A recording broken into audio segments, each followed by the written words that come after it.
Good morning. Hello to everyone out there on Facebook, YouTube, Twitter. My name is Vanessa Maturko. I'm the research manager at the Innocence Project, and I'm so pleased that you are here for Just Data, Advancing the Innocence Movement. Thank you for joining us.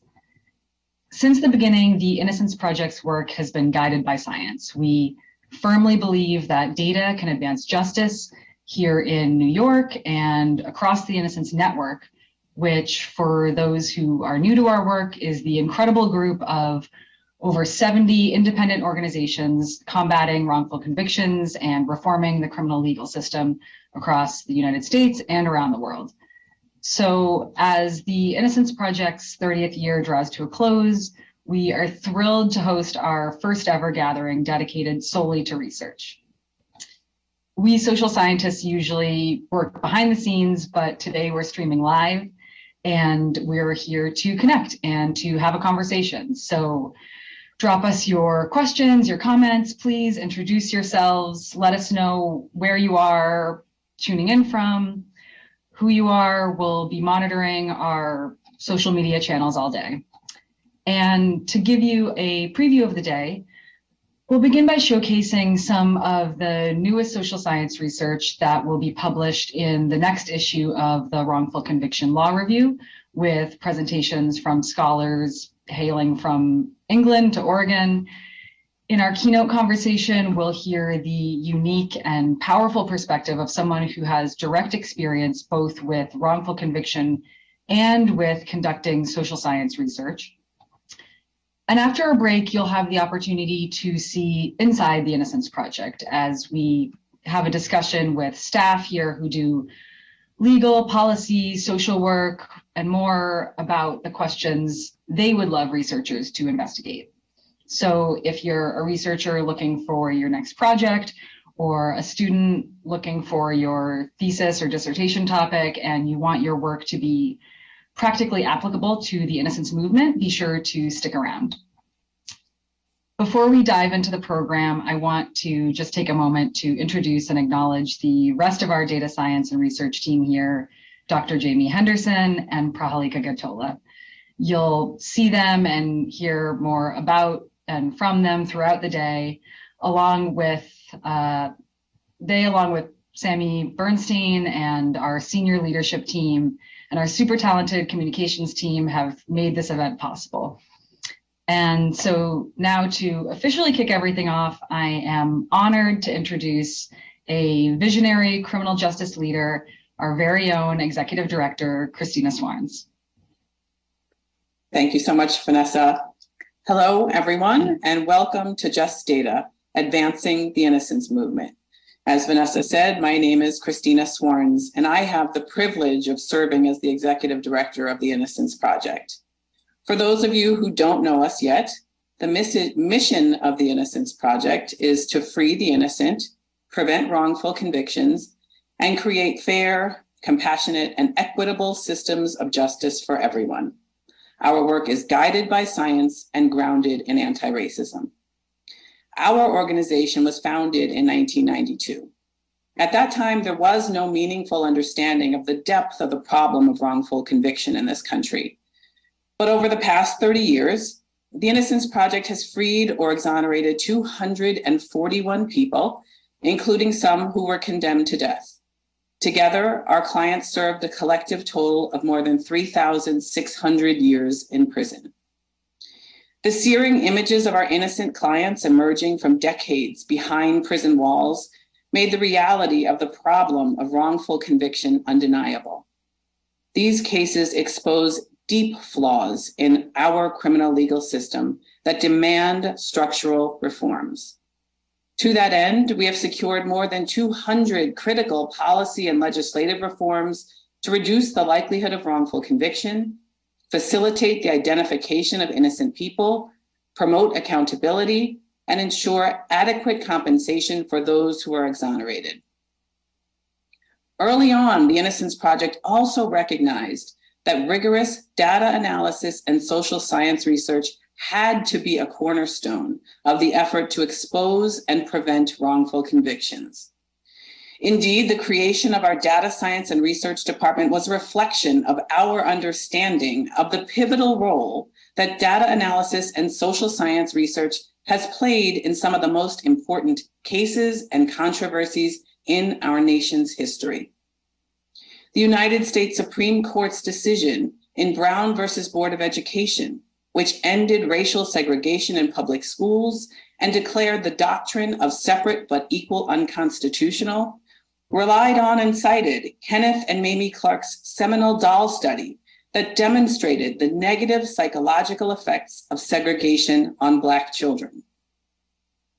The legislative record that compelled the passage of the Voting Rights Act of 1965 relied on and cited data showing that there were 15,000 Black citizens of voting age in Selma, Alabama, but only 335 Black people registered to vote. And more recently, the NYPD's stop and frisk policy and practice, which was vigorously promoted and defended as necessary for public safety, was declared unconstitutional after data analysis showed that the overwhelming majority of those stopped and searched were Black or Latinx, and precious few of the stops and frisks resulted in an arrest or the seizure of guns, drugs, or other contraband. Today, it is beyond dispute that analysis of the wrongful conviction cases has transformed the criminal legal system. Research showing that nearly 70% of DNA exonerations involve misidentification drove researchers to identify the factors that make an identification more or less reliable, and this information has supported such critical reforms as double-blind lineup administration and confidence statements. Similarly, research showing that nearly 30% of people exonerated by DNA evidence offered false confessions confirmed the reality of this phenomenon, identified the circumstances under which it is most likely to occur, and supported such requirements as the recording of interrogations. Thoughtful and rigorous data collection has also documented and confirmed the reality that racial bias is a powerful driver of wrongful convictions. So this conversation is about the next frontier of groundbreaking research on wrongful convictions. Today, we want to recognize and celebrate the role of data science and research in the innocence movement. We want to highlight the latest social science research, foster collaboration with leading scholars across disciplines, and inspire and identify new practical areas of exploration. We want to invite unique perspectives and diverse contributors to the field of social science research on wrongful conviction. We want to encourage data science and research that is truly innovative, inclusive, and reflective of a broad range of perspectives and experiences. This convening is the brainchild of the Innocence Project's research manager, Vanessa Maturko, who was brilliant and inventive enough to imagine a world where criminologists routinely collaborate with psychologists, social scientists, and other experts to grapple with pressing questions about the causes and effects of wrongful conviction. And so that's what we're going to do today. We're going to hear from Ginny Lefevre, an accomplished qualitative researcher who is not only an expert on post-traumatic stress disorder and freed and exonerated people, she was also wrongfully convicted of a crime. Her insights are invaluable, and we are fortunate and honored that she's joining us today. We will also hear the latest from 4 extraordinary teams in the forefront of academic research on an array of critical issues. Before we start, I have to give a huge shout out to the rest of the Innocence Project's data science and research team. Dr. Jamie Henderson leads this department, having joined us less than 6 months ago. And Prahalika Gadtola is our research data coordinator. Both have worked closely with Vanessa in organizing and preparing for today's discussion. And now, without further ado, I pass to Prahalika, who will introduce us to our presenters. Thank you. Good morning. Thank you for your warm welcome, Christina, and welcome to all of you. Good morning or Good afternoon. So I'm Prahalika. I'm the data coordinator in the data science and research team. I will be quickly introducing each of our speakers today. So as my colleagues mentioned at the top, we have some fantastic research to showcase today. We are thoughtful and rigorous. My team is very discerning. We care a lot about the research we stand behind at the Innocence Project. The effects are felt pretty enormously. We believe that research should move things forward. We should reconsider what has been said in the past, turn things over in a new way. So all of the research selected today was chosen with that in mind. We're also big believers in access, which is why this conference is virtual. We want to make it more accessible to everyone. So our presenters today and their colleagues shed light on the contemporary issue of digital forensics. They expand our understanding of what life means after incarceration. Others introduce what I think is some healthy skepticism about trial techniques. And still others, they connect factors we already know exist in our very flawed criminal legal system. So if you're tuning in because you thought you could learn something new about wrongful convictions or the criminal justice system, you are in the right place. Each speaker will present their work for about 20 minutes. And at the end, after all of the presentations, we'll take some questions. So please be sure to ask the questions. They just won't be addressed until after all four of our presentations have gone. I'm very thrilled to introduce our first speaker, who is joining us from across the pond. Dr. Rebecca Helm from the University of Exeter will be presenting wrongful convictions in the United Kingdom, the post office scandal, and broader trends. Take it away, Rebecca. Okay, hi everyone. It's really nice to be here and to see you all hear about what you're doing. I lead a research group in the UK called the Evidence-Based Justice Lab. And today I'm going to be talking about some of the data that we've been gathering on wrongful convictions, specifically in England and Wales. And I'm going to frame that discussion around what that data can tell us about kind of the current causes of wrongful convictions in England and Wales, and then more specifically also about the post office scandal, which has recently been recognized as the most widespread. And if you could just click on to the next slides. I can't see the slides. Has it moved? Okay.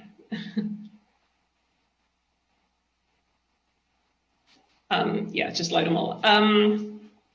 So I'm going to start off by introducing the data that we have on wrongful convictions, which is in our Miscarriages of Justice registry online.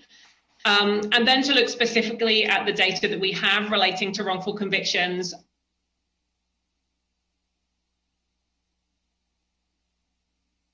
over the last 15 years, so since 2007, important in that data. So first looking at post office scandal, and then themes that we see in the post office scandal, but also more generally. So problems with digital evidence, problems with guilty pleas.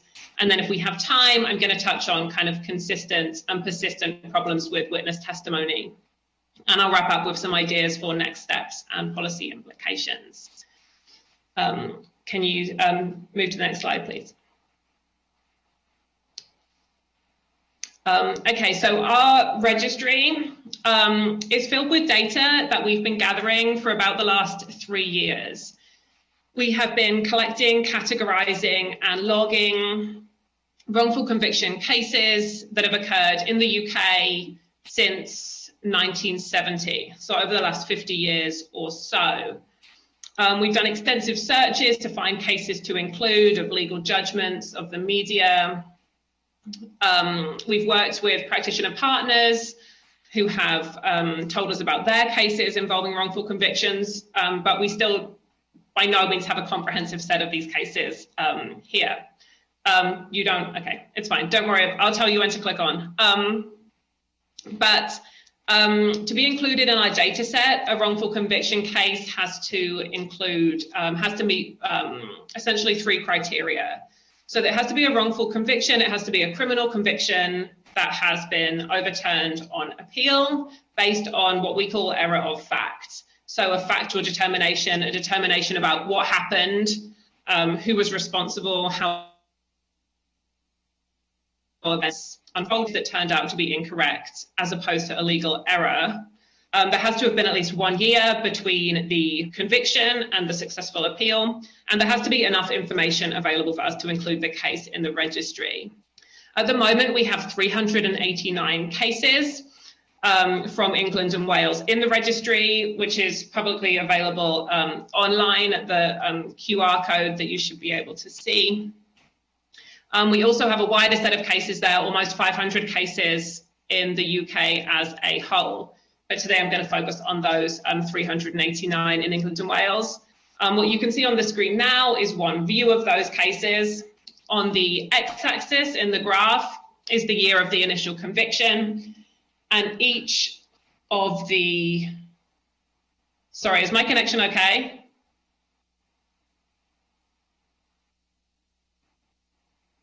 Okay. Each of the blocks is a case involving a wrongful conviction. And they're color-coded in this view based on the offense involved. So just to give you an idea of what are the most common cases we're seeing, the cases in orange are murder cases, in purple are sexual offenses, and in the dark green at the end, they're cases involving theft or fraud. And those are the post office scandal cases for the most part. You can click on the cases. Dan, if you could just click a couple of times. You can get like more information about each of the cases. We can also map on kind of certain legislative changes in England and Wales to look at how the pattern of wrongful convictions changes based on that legislative intervention. What I'm going to be focusing on today are these last 15 cases that have occurred between 2007, those last 15 cases that have occurred between 2007 and 2018. And what we see there really is some persistence of causes of wrongful convictions earlier. But in this more recent period, there's a lot of commonalities, a lot of new issues coming up relating to wrongful convictions. And that's what I'm going to focus on today. Click on to the next slide, please. So here are some statistics relating to those recent cases. 67% of them relate to the post office scandal. So it's a huge source of wrongful convictions. Over here, 74% involve false or misleading digital forensic evidence. More than 63% of successful appellants had initially pleaded guilty. And 23% of the cases involved misleading witness testimony. And if you can click onto the next slide, I'm going to start off by talking about the post office scandal, which is kind of important in its own right, but also in demonstrating some of these trends.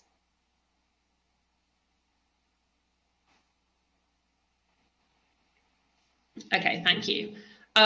So the post office scandal essentially refers to the investigation and prosecution of sub-postmasters, who are the people who run post office branches, based on evidence from a computer system called the Horizon system. That's an accounting system that the post office rolled out in 1999. Almost immediately from its inception, sub-postmasters had a huge number of problems because of the system, and most importantly, the system was flagging shortfalls in their accounts. So it was saying that they owed money that really they didn't, or money should have been in the accounts that wasn't there. The SPMs were obviously confused by this. They would typically call a help desk, which was available to assist with Horizon problems, that was managed by a company called Fujitsu. When they called the help desk, they were pretty much universally told that they must have made an error and that they had to balance their books in order to be able to keep trading. So they do this. A lot of them end up using their own money to try and balance their books, and they keep trading. But in about 2000, the post office starts to prosecute its employees on the basis of these horizon flagged shortfalls. So they bring prosecutions against sub-postmasters for offences including theft, false accounting, and fraud. And they get over 900 criminal convictions. So over 900 people are convicted about the next 14 years, so between 2000 and 2014.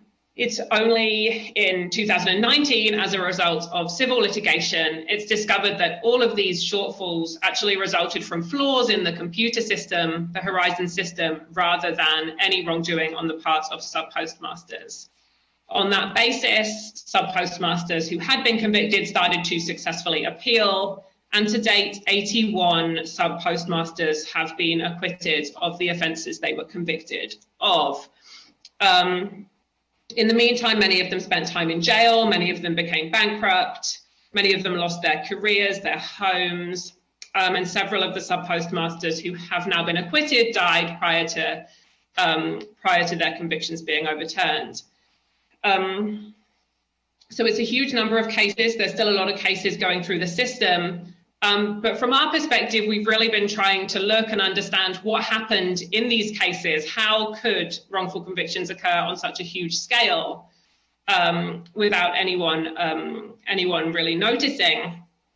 And there are two key factors that I want to highlight today, which were important in those cases, but which we also see being important in other cases, a significant number of other cases in the data that we have over the last 15 years. And the first one of those on the next slide is digital forensics.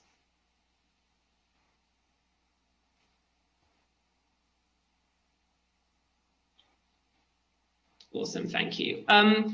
So digital forensics, I'm referring to any evidence used in court from a digital device. In our data, 74% of wrongful convictions that have occurred since 2007 have involved some digital evidence at the initial trial. So it's been a huge contributor recently to wrongful convictions. And this is a big change from pre-2007.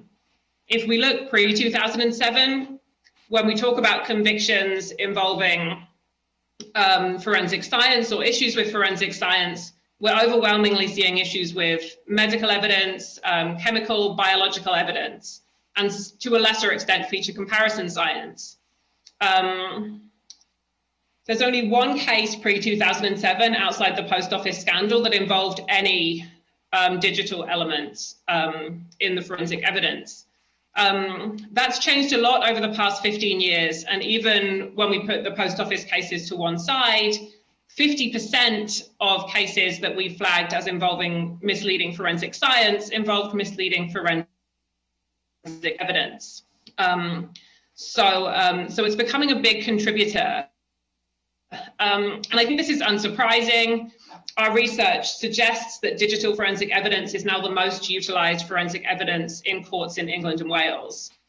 But this huge increase in its use and also in its complexity hasn't really been accompanied by legislation and regulation to make sure it's being used responsibly and effectively.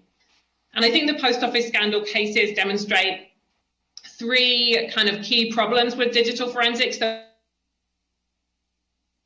we have to grapple with. The first one is that digital evidence is being seen as really trustworthy where perhaps it shouldn't. Actually, in England and Wales, the criminal justice system relies on a presumption recommended by our Law Commission that when we have evidence from a computer, we're going to presume that that computer has operated correctly, that the evidence from it is right, unless we can explicitly show the contrary.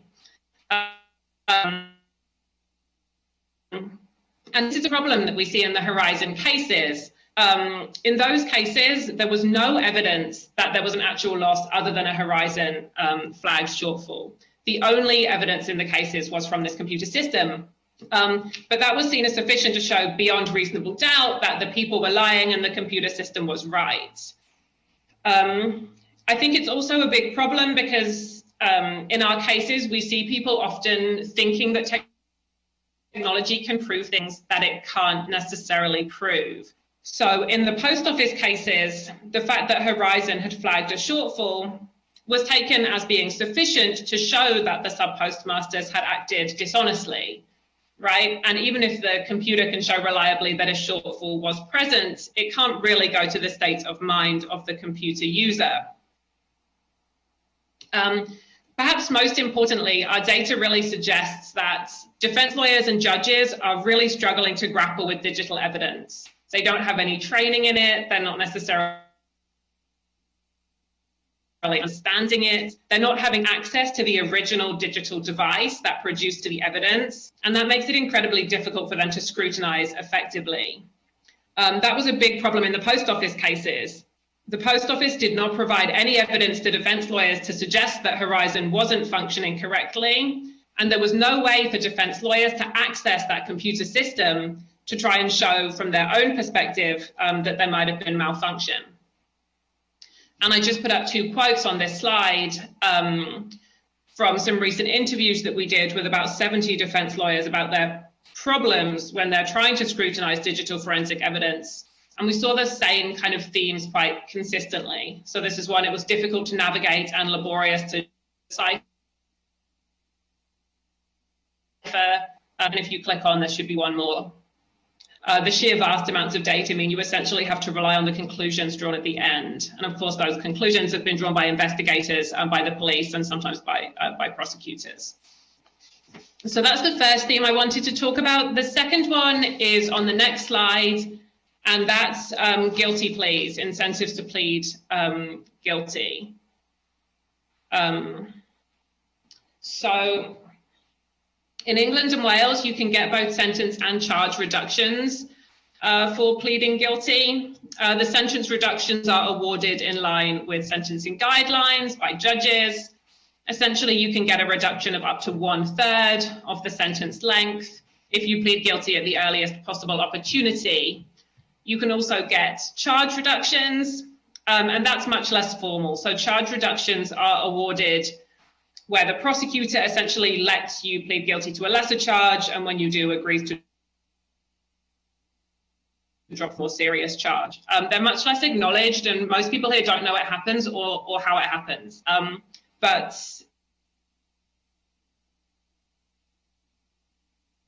they look quite modest, but there's still a lot of evidence that they're driving innocent people to plead guilty for kind of 2 reasons. The first is that they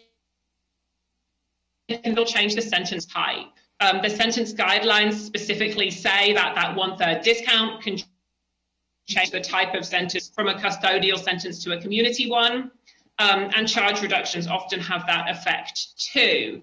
What I see all the time in my work is people who plead guilty because they can't risk going to jail. And this has been talked about quite a lot. I'm sure you're kind of familiar with it, but particularly people who are single parents, people who have financial dependents, they just can't risk a custodial sentence, even when they're completely innocent. So this is like a difficult situation people end up in. It leads innocent people to plead guilty, and it leads single people, single parents, people in more difficult financial circumstances to plead guilty when innocent disproportionately.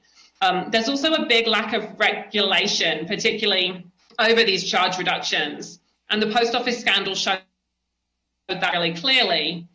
In plea negotiations with prosecutors actually told the sub-postmasters, it can't be a problem with the Horizon system, because if it was, there would be other people having the same problem as you. No one else has had this problem, so you must be the issue.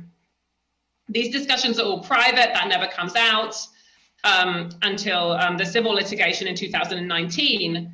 Perhaps even more worryingly, prosecutors actually tell some sub-postmasters that a condition of the more serious charge being dropped as part of the plea deal is that they withhold from criticizing Horizon and don't suggest that the Horizon system had any problems or any faults, and completely accept responsibility themselves. So it cloaked the problems other people were having with Horizon and allowed this problem to go on much longer than it should have. And of course, if you speak to the post office scandal victims, a lot of them talk about feeling forced to plead guilty. They didn't have a choice. Their lawyers, their unions all told them that's what they had to do. And I think if you click on, there's just a quote from this guy, Thomas Hedges, who is one of the SPMs. He said, "I was petrified at the prospect of jail, so I chose to plead guilty." But of course, they all know they're innocent. I don't think I have much time left, so I'm going to kind of skip over the next bit quite quickly. The only point that I wanted to make on witness testimony is that it's still a really persistent problem. 23% of the cases since 2007 involve misleading witness testimony. And I've included here testimony from eyewitnesses, but also testimony from complainants. Still, a lot of people expect jurors to be really good lie detectors, to be really good memory assessors, and as social scientists, I think, and lawyers, we all know that they're not. There's a lot of mistakes coming here. So a huge amount of mistakes where jurors are believing testimony that essentially is later discredited. This is a quote from someone who was wrongfully convicted based on testimony from a complainant. He said, "I trusted the truth would come out at trial, but it didn't." Next, if you click forward just a couple of times, this is our data relating to witness testimony cases, and you can see how persistent this is as a cause of wrongful convictions over time. We know it's a problem. We've known it's a problem for a long time, but none of the interventions we're introducing are really helping. And we can contrast that if you just click onto the next slide with confession evidence. We've done a much better job of dealing with confessions now that we kind of recognize it's an issue, and they've really dropped off wrongful convictions with that cause. Okay, so just very, very briefly to mention what we're doing now. We're still collecting data. We're getting more data on wrongful convictions all the time. We're adding to the database every month or two. Using that data for other projects in our lab, but also with practitioner partners. And there's some really interesting projects being done at the moment looking at race and the interaction between race and majority verdicts. The idea being that majority verdicts are more likely to be discriminatory than unanimous verdicts. We're conducting a range of complementary experimental work to test the causal mechanisms that we think are important. And we're starting to have policy discussions. And the next slide just shows very briefly some of the policy recommendations we've been making, which center around kind of three themes. The first is education. People need to understand digital evidence. They need to understand pressures to plead guilty. And that includes lawyers, but also the judiciary. So they can recognize these things. They can recognize where help is needed. More scrutiny by judges. And then also the last one, legislative change in key areas. We need requirements for handling and disclosing digital evidence. That's overdue. We need to be relooking at the sentence reduction guidelines for guilty pleas, and we need to be thinking more what we can do to improve the handling and scrutiny of witness testimony. And I think that's everything I wanted to say. Sorry if the internet connection was a bit hit and miss, but thank you so much for having me and for listening.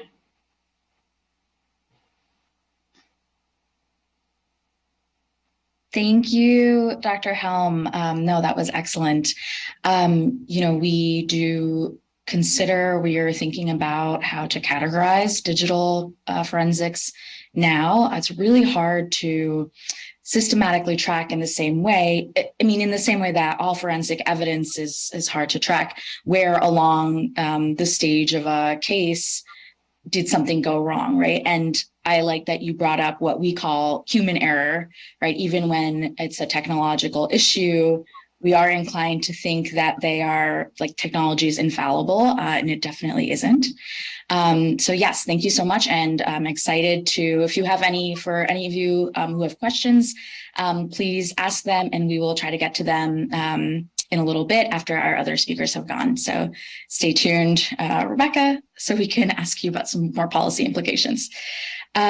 Next up, just across the river, I have Professors Elizabeth Panuccio and Amy Schlossberg from Fairleigh Dickinson University, who will be presenting on their work, Post-Traumatic Growth Among Exonerees, Exploring Transformative Experiences After Exoneration.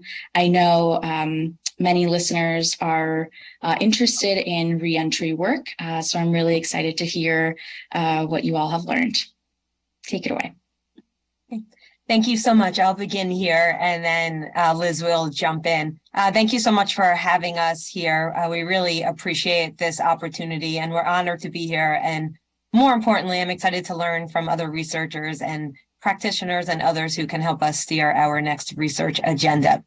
Okay, so to start here, sorry, I don't see my slides. Oh, there we go. Okay, great. The first slide, please. Thank you. Okay, so first to get started, the last couple of years we've been working on a research project that has a lot of data has come out of it. The project that we're going to be talking about today came after two other projects that I want to briefly discuss because it is relevant. Because what we are presenting on, we did not set out to do. It was kind of a surprise finding. Our first study looked at reentry challenges, and we found that exonerees that we spoke to focused a lot on the first day out and how feelings of elation quickly turned to feelings of paralysis.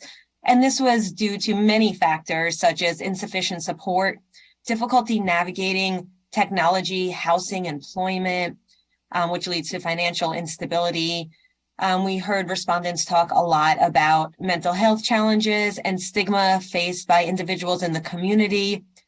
And importantly, and contrary to popular belief, we also found that compensation and the passage of time does not always mitigate the effects of wrongful conviction.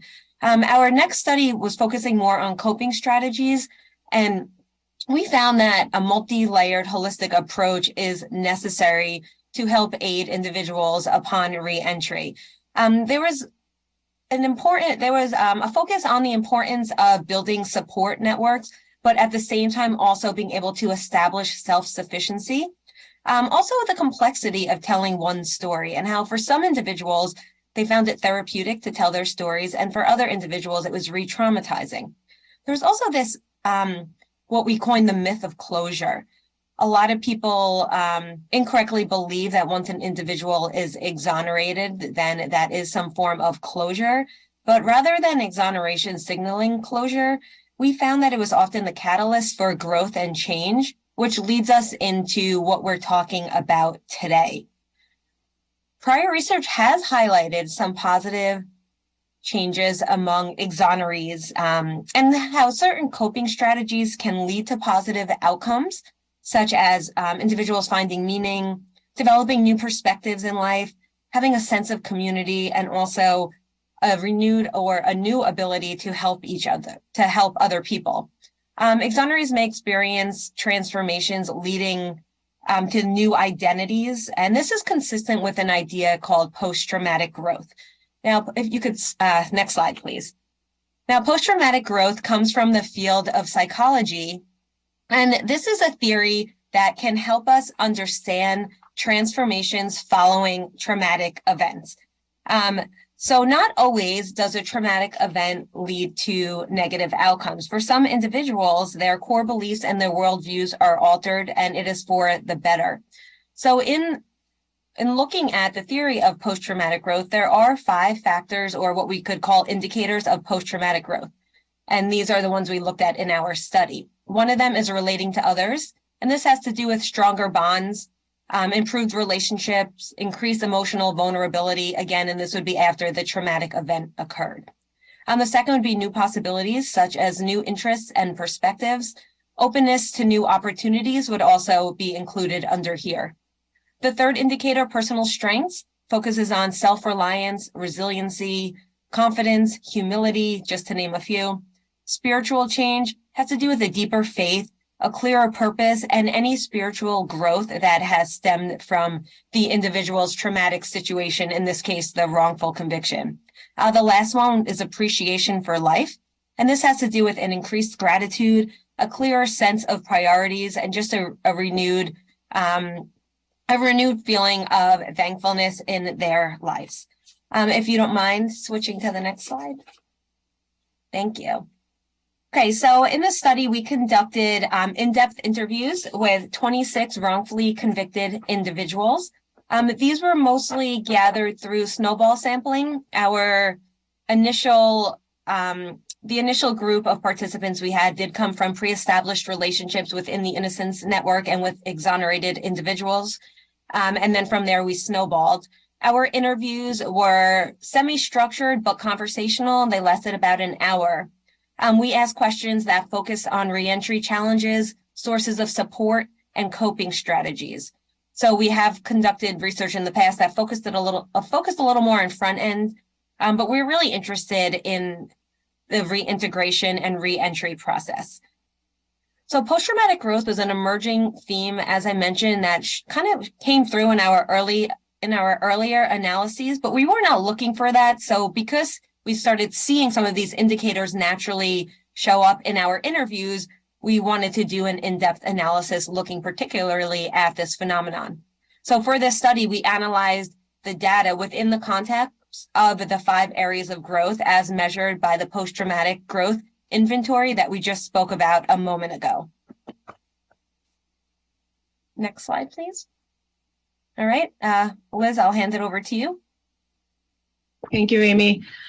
So we are going to present our findings in each of the 5 areas of post-traumatic growth that Amy just described for us. And the first of these is relating to others.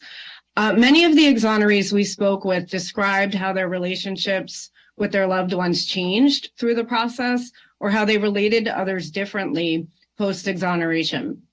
And for some, this was perhaps due to their ability to access social support when they needed it most, which gave them a deeper appreciation for the value of social relationships and led to a greater sense of closeness with others, as well as allowing themselves to be more open and more expressive. Several exonerees discussed their discomfort with opening themselves up to others initially, but those who did ultimately had greater access to support after their release and developed close, meaningful relationships. Some participants, like respondent 13, who you see in the first quote there, bonded with other exonerees and drew strength from those connections. They stated that it let them see they weren't alone in the world and nobody will understand them, nobody will get them like they get each other. Others, like respondent 24, felt a sense of responsibility to share their experiences with others, which contributed to their growth and to their healing process and ultimately to their growth. And in doing so, they were connecting with their community in new ways. Next slide, please. So the second area of post-traumatic growth is new possibilities. Essentially, the traumatic event was a turning point that changed their trajectories and opened the door to new possibilities. Some of the exonerees discussed how they used their time while they were incarcerated to plan for their futures. Some of them educated themselves and worked on establishing professional goals, such as going to law school or becoming peer counselors, and others set their sights on advocacy work and criminal justice reform. So these represent new possibilities that were linked directly to the experience of wrongful conviction. Respondent 22 in the first quote explains how he took advantage of his time in prison to begin rebuilding his life and paving the way for new opportunities post-release. His desire to become a motivational speaker and a human rights activist grew out of his experience with his wrongful conviction. Interestingly, respondent 3 remarked that he doesn't think he would have dedicated himself to his education had it not been for that turning point of his conviction and incarceration. So I think it's important to say here that we're certainly not suggesting that wrongful conviction is a positive event. Of course, it's quite the opposite. But for those who are experiencing post-traumatic growth, they seem to have developed a vision for their futures that look quite different from the path they were on prior to their convictions. And after finding meaning in their experience, they were, hopeful about their futures.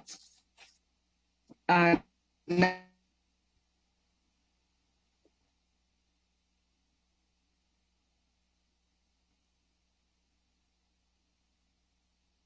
you hit the next slide, please? Thank you. The third area of post-traumatic growth is personal strength. There was a substantial amount of evidence in the narratives. We should be back on the previous slide.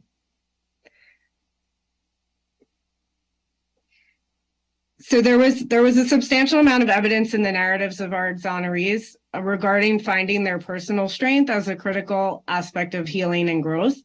For some, personal strength came from being self-reliant following their release from incarceration, and some described feeling a greater sense of self-worth after finding employment and achieving some financial stability.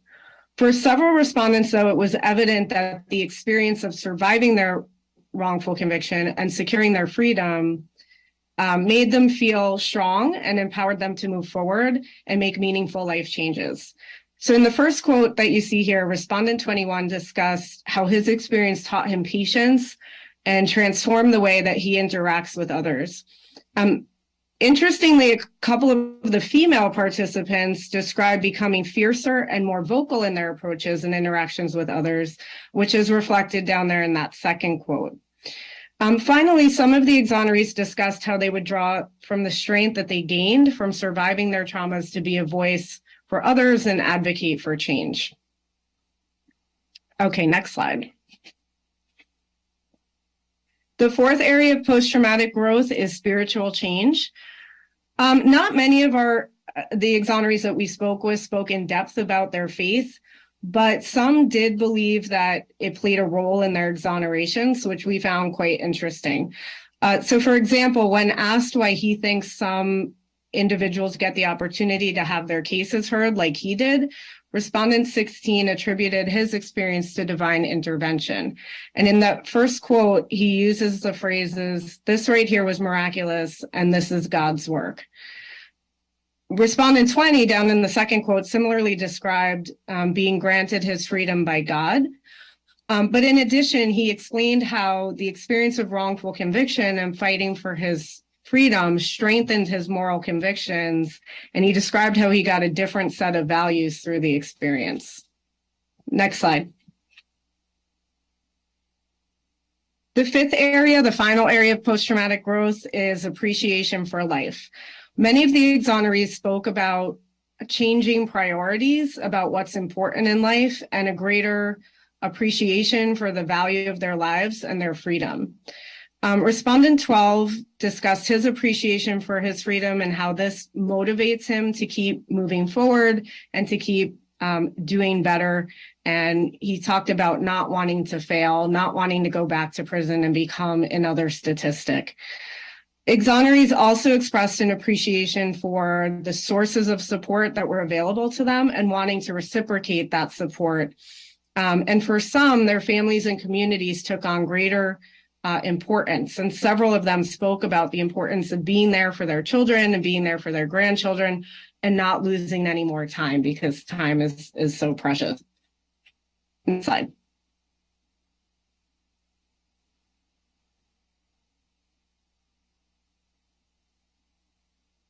I don't know if you can still see the screen. Can you still hear me? Can you hear me? Okay. Although we didn't set out to explore post-traumatic growth and originally, the exonerees described changes that we believe are consistent with post-traumatic growth. We do have to note that our findings sample and likely a bias sample because it's easier to access exonerees who are faring well and who are well connected to other exonerees. We did do some snowball sampling. So we think that's important to note. The findings might look different if we had more individuals who were not doing as well post-race. But the findings are not nonetheless valuable, do highlight examples of traumatic growth along those 5 dimensions, giving us a better understanding of how healing and positive transformations may occur. So it was evident that post-traumatic growth potentially begins prior to release. And our research affirms prior findings on the importance of prison programs for all incarcerated individuals. And our participants' narratives show that what might be especially valuable are programs that emphasize goal setting and programs that emphasize finding meaningful opportunities that allow individuals to achieve a sense of self-worth, and that these may contribute to creating new possibilities and leading to a greater likelihood of positive outcomes. Also consistent with prior research on incarcerated individuals is our finding that offers of support may lead to feelings of greater closeness with others, which can be a motivational force and can, make people feel or help people to feel more determined to keep going, keep moving forward, which highlights the need to strengthen existing support systems. So for exonerees specifically, the research indicates that they feel connected with other exonerees because of the unique nature of the trauma that they experienced, and they draw support from the exoneree community. So it was evident in our study that connecting with other exonerees, as well as speaking about their trauma, promoted healing and growth, even though speaking about it was often difficult for them. Finally, we found potential gender differences in how post-traumatic growth is experienced, particularly in the area of personal strength, which we found really interesting. For both the male and female participants, the way they described their newfound strength almost seemed to defy traditional gender norms. So we had males describing themselves as becoming more patient, whereas females describe themselves as becoming fiercer and more vocal and less afraid to speak up for what they think is right. Again, our findings are limited, but we felt this was worth mentioning, could potentially be meaningful. So I'll turn it back over to Amy, who will discuss our policy recommendations. Thanks, Liz. All right, so a lot of our policy implications stem straight from what Liz was just talking about, the importance of goal building and future planning, and acknowledging that post-traumatic growth does begin often prior to release, just the same way that trauma often begins prior to a wrongful conviction. So I think it's important when we think about, and this goes a little bit into our future research, but it's important to think about this over the life course and how an individual is experiencing post-traumatic growth, again, while acknowledging that there are different points of trauma for individuals. So the results here and the results from other research can and should help us in the field develop more holistic approaches to develop programs that help with growth and increase positive outcomes after wrongful conviction, and increasing opportunities for exonerees to connect with other exonerees when they are interested in doing so. Again, that does not work for all exonerees, but as Liz mentioned, one of the big limitations in this area is we can only talk to the people who want to talk to us. So I think a lot of important voices are not being included. And I hope that's a topic we'll talk about eventually today, is how can researchers recruit more diverse exonerees in terms of their lived experiences? Because if we're not understanding the experience of more exonerees, then it's difficult to be able to help move forward this area. Future research should, again, think of post-traumatic growth as a process and not an event. So this research was retrospective, but hopefully we will look at this in a longitudinal way so that we can get some information that might be able to enrich these findings. And along with that, we think survey research, which we also hope to do, we think survey research would add a lot to this conversation, because then we could examine variables that may be able to predict post-traumatic growth outcomes. So, the importance of a mixed method approach in this area, I think it's important to state that. And lastly, as Liz mentioned, we'd like to further examine gender differences. I think it's important that when we ask about gender, we ask about it in an open-ended way, so that we could allow for people to not be forced into these binary categories of gender. So I do think it's important to look at maybe gender identity and societal views of gender norms, what Liz has touched on. All right, I am exactly at my minute. I've been watching the time, so I want to thank, last slide, please. It's just a thank you slide, but thank you all very much. I put the links there to our prior publications with myself, Liz, and our other colleagues that look at some of these areas that we talked about. And thank you also very much for the opportunity. I appreciate it. Thank you, Liz and Amy, for participating today. Yeah, I think it would be all too easy to talk about those who have been formerly incarcerated and their experiences. I think it's really easy to generalize. It's the reason that your research was selected today was it made me think about what life after exoneration really means. And yes, really excited to discuss further policy implications and discuss nuances of other populations when we get to the discussion portion. Just another reminder, a plug for those of you tuning in, please, send us your questions and we will try to get to them in a little bit once we've heard from all of the other speakers. So next up, we have folks from yet another time zone. Thanks for waking up early. From Arizona State University, we have Taylor Lebensfeld here to talk about something that's actually already been mentioned during Rebecca's presentation, eyewitness testimony. Specifically, cross-examination fails to safeguard against feedback effects on eyewitness testimony. Really curious to hear what you have to say. So take it away, Taylor. All right, thank you. So as we said, I am Taylor Lebensfeld. I am a PhD student at Arizona State University studying eyewitness memory with Dr. Laura Smollers, who is my co-author on this presentation. And today I'll be presenting our research on how cross-examination fails to safeguard against feedback effects on eyewitness testimony. And as you are all probably aware, eyewitness misidentification is the leading cause of wrongful convictions. Misidentification has played a role in approximately 259 DNA exoneration cases. However, it may not be misidentification per se, but false confidence that leads to wrongful convictions. After all, a highly confident witness is generally more persuasive to jurors and judges than an unconfident witness. In fact, research has shown that confidence is a primary predictor of whether a witness is going to be believed by jurors and other evaluators of eyewitness evidence. And while it was long believed that eyewitness confidence was uninformative of actual eyewitness accuracy, recent research shows that confidence can be diagnostic of accuracy. The caveat with this being that confidence must be collected at the time of the initial identification and be done so in a pristine manner. Any subsequent changes in confidence can be explained by how malleable confidence is as a result of exposure to external contaminants, which is why later expressions of confidence, like those made during testimony, are not reliable.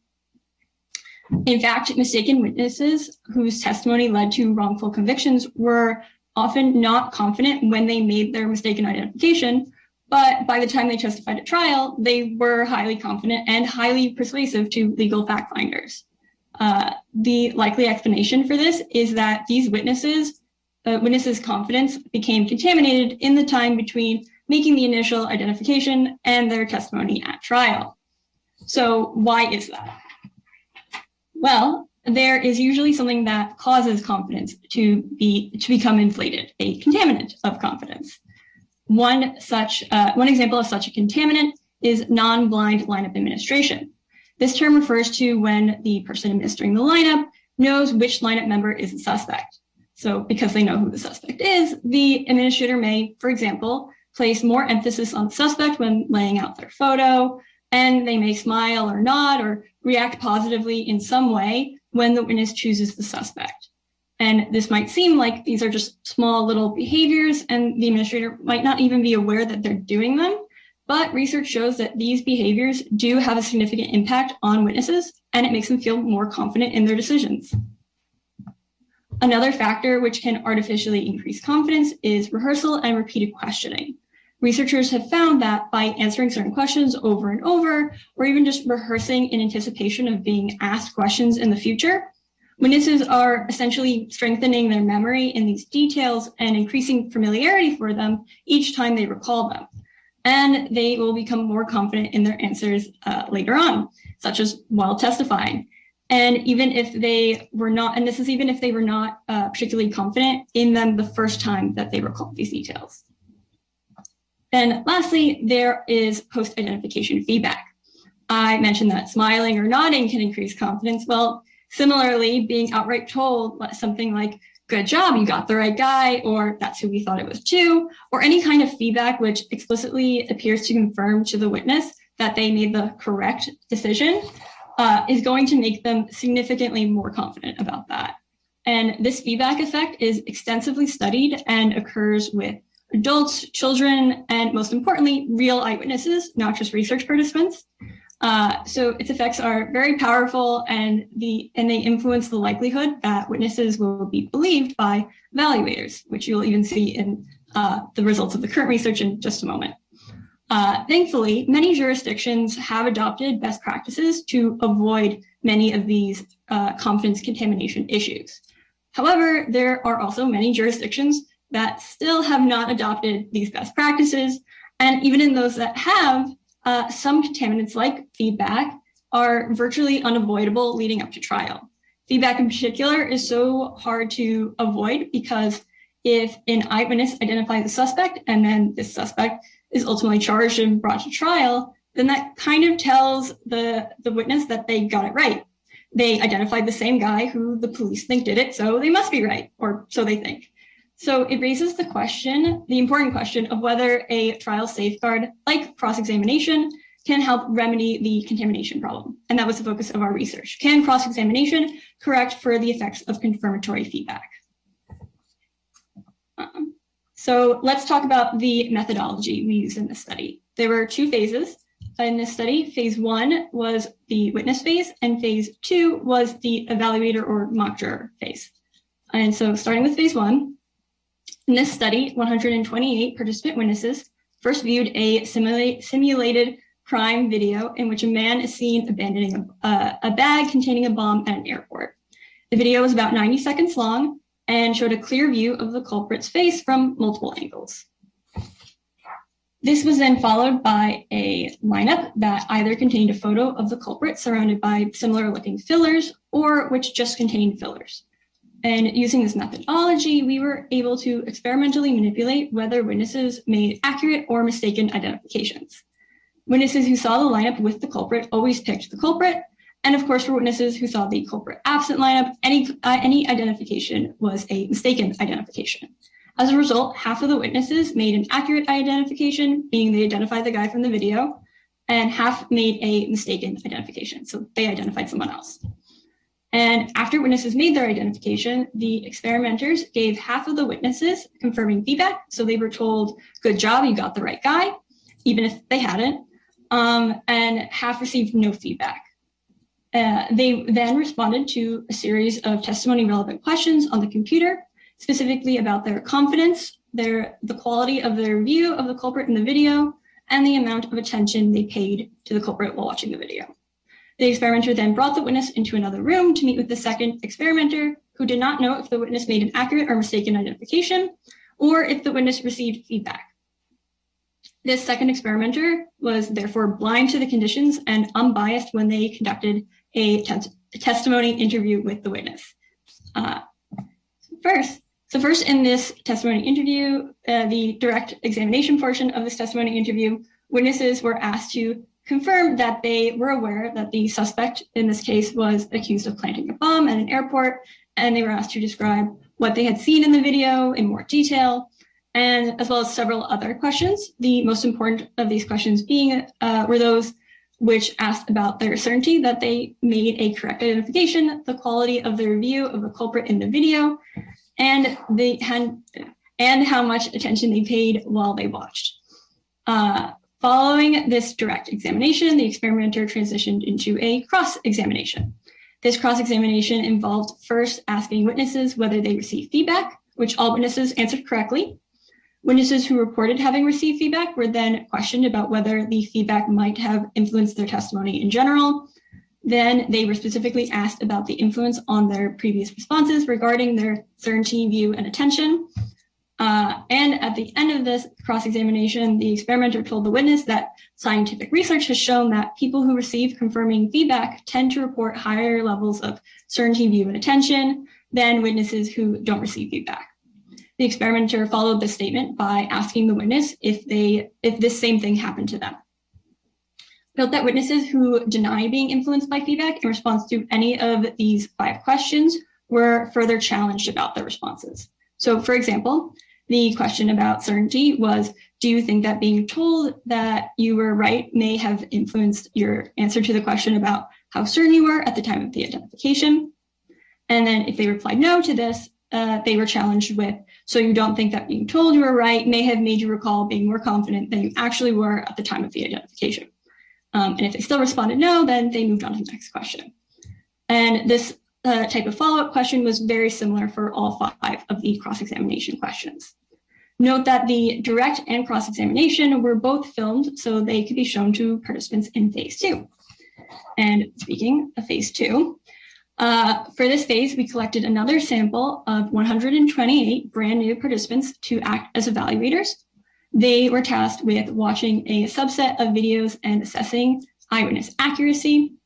And because we were interested in testing the effect of cross-examination for assisting evaluators in the assessments of eyewitnesses, half of the evaluators were shown only the direct examination portion of each video, not the cross-examination, while the other half viewed both the direct and the cross-examination. So the difference between these 2 groups really was one viewed the cross-examination, one did not. And evaluators in both groups each watched 4 videos, a video of an accurate witness who received feedback, a mistaken witness who received feedback, an accurate witness who did not receive feedback, and a mistaken witness who did not receive feedback.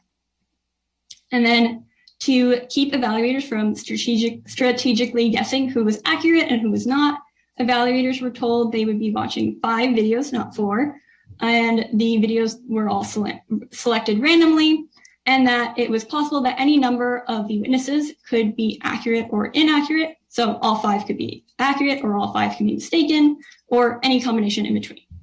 Furthermore, experimenters didn't tell evaluators that some witnesses received feedback, but evaluators who were in the cross-examination condition learned this from watching the cross-examination testimony. And then after viewing each witness, evaluators indicated whether they believed the witness had made an accurate or a mistaken identification. So now for the results, starting with phase 1. So first we coded witnesses' responses to each of the cross-examination questions. Specifically, we looked at whether witnesses in response to each of the 5 cross-examination questions said, yes, feedback did influence me, or maybe it might have influenced me, or no, feedback did not influence me. So yes, no, or maybe.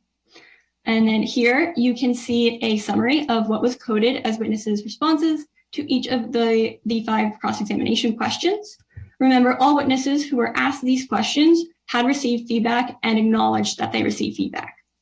When asked if feedback generally influenced their responses to any of the testimony interview questions, around 66% of witnesses said either yes, it did, or maybe it may have. Everyone else said no. Then when asked if feedback specifically influenced how confident they were in their identification, 78% said yes or maybe. When asked if feedback influenced how good they said their view was, 48% said it did or may have. When asked if feedback influenced how much attention they said they paid, 53% said yes or maybe. Finally, after being told that scientific findings have shown that feedback influences reports of certainty, view, and attention, 92% admitted that this did or may have happened to them as well. So many of the witnesses admitted that many of their responses may have been influenced or were influenced by the feedback.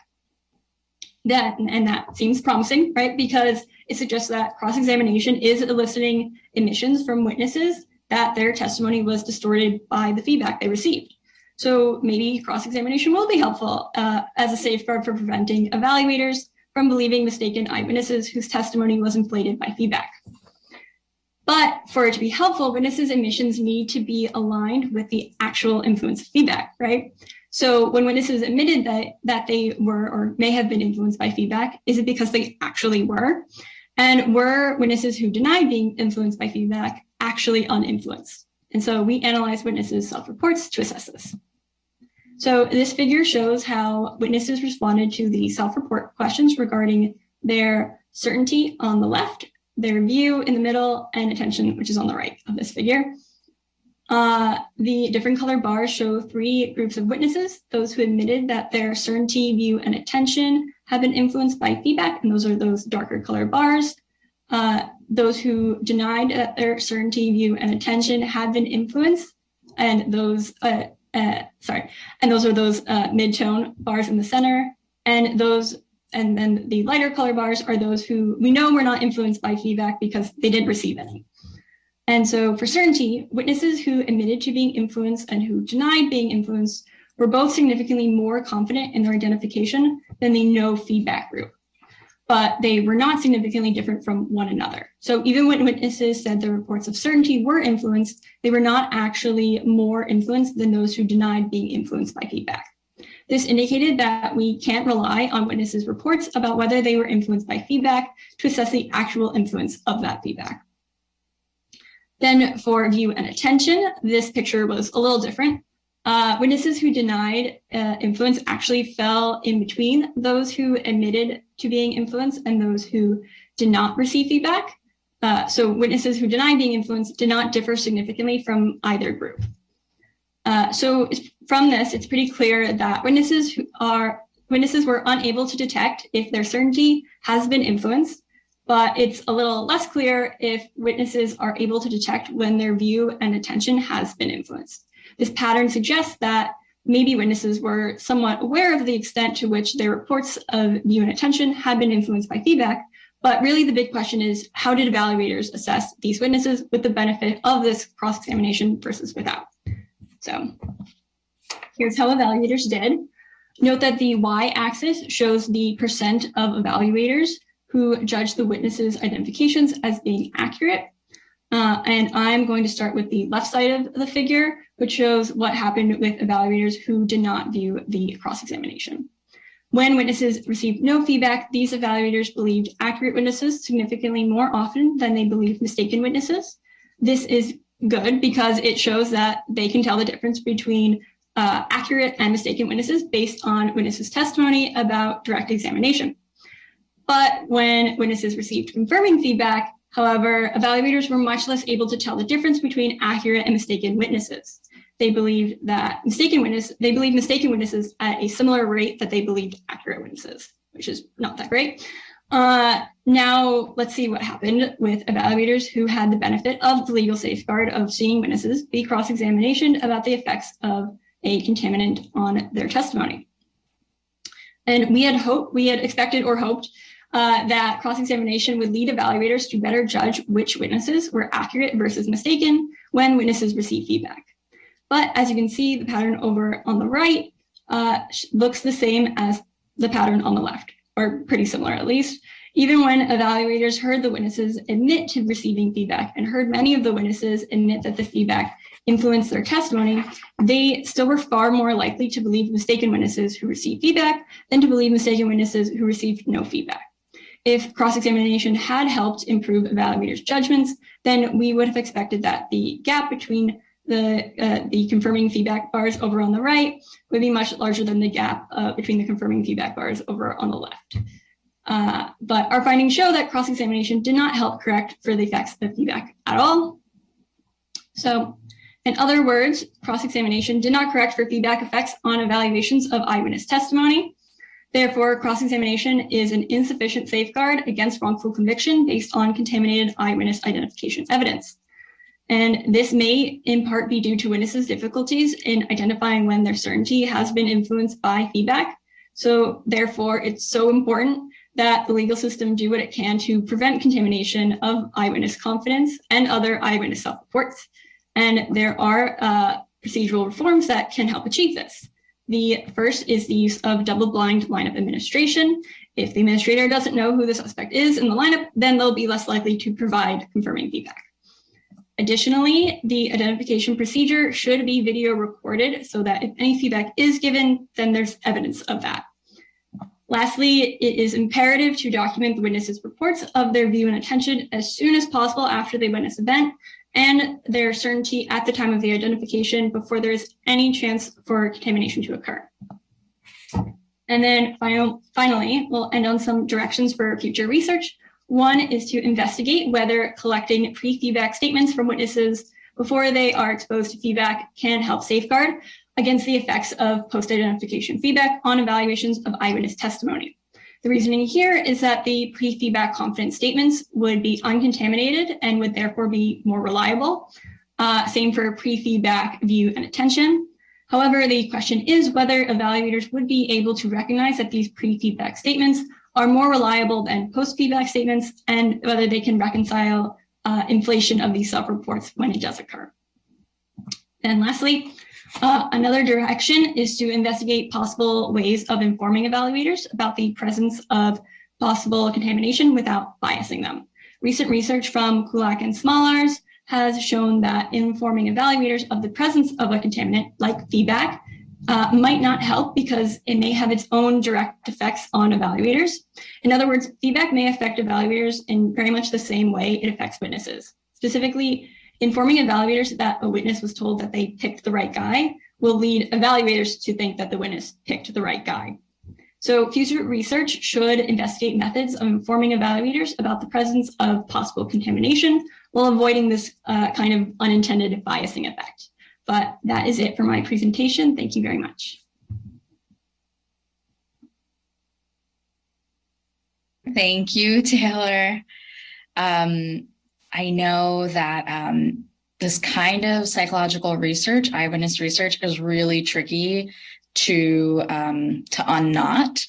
So I really appreciate that you looked into cross-examination in particular, because that is something our attorneys are actually interested in. So we have one last, but not least, presenter today before we break for questions. Ryan Berube is joining us from Portland State University, and we're actually going to be zooming back out a little bit to talk about wrongful conviction factors, what Ryan and colleagues call the 6 canonical factors. She will be presenting identifying patterns across the 6 canonical factors underlying wrongful convictions to talk about some patterns. I'm excited to hear what you have to say. Go for it, Ryan. Thank you, Pralika. Good morning, everyone, and thanks for tuning in.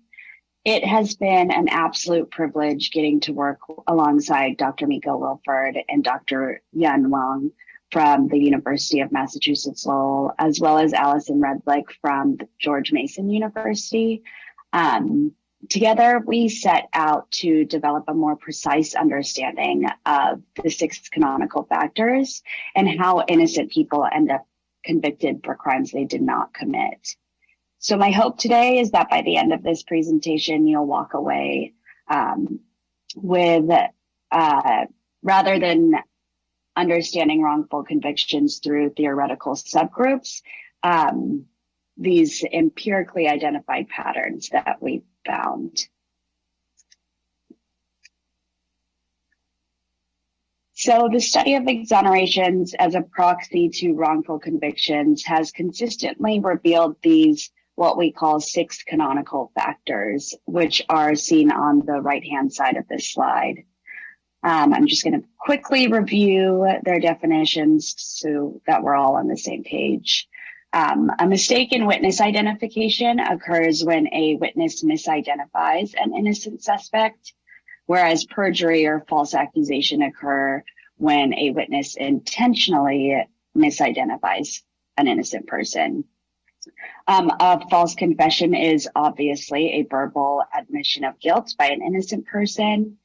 And as our first presenter, Rebecca, discussed, the fallibility of digital forensics demonstrates how unreliable methods, testing errors, or the misapplication of findings can lead to false or misleading forensic evidence. Next, we have official misconduct, which occurs when government officials abuse their positions of power or violate their expected duties.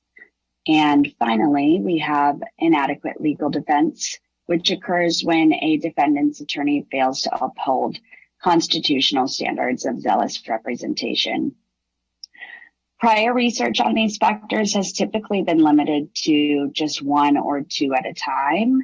But we do know that these factors do not occur in isolation, and most of the time, these factors are not sufficient enough to cause a wrongful conviction on their own. So the wrongful conviction of Frederick Clay demonstrates how critical these relationships can be in producing a wrongful conviction.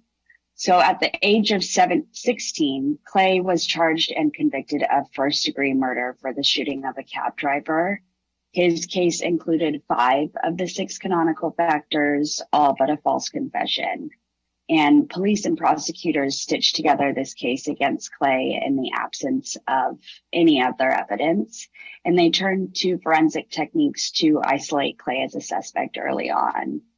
With the help of an investigative hypnologist, police were able to record one positive but mistaken identification of Fred Clay as their suspect. They then encouraged perjured testimony from 2 additional witnesses, a form of misconduct and a significant abuse of power.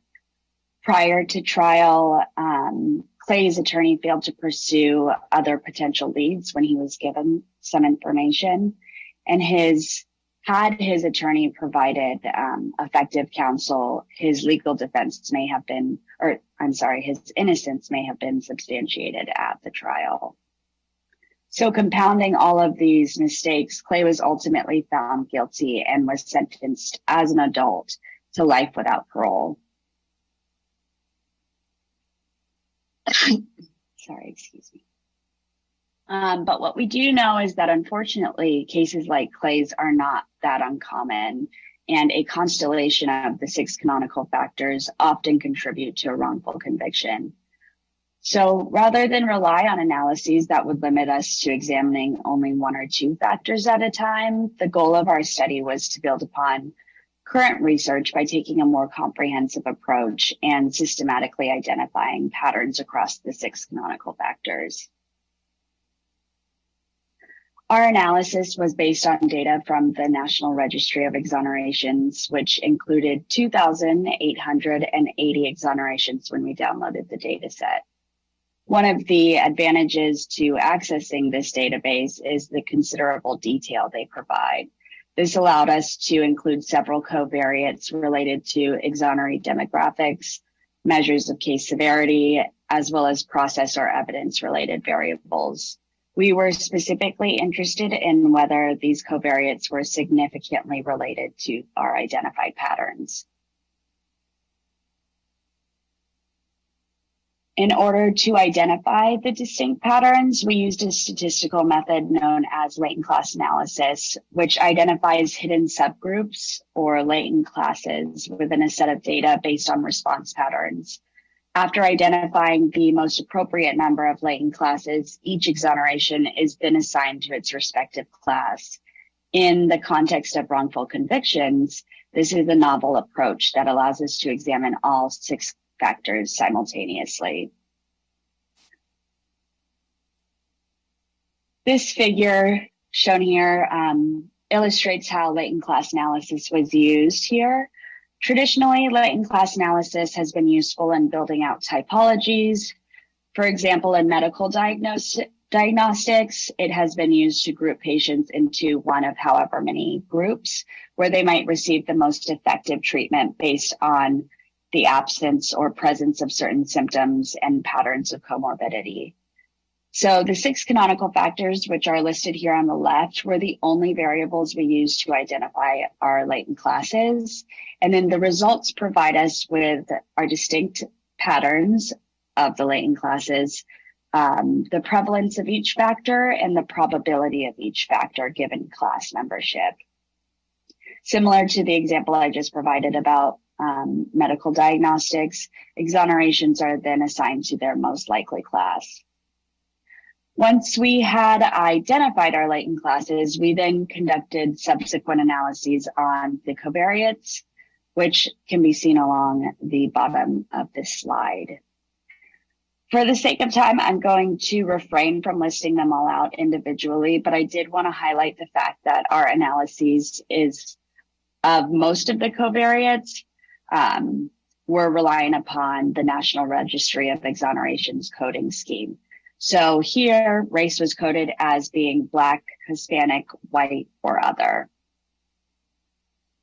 Just as the goal of medical diagnostics is to provide the most effective treatment for patients, the results of our latent class analysis could ideally facilitate more effective preventative techniques for these types of wrongful convictions.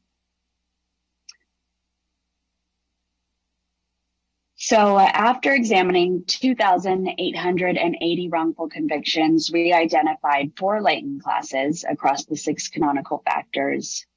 This figure illustrates the underlying patterns among them, and their labels reflect our interpretation of the results. In blue, you'll see class 1, which accounted for 30% of exonerations. This class is characterized by a very high probability of official misconduct, followed by a high probability of perjury or false accusation. Class 1 had relatively high probabilities of all the other factors when compared to the other classes.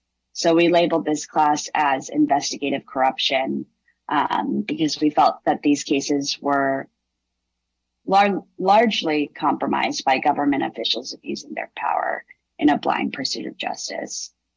In red, we have class 2, which accounted for 19% of exonerations. Overall, you can see that this class had relatively low probabilities across all 6 factors, but still had the highest probability for false or misleading forensic evidence and inadequate legal defense. Class 2 was labeled failures to investigate to reflect the highest probability of ineffective counsel in conjunction with a tendency to rely on unreliable forensic evidence. In gray, we have class 3, which accounted for 19% of exonerations. This class was characterized by the highest probability of mistaken witness identification and relatively low probabilities for all the other factors. Thus, we named class 3 witness mistakes. In yellow, we have our last class, which was also the most prevalent and accounted for 32% of exonerations.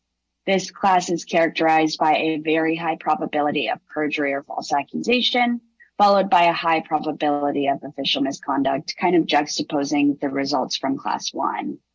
But unlike class 1, class 4 had relatively low probabilities for all the other factors. We labeled this class as intentional errors, given the prevalence of perjury or false accusation and official misconduct.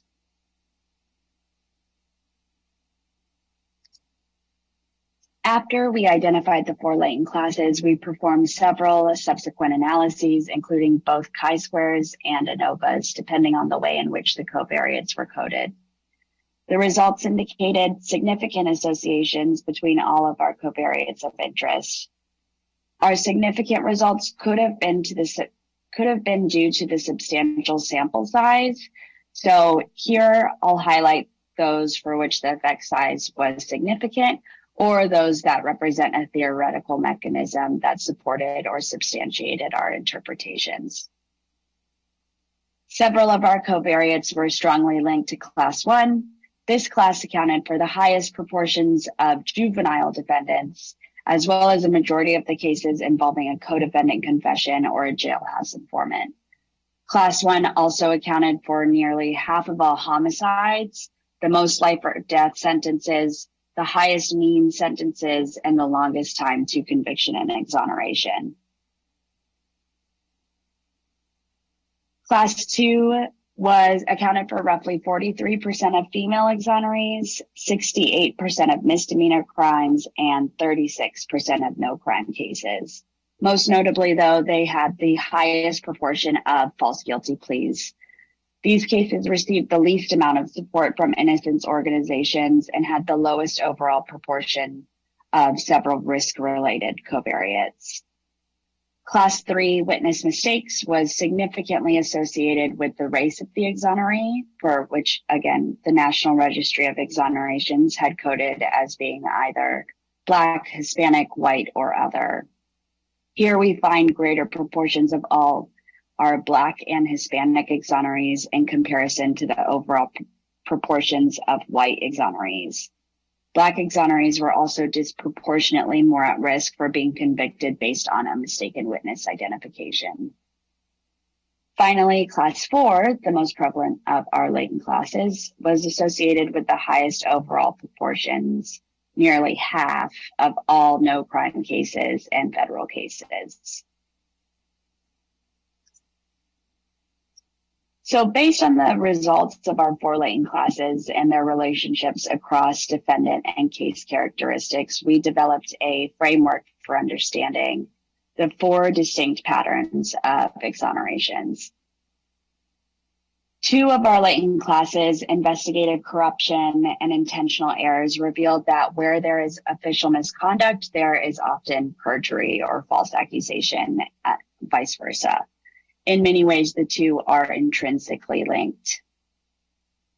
However, several differences in the pattern of these 2 classes encompassing misconduct imply that they emerge at different stages of criminal procedure.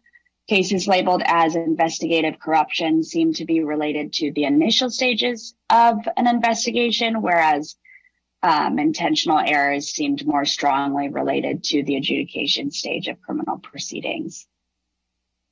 During initial investigation, several of our findings support the contention that officials may feel compelled to commit misconduct in the absence of other evidence.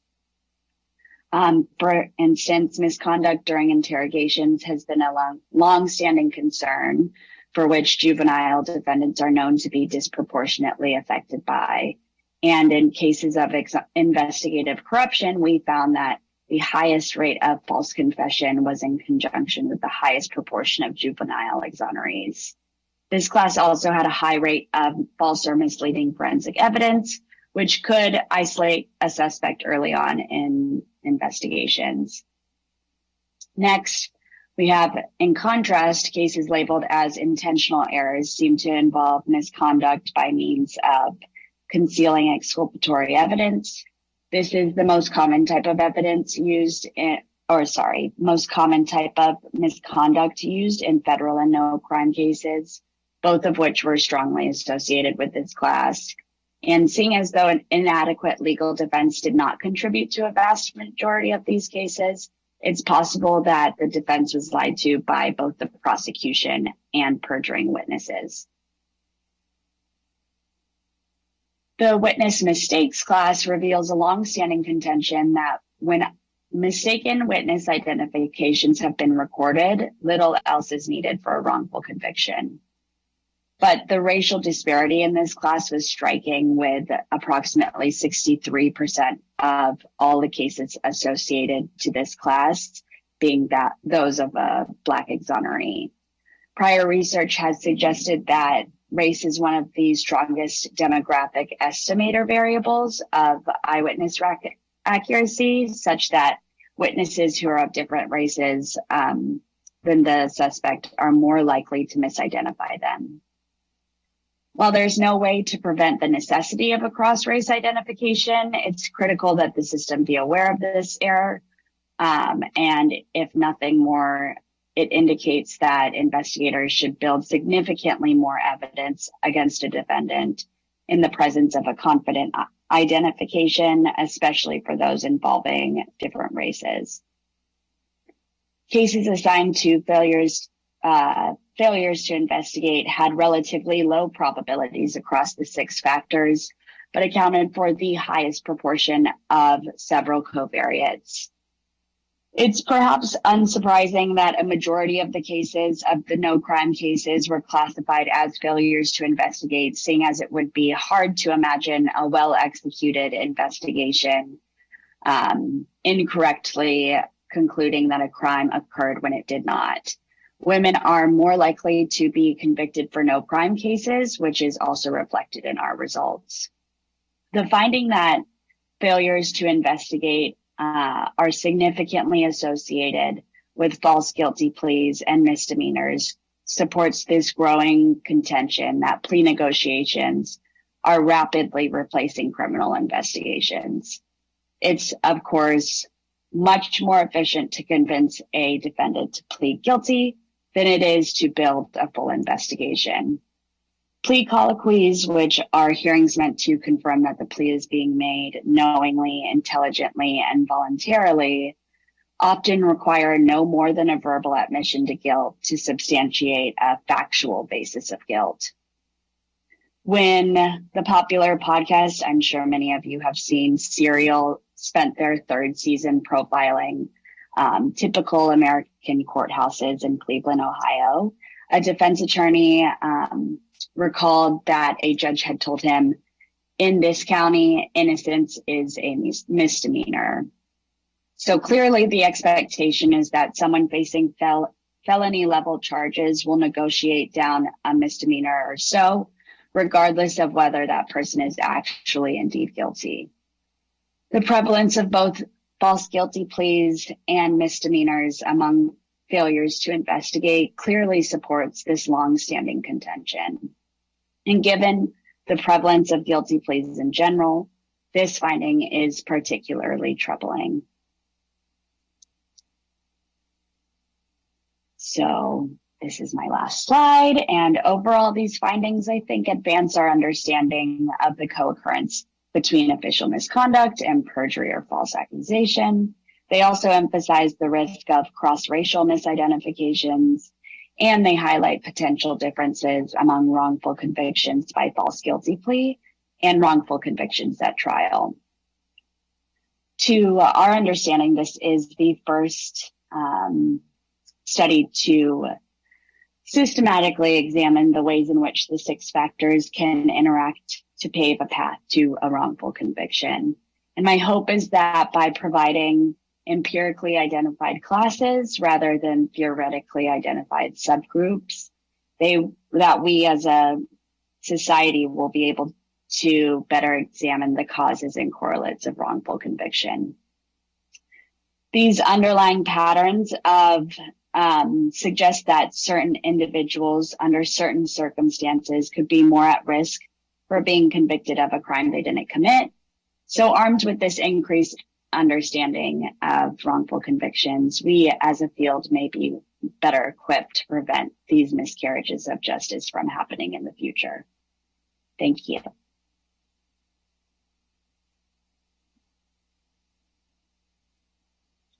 Hi, everyone. I'm back. So we're going to, thank you, Ryan. We're going to have everyone, all the speakers come back on stage so that we can do a short discussion. So I see that some of you have been asking questions online. Really appreciate that because I know our researchers, the reason they're here is because they want to be able to interact with the public and other researchers and scholars. So I'll take a minute just to have everyone be added to the screen. Awesome. Thank you. Okay, so I'm going to address those questions that were for a specific researcher, but I also want all of you to feel comfortable unmuting and contributing to the discussion. Don't feel like you're interrupting me. I do want this to feel a little bit more organic than I know Zoom conversations can be. So the first one is actually for Rebecca. From Simone from Facebook, says that they love that all of this is being introduced to the innocence world. Do we see data being able to be used as newly discovered evidence to help exonerate in the future? Has it been used in the States? Not totally sure if you'd be able to answer the latter one, et cetera, et cetera. Tell me everything, Simone says. I wish I knew everything. I've actually been looking at this a lot in terms of witness identification testimony and the extent to which we can kind of bring in scientific research being done on witness identifications as new evidence. Because here, and I think for the most part in the United States jurisdictions too, you need kind of new evidence to mount these appeals.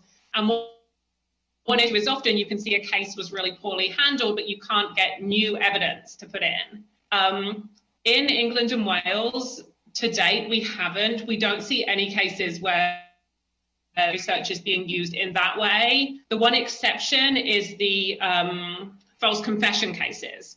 And that is where we saw a lot of evidence being brought in, essentially in cases involving both involuntary and voluntary confessions, where it said, you know, we now understand that the conditions that person was placed in were likely to induce a false confession.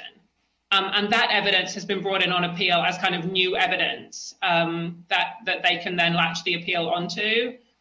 But I definitely haven't seen it really in other areas, and in the area that I've been focused on, mostly eyewitness research. But I'm hopeful, and I'm working on a big project at the moment with the Criminal Cases Review Commission here, which is like a statutory body that investigates miscarriages of justice and refers them back to the Court of Appeal. Working on a big project with them about how they handle witness testimony and how social science research can like inform how they handle that testimony. So I'm hopeful that if they buy into it, they might be willing to refer cases on the basis of it, and we might see a bit more of that. So that's England and Wales. I can't really speak to the US, but I hope this is the question. You cut out a little bit there, but I think that you had passed the mic to anyone else who might be able to answer the question. I don't know if any of our other researchers have had experience. I mean, certainly, you know, I know that attorneys seek out experts to do this kind of appeal process, to bring out new evidence, or to say, you know, the original juror in the trial or the original witnesses say something different or were coerced now. But I don't know if any of you work either with lawyers, judicial systems, or judges. No? All right. That's, I mean, it's not, it's not fine. It's fine for the question, but maybe something to think about. Okay, so for Amy and Liz, one question we had was, so you did mention, as other presenters did, differences by gender, particularly among women who I think experienced what you called feeling fierce after. Did you also notice, or to what extent did you notice differences across race or ethnicity? Liz, I'll take that, and then you could add in anything, just because I have some of the more descriptive data with me.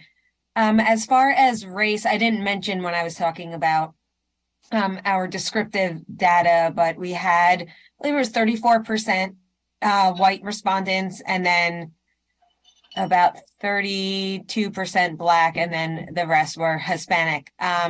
We did not code for differences between race. Usually when I do quantitative work, I'm able to better discern differences between race, but our numbers were so small for a qualitative study. So I did not see any big differences, but I am sure I'm very sure that they exist. Liz, did you want to add to that? Anything that came out when we were coding the data but among racial differences?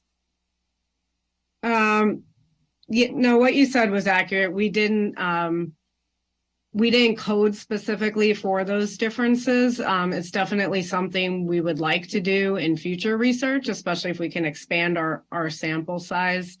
The same with gender. Our findings there were so limited, but we just thought the distinction between, like, you know, those descriptive words that the respondents utilized struck us as being qualitatively different, and we didn't really notice that as much with race. But in both of those areas, it's something we definitely would want to look into in our future research. Cool, thank you. I know that there was, I saw an interesting question. Oh, yes. So Taylor, you did speak on this a little bit, but the question says, do you think personal biases also play a role in eyewitness misidentification? I know that bias is something, particularly racial bias, is something everyone here has studied and read about, but I just wanted, if you have anything to add regarding bias in eyewitness misidentification and even cross-examination procedures. Sure. So, well, it kind of depends on what you mean by bias, but if we're talking about like cross-race identifications, those are definitely harder to make because people are not as good as identifying people who are of a different race than them. So I don't know if that really gets at the answer to this question, but yeah, I unfortunately I don't know about with like cross-examination necessarily, but there are definitely like things with jurors and what they perceive and what their own biases are. Unfortunately, that's not my area of expertise though. So unfortunately, I don't know if I can answer this question particularly well, but I hope that helped a little bit. No, it does. Thank you. For Amy and Liz, April on Facebook asks, how can we research those people who are not faring very well? So that's that's the $1 million question. Yeah, that should be easy to do in 5 minutes.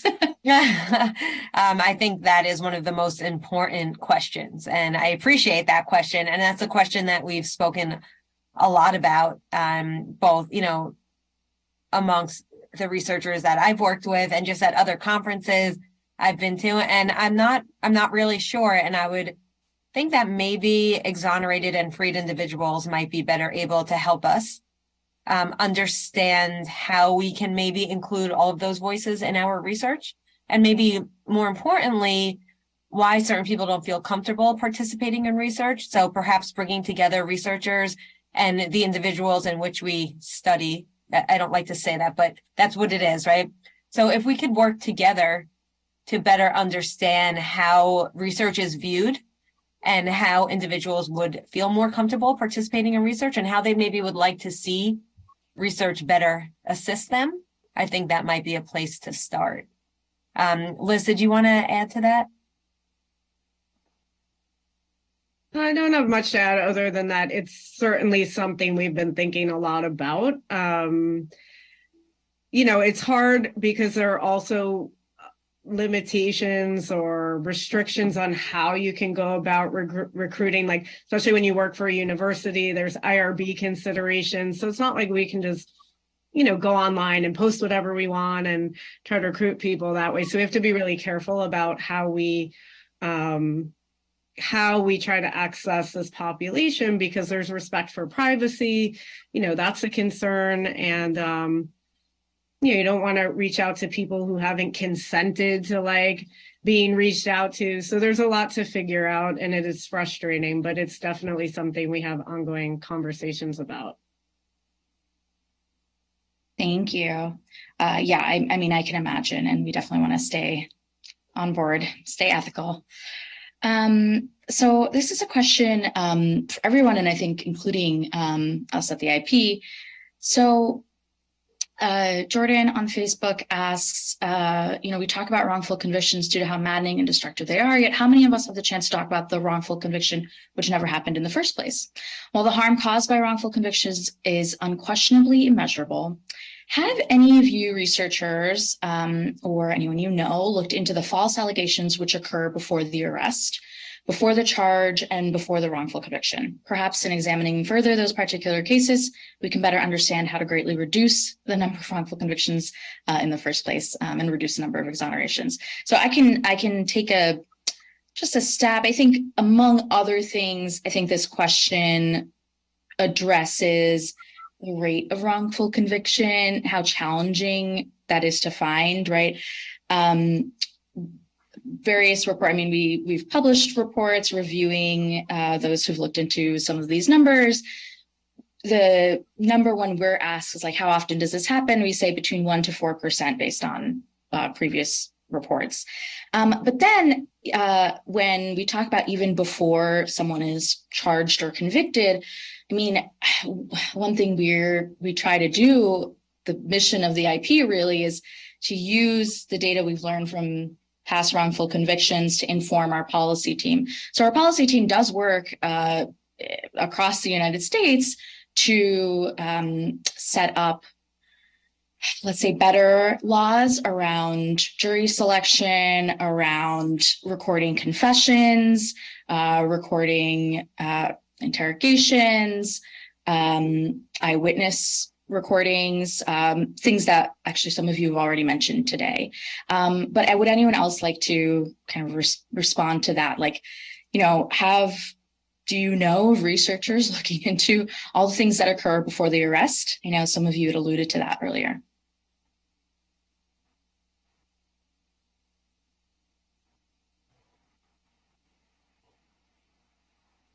any of you can chime in. I know, Liz, you and Amy spoke about the traumatic experiences that placed people in the line of questioning in the first place. I also know, other vulnerable populations include, as Ryan said, juvenile defendants, those who are younger, more likely to be coerced into false confessions. But yeah, if any of you want to reply. I mean, I think in terms of our work, a lot of the factors that influence wrongful convictions, there are some of them that occur in the legal process, right? But I think, like you said, a huge amount of them occur during the investigation process. And you see them in cases where wrongful convictions arise. You also see them in cases that collapse at trial, because it's identified there's been a big disclosure issue or a big discovery issue, or an issue with an eyewitness, and it won't get any further. And so I think a lot of them are issues with investigation that are probably present in cases that kind of collapse prior to a wrongful conviction occurring as well. There are a lot of big cases here that collapse because of last minute disclosure, right? And so the defense lawyers will suddenly realize there's this body of evidence that hadn't been disclosed to them, and when that's brought into court, the court will kind of throw it out. So I think a big distinction between the cases that do end up in wrongful convictions and that don't is sometimes just really good lawyering, really good lawyers who can get in there before the conviction has occurred and unearth these issues kind of before they're leading to that conviction. And that isn't to say that it's always possible, but sometimes you see it when there's a really good lawyer. They know these kind of factors, they know to dig them out, and they can do that kind of at trial rather than on appeal. Right. I appreciate that. Thank you. Okay, so I have a couple last questions for the panel, and then I'll make a few plugs. So what do you all believe, we can go around to each of you, what's the single most understudied aspect of wrongful convictions, in your opinion? We've talked now about, each of you talked about the limitations of your studies, the strengths and weaknesses. Just wondering where you would like research to go forward.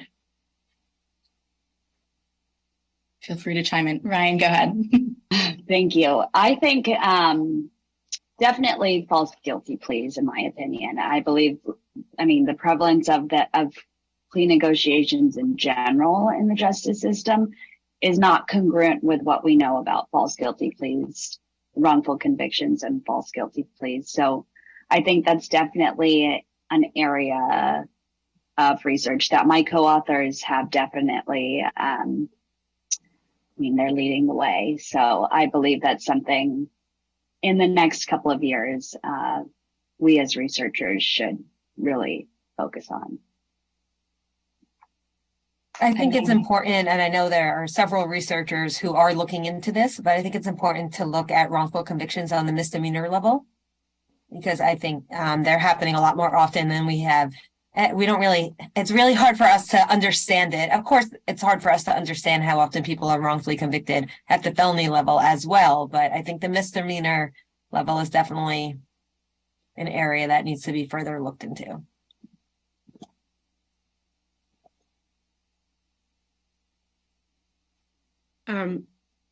Amy, what about your co-defendant research?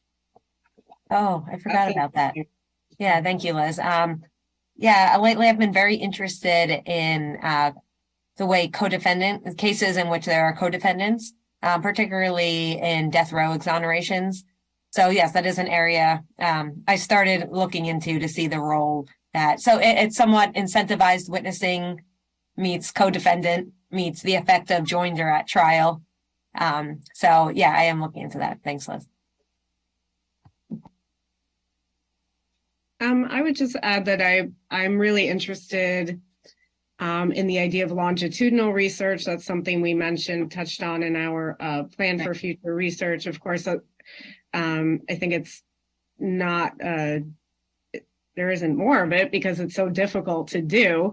It's costly, it's time consuming, and then retaining your sample and your original study over time can be complicated as well. But I do think, especially if we're examining like processes and how processes unfold over time, I think that would be really important to have more longitudinal research. We were working on a proposal a while back for a mixed methods approach. That's something we also feel is important, right? Both types of data, the quantitative and the qualitative, are so important to have. But one of the things we were interested in when we were developing that proposal was the idea of cumulative disadvantage. And we really wanted to start looking at advantage, disadvantage. This touches on a question that was raised a few minutes ago about what about, prior to the wrongful conviction, who's at risk, who's more likely to be falsely accused, right? So we were really hoping to, with this new research, look at disadvantage that individuals experience prior to arrest and how that impacts their likelihood of being accused in the first place. So that's something I would, think we need to see more of in the future. Thank you. Well, yeah, go ahead, Taylor. Oh, so eyewitness research is a pretty extensively studied area, but one area that could probably use a bit more work is evaluators' perceptions of eyewitness evidence, especially when these best practices are used. So like, how well do they work? How do they believe? Does it actually increase how much jurors believe witnesses? Does it actually align with their accuracy, or do they now believe all witnesses, even mistaken ones? And like, what other factors other than maybe confidence is a big factor in evaluators' belief, but there are some other factors which may play into that, like how well calibrated they think witnesses are with their calibration, their confidence and their accuracy, as well as a bunch of other factors, I think is a good area to look into. Yeah. No, thank you. Rebecca? So I had like three things. One of them was guilty pleas that's been said. One of them was like our equivalent of misdemeanors. So the lower level courts, there's got to be huge amounts of wrongful convictions occurring there, and it's very much under the radar. It's very poorly reported on. And the other thing I think relates a little bit to what Taylor said actually, which is we know a lot about jury decision making, but I think it would be really nice to know more about the types of cases where jurors are kind of systematically making mistakes and not responding to the right things. We know a fair bit about it, but being very specific about it. And then as legal researchers and lawyers, translating that into something that the courts can use. So if we know that this is a case where the jury might have made a mistake, they're particularly vulnerable to having made a mistake, how can we get that into court, right? And use that to kind of mount successful appeals rather than having it be in kind of background knowledge, which I think it sometimes is now, even though it's super important. So that's what I'd love to do. Gotcha. Thank you. It's actually great that multiple people said the same thing, because it means that there are clear themes. Go ahead, Amy. So as I briefly touched on, I think it bears repeating that I think it's extremely important for researchers, practitioners, lawyers, freed and exonerated people, family members. I mean, if there was a consortium that could get everyone at the table, because I personally believe, and I would imagine most of my colleagues here feel the same way, is what's the purpose of doing this research if it's not helping move the needle, to help individuals, whether that be, some of this research is talking about helping avoid the wrongful conviction to begin with, and some of it's talking about helping people upon reentry and everything in between. But I think it's important that this research gets into the hands of lawyers, policymakers, and actually makes a difference. And I think that is the point where we are in the field of research in the area. Is there so much good research, and it should be doing so much more than it's doing. Yeah. Wow. Well said. Thank you. I hope this is the first of many kinds of these conversations. So I have one more question for Ryan, and then I was actually maybe before I ask that, kind of connected to what you just said, Amy, and what Rebecca just said. So I was actually just curious, have any of you collaborated on a wrongful conviction study or related with another researcher in a different discipline? I see, Amy, you're nodding your head. I know there are some who are newer in their careers here, so I understand that there hasn't been that much time to collaborate on different disciplines. Yeah, I think a natural area of collaboration is with psychologists, especially forensic psychologists, Andres, Taylor, and Ryan, and actually Rebecca know as well, the research they're doing ties very closely in with forensic psychology. So I've definitely worked with people in that area before, but I think the more collaboration, the better. And I think the more fields similar to having the more voices at the table in all areas, I think would help the conversation, including academics from other areas other than criminology, political science, psychology, and law.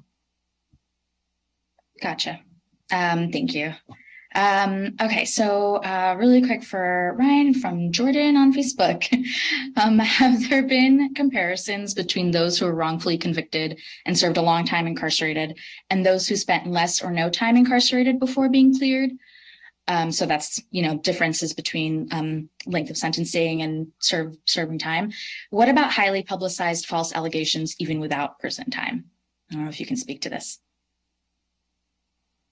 I mean, I think those are both great questions, but I don't have enough information on either of those in terms of like the wider context outside of what we've studied. So I definitely will be looking that up following this time together. If Jordan wants to reach out to my email, I believe that's listed on the website. Yeah, we will. Thank you. Cool. Thank you for Thank doing you. that. Absolutely. One last question for the panel. So we've talked now about different forms of misconduct all along what I call a case timeline. I don't know that any of you are working in the future or have worked on prosecutorial misconduct. Are there any mechanisms that Rob on YouTube calls actively sniffs out and deals with a prosecutorial misconduct?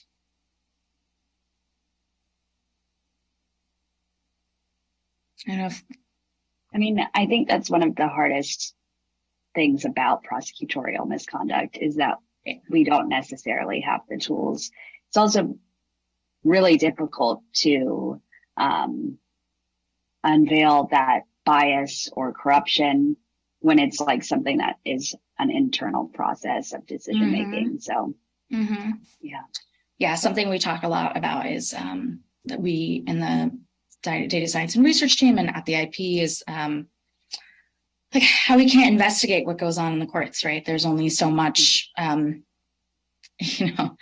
so much I can do, like walking in with my clipboard and magnifying glass inside of a court. But thank you. Okay, so we have a few, I think, questions that refer outwards. So one is Jen on YouTube asks, is this study published? Not even sure which study this was referring to, but the answer is yes to all. They will be published in the Wrongful Conviction Law Review. If you sign up for our listserv or answer our questions, if you've RSVP'd to this event, you should be receiving some follow-up emails from us that can tell you how to access those materials. It will be open source. Again, we really care about accessibility here. Another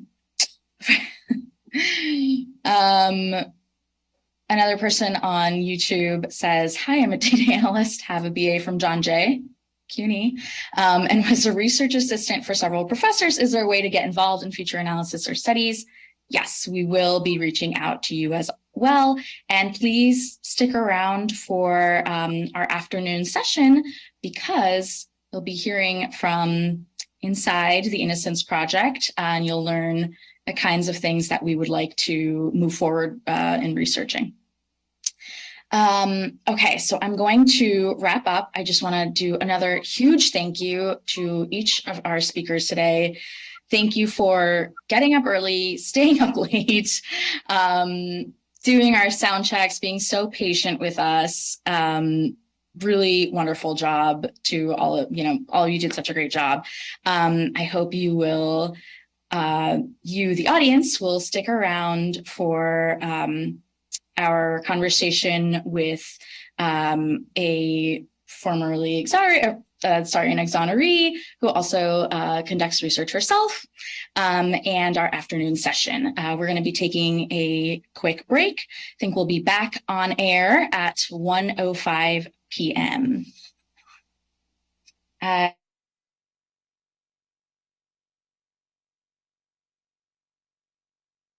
18 years is a long time. Coming home and so much had changed, it was like a minefield. Because it's very difficult once you come out of prison and the whole system, the whole world's changed.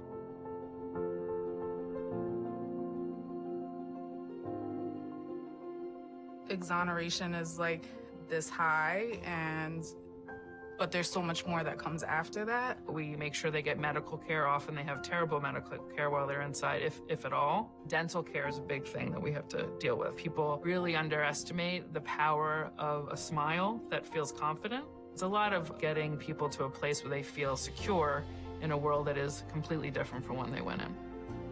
Hiring Rodney was a big highlight. We have not had anyone in the social work department who has been a part of the system. I'm able to identify different stages that exoneree brothers and sisters are going through. I'm able to relate in that way because I've been through it myself, and I'm able to provide a comfort zone.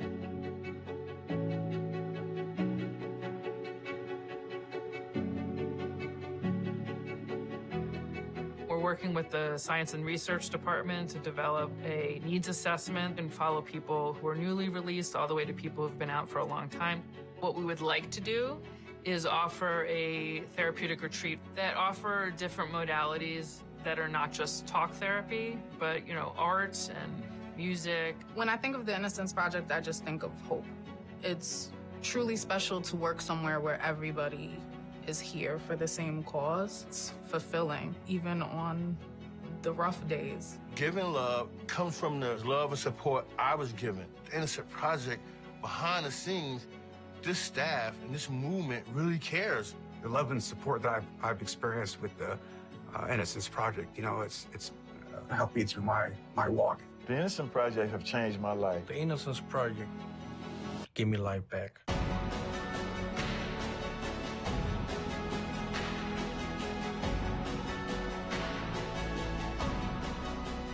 And we are so grateful. Thank you.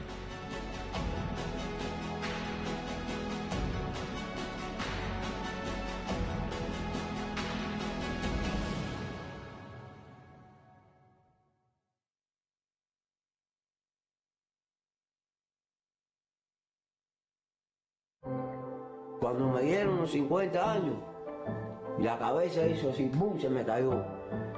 Y me tuvieron que agarrar, dejar tu grapa en mí. Yo voy a ser libre y yo voy a demostrar que yo soy inocente.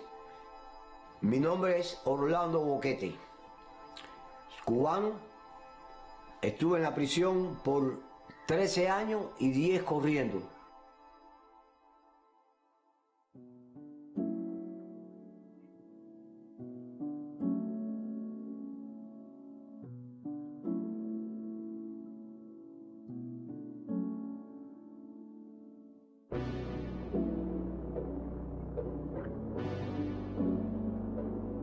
I'm a survivor, but sometimes I got bad situation. I never go put my head down.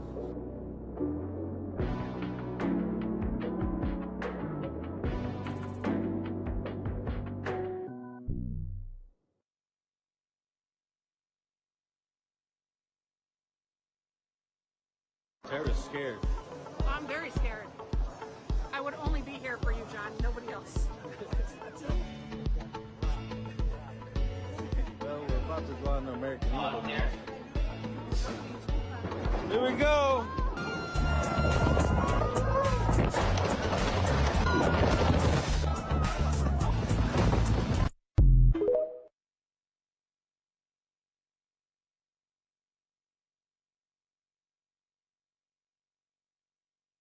Hello, people. What's up? What's going on? Call this free at last. Vindication.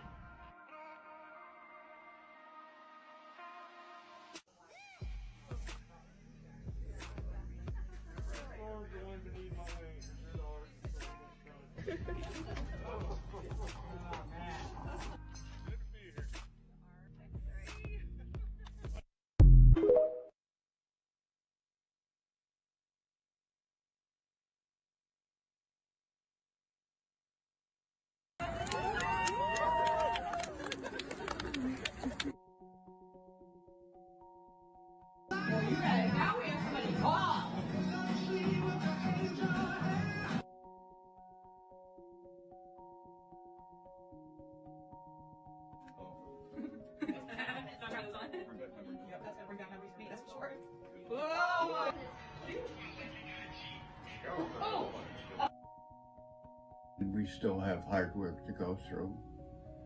We're in the process of continuing DNA, and one day, and I will never give up, they will completely prove my innocence.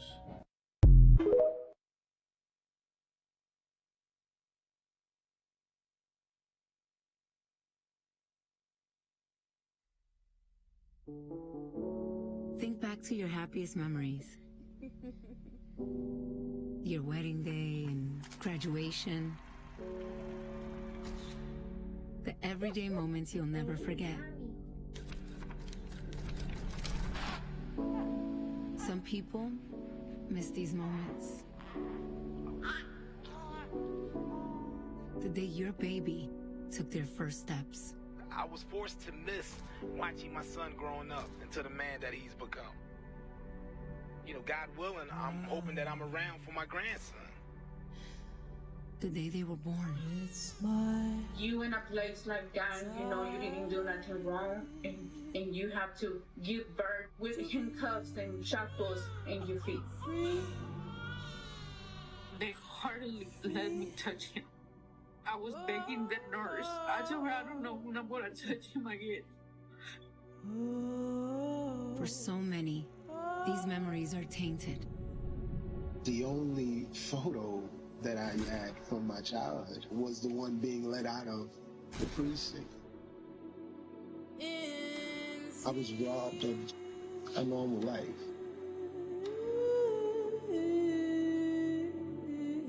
It is a tragedy that Mr. Burton spent some 20 years in jail for a crime that he did not commit. I offer my apologies on behalf of a system that failed him. One of their happiest moments is the day they were released from prison. 19 years! Yeah! Yeah, baby! And reunited with their families.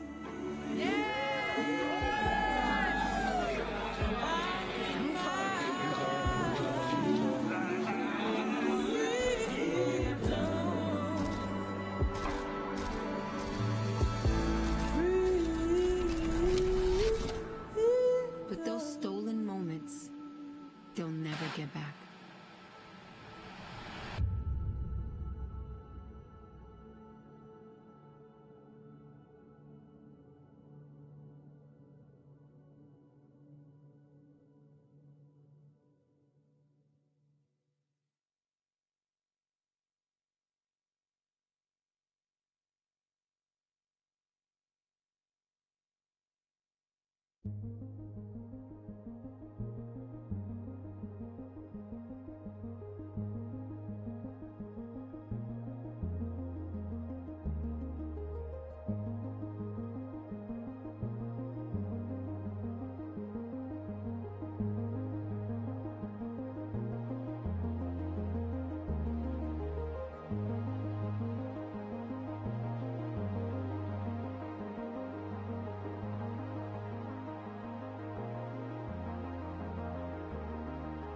You haven't heard the news yet? No, what happened? The Court of Criminal Appeals issued a stay of your execution for Wednesday. Are you serious? Are you serious? That is so wonderful. Thank you so much.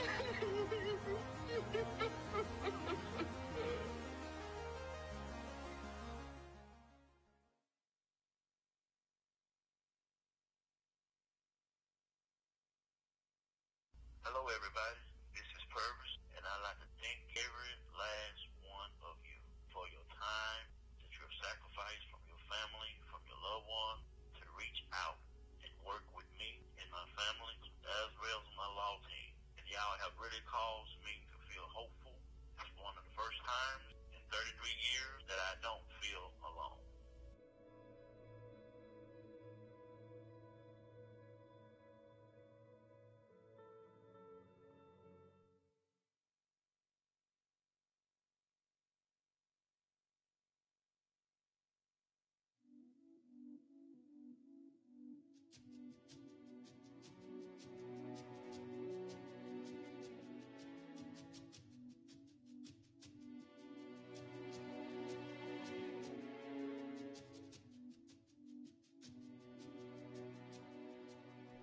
While I do not need this court, these prosecutors, or a piece of paper to tell me I'm innocent, I am very glad that my family, my friends, and the attorneys who have worked and supported me over these years are finally seeing the truth that we have all known, officially recognized.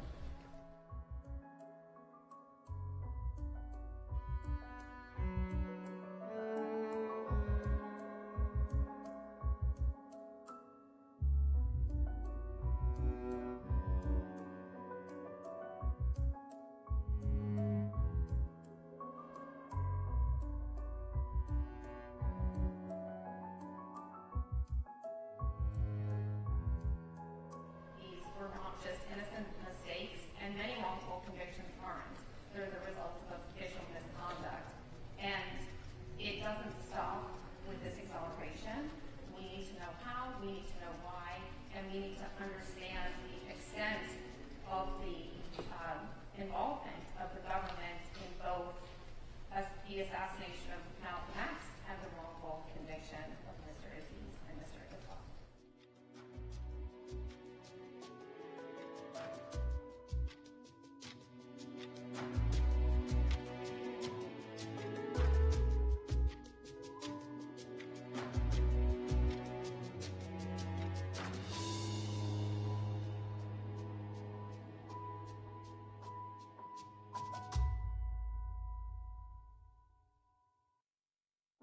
Years, a long time. Coming home and so much had changed. It was like a minefield. Because it's very difficult once you come out of prison and the whole system, the whole world's changed.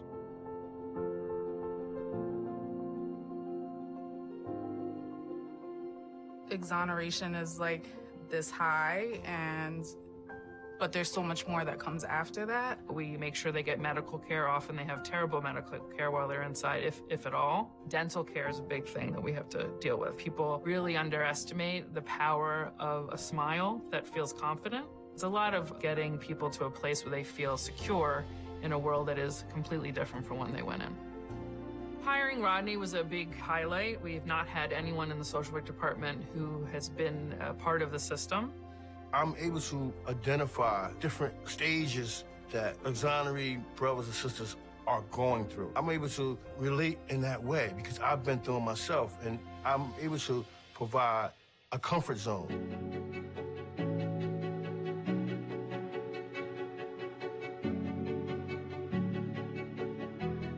We're working with the Science and Research Department to develop a needs assessment and follow people who are newly released all the way to people who've been out for a long time.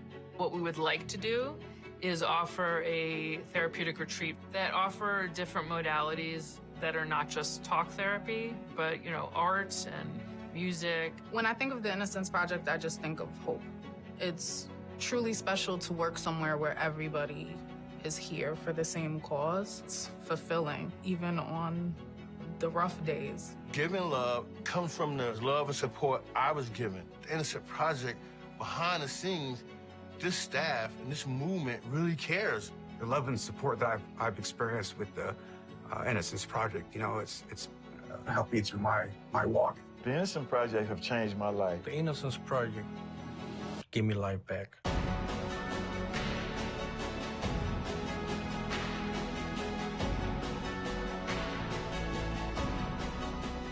And we are so grateful. Thank you.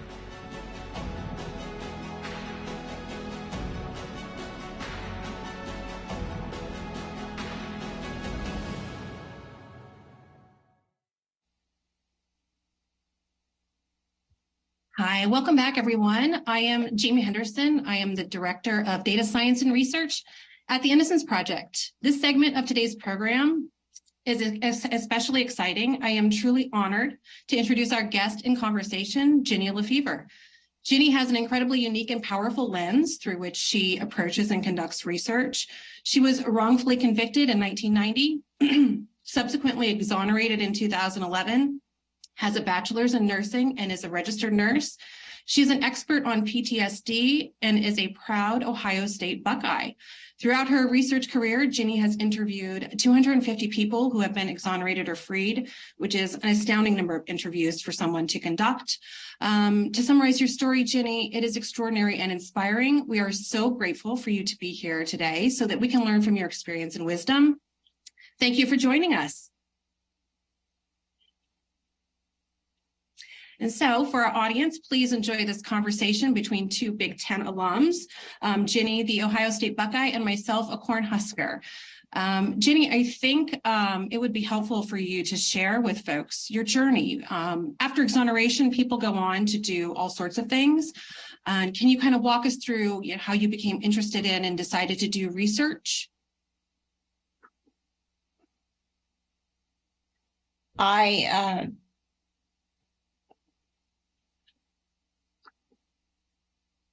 I'm not sure I'm on. Oh, okay, good. Well, I received my associate's degree from Central Ohio Technical College, which is affiliated with the Ohio State University in Newark, Ohio, and had returned. I was always going to finish my bachelor's in nursing. And so when I found myself exonerated, and it's a wonderful, terrific story that we don't have time to share for the purpose of this interview, but it involves Ohio State football. So let me just say that. So anyway, once I was out, of course, I wanted to go back to nursing, and my nursing license, once I was convicted, the State Board of Nursing sent me a letter, and they said that my license would be denied, revoked, or suspended. And I wrote them back and said that I continue to maintain my innocence, and I requested that the board suspend it for such time as I was no longer incarcerated. And they sent me their best wishes, excuse me, and suspended my license. So I set about the journey to get that back. And it took a good friend, a fellow Buckeye, a registered nurse, and attorney, Paula Brown, Dortch, and Kravitz, Brown, and Dortch in Columbus, and 3 years to get my license back. But I managed to do that, and in the process of that, I started attending events. The first one was at Northwestern University. The law project there invited me, and I spent 3 days with Sabrina Butler and met Ziva Convisor, who is kind of a surrogate mom to me and a fellow researcher, and got involved with the whole trauma thing, and noticed in the company of other exonerees that we all had certain tics. This is mine. I do this thing with my hands like all the time. I've got like stones. I've got this little rubber head thing I got from Amazon. I don't know. I got a fidget cube that my significant other gave me for Christmas. Nothing works when I'm stressed. That's just, and we kind of all do it. So there are other things, panic attacks, shortness of breath, racing pulse. It runs the whole gamut, but every damn one of us has post-traumatic stress disorder of one kind or another. And so you ask about, or we talked about what it's like to be an exoneree, because none of you know what that is. So I am writing that TV Zirkle started, she chronicled the tragic death of Daryl Hunt. And that's a cautionary tale for all of us. What can you do for exonerees? Well, let me tell you what it's like to be an exoneree, because I wrote this little thing for it.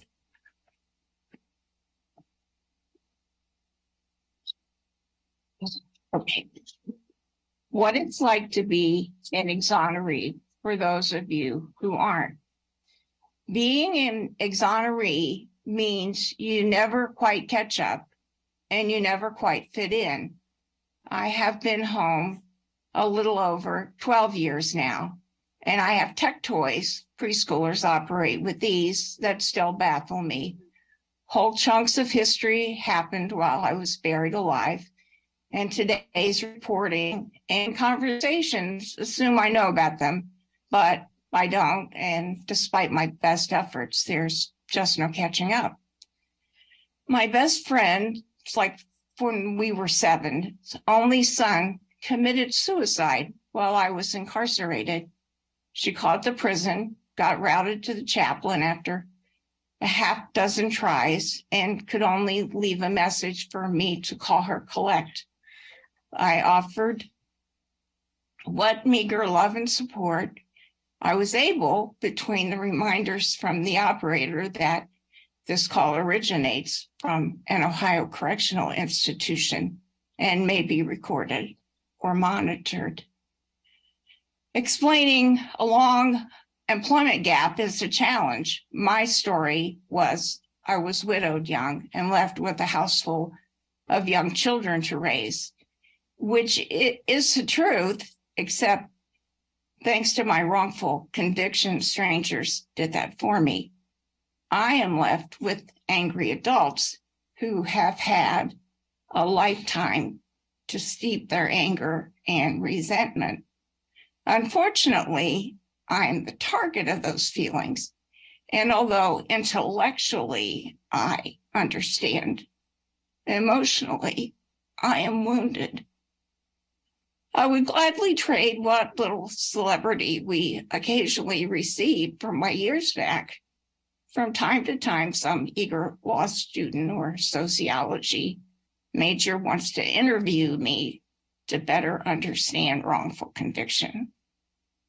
I am always tempted to share instead a favorite sign of mine that will soon hang in my own office.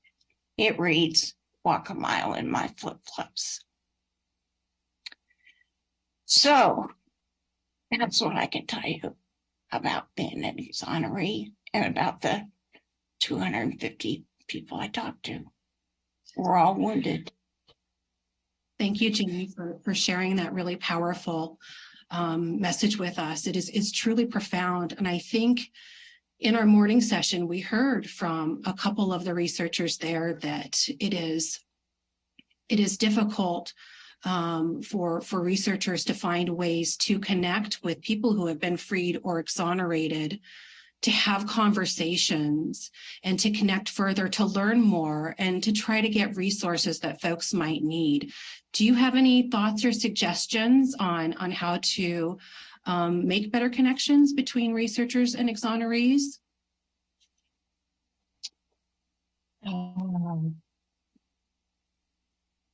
Well, I think people who are exonerated by Innocence Projects probably get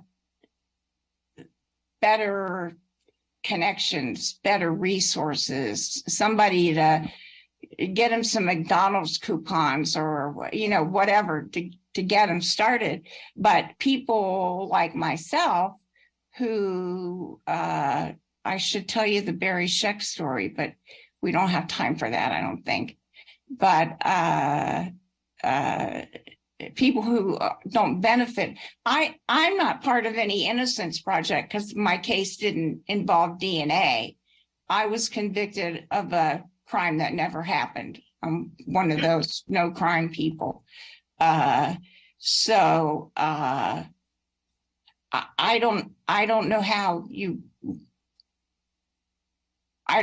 reach me, other than I just kind of put myself out there, and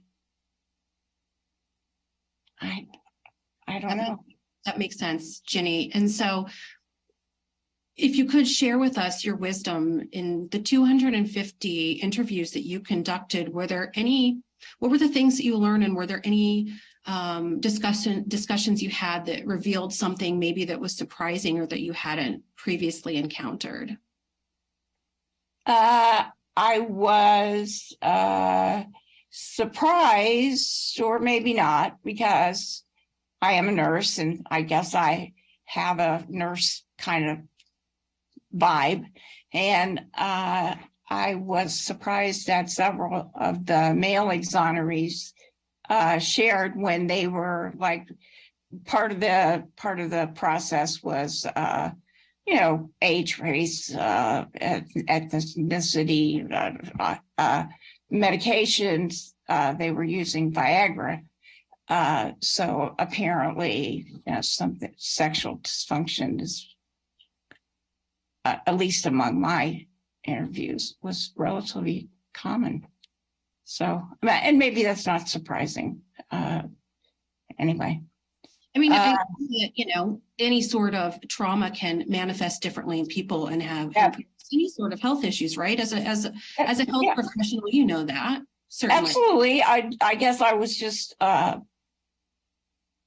surprised they shared that information with me, but anyway, they did. I was also surprised, or maybe not so much, the number of this seemed to be a guy thing, who would make sure that they had accounts for their whereabouts at all times. They'd go in and purchase a small item, so you have a timed receipt. They'd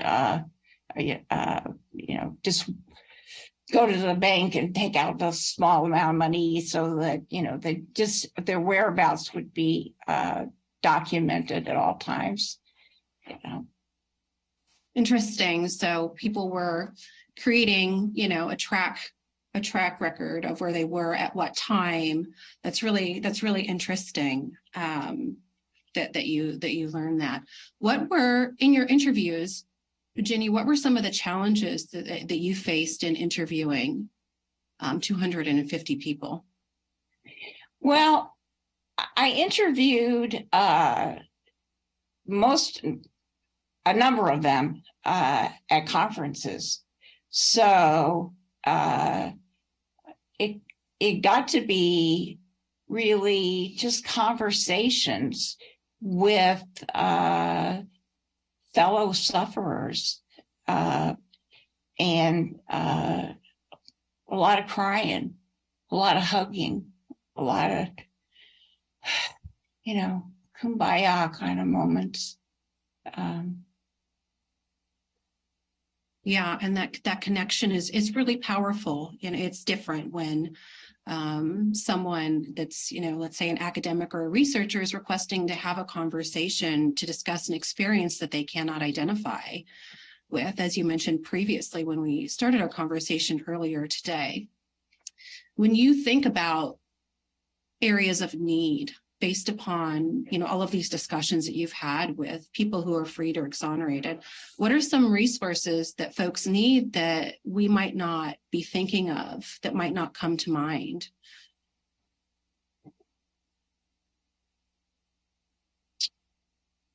I don't know if like a hotline would be helpful, beside Daryl Hunt.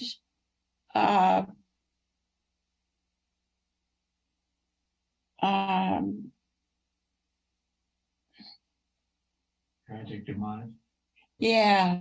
like a suicide hotline, like an Exoneree hotline. I don't know. Yeah, there's got to be a lifeline. I don't know. I don't have an answer. Okay.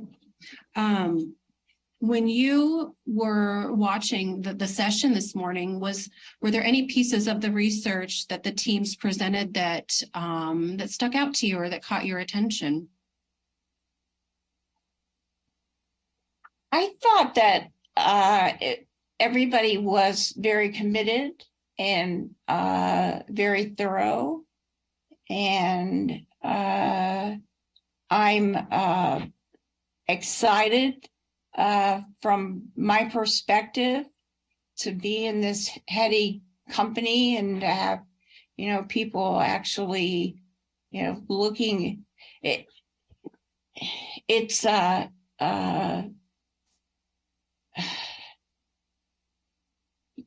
once you getting out, should be the hard part, and it is, but once you're there, putting somebody back together, just it takes a village. And I think you're on the right path. We just got to get the bricks and get the mortar and get to digging. Yeah. I think you are making a really good point, Jenny, that a lot of the research that we've seen and some that was mentioned this morning focuses on the contributing factors to wrongful convictions. What are the things that happen along the way that contribute to somebody being wrongfully convicted?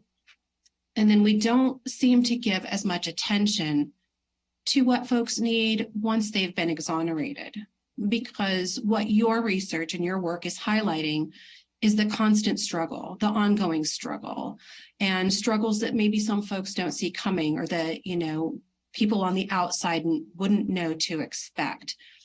And so I think that that's really important for our audience to hear. And, as we're thinking about more work that needs to be done, today we have this audience of scholars who, a lot of them are looking for research ideas or things that they need to study or want to study. And so can you, just take a few minutes to talk about areas that you feel would be most helpful to people who are freed or exonerated?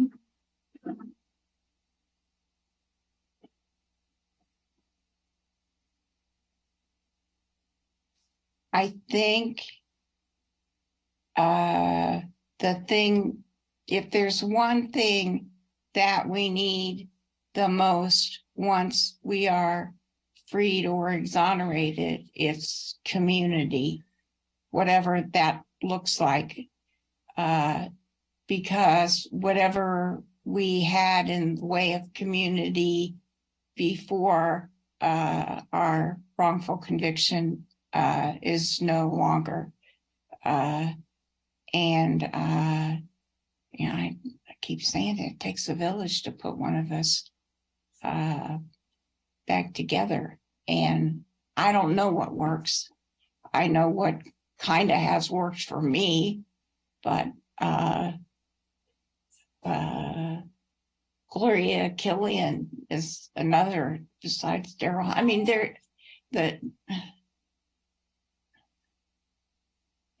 getting out should be the hard part, and then going on, is a challenge. And you're blessed with PTSD too. By the way, that's the bonus that you get.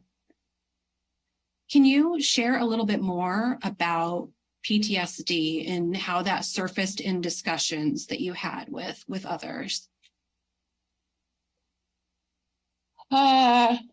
Well, of course, a lot of times I just see him, doing the thing. A lot of times they would get up and leave a group for whatever reason, and I'd go out and talk to them, and that would, start the discussion. And we'd do you ever get panic attacks? Have you ever felt your heart racing? Have you ever, gone through the symptoms? doing research on this. Oh, listen, I got this story, and that's kind of how it went. So it was actually pretty easy. Well, it wasn't easy, but it was. If that makes any sense. It does. It does make a lot of sense. And I wonder, this morning we heard about some gender differences. Yeah. You notice any gender differences in your interviews, in your discussions?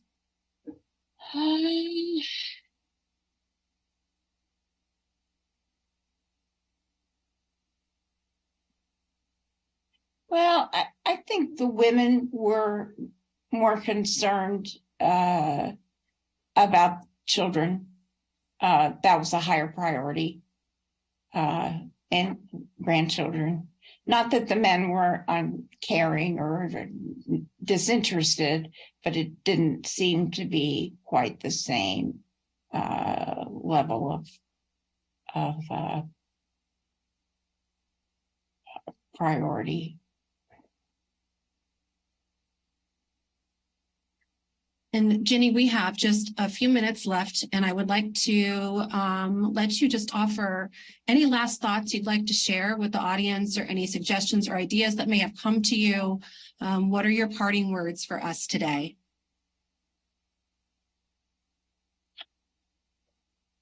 When I started my research, there were about 2,700 exonerees, and I meant to check the total this morning, but we're growing in number and we're everywhere. And as I often say, I could be your neighbor, your nurse in line in front of you in the supermarket. You just never know where you might find one of us. So we all need help. Yeah. Thanks. Yeah. And I remember you saying that in our prior conversation, that, when you were explaining your experience and your story, that it can happen to anybody. Accepting is a lifelong. Saying that, and you didn't agree with me, but that was Ziva. Sit. Oh. Okay. I just got a text from my mom, Ziva, and she says my parting words should be accepting is a lifelong process. Well, that's me saying that. That's her above me. It's not just the immediate needs on release, but long-term needs as well. Okay, yes, of course. Getting us a place to live and all that is important, but the struggle continues. So. Very good. Thank you, Ginny, so much for being here with us today and sharing your wisdom and your insight. And thank you, Ziva, for the assist there. And so that concludes our chat with our keynote conversation guest, Ginny Lefevre. At this time, we are going to have an hour-long break. It is lunchtime here in New York City. It's 1:30, and we are going to reconvene at 2:30. And Vanessa Maturko and some of our fellow colleagues from the Innocence Project, from the Policy Department, the Intake Department, Social Work, and several attorneys are going to come back and talk about various aspects of research, how they use research, things that they see as research gaps that need to be addressed when they're doing their work. And so if you're looking for a project or are interested in getting involved in research, this is the session for you. So we'll be back at 2:30. Thank you so much for spending time with us today.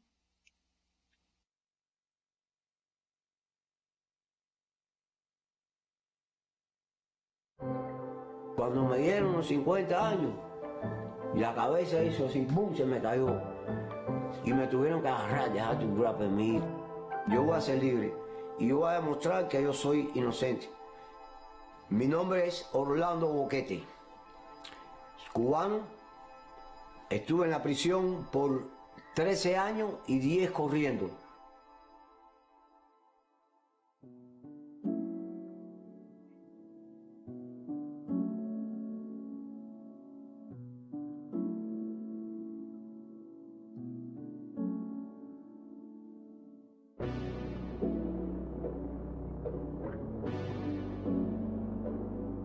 I'm a survivor. But sometimes I got bad situation. I never gonna put my head down.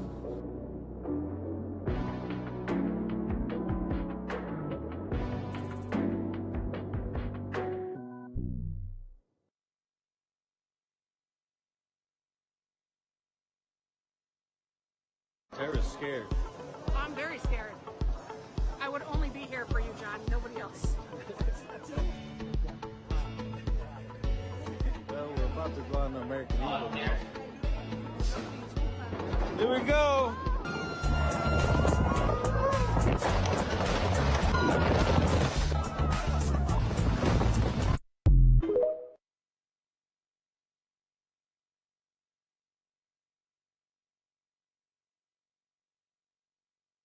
Hello, people. What's going on? Call this free at last. Vindication.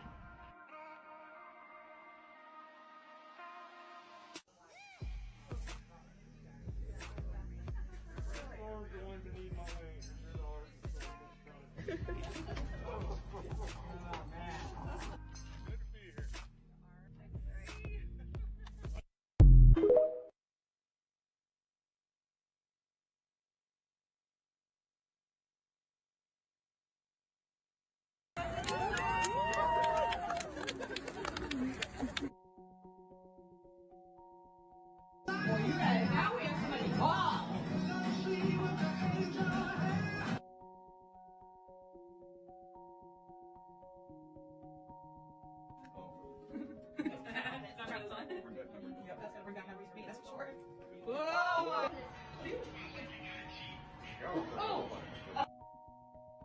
We still have hard work to go through. We're in the process of continuing DNA, and one day, and I will never give up, they will completely prove my innocence.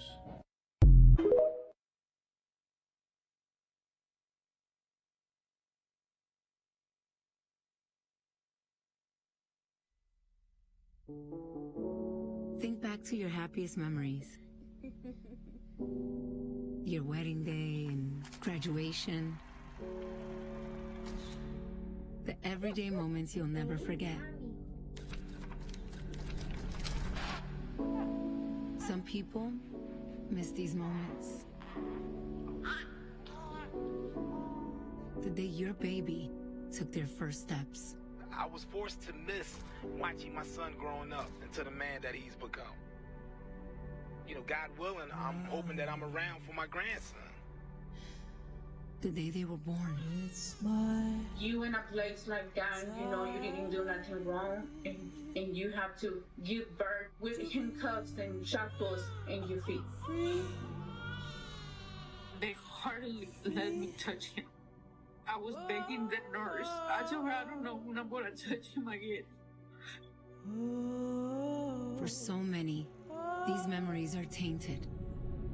The only photo that I had from my childhood was the one being let out of the precinct.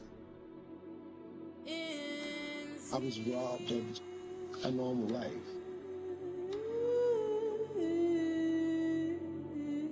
It is a tragedy that Mr. Burton spent some 20 years in jail for a crime that he did not commit. I offer my apologies on behalf of a system that failed him. One of their happiest moments is the day they were released from prison. 19 years!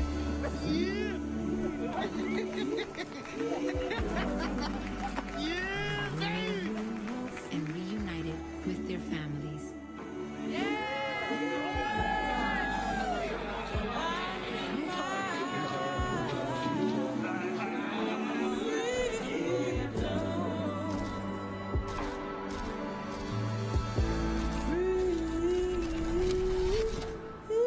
But those stolen moments, they'll never get back.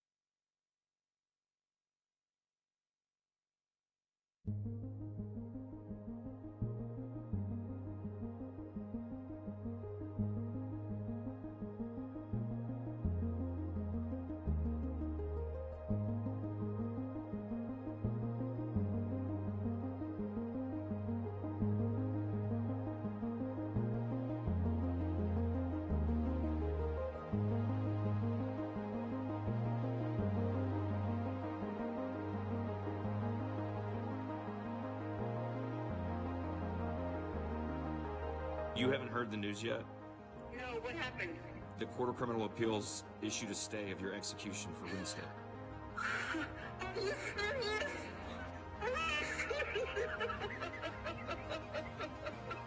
That is so wonderful. Thank you so much.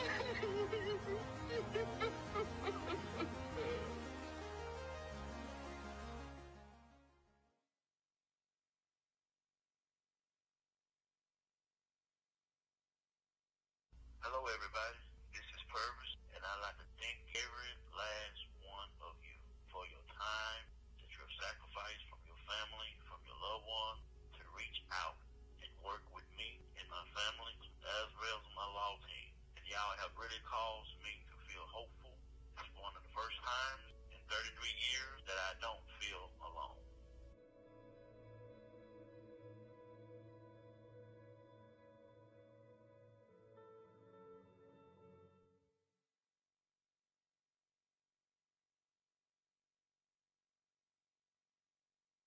"18 years is a long time. Coming home and so much had changed. It was like a minefield. Because it's very difficult once you come out of prison and the whole system, the whole world's changed.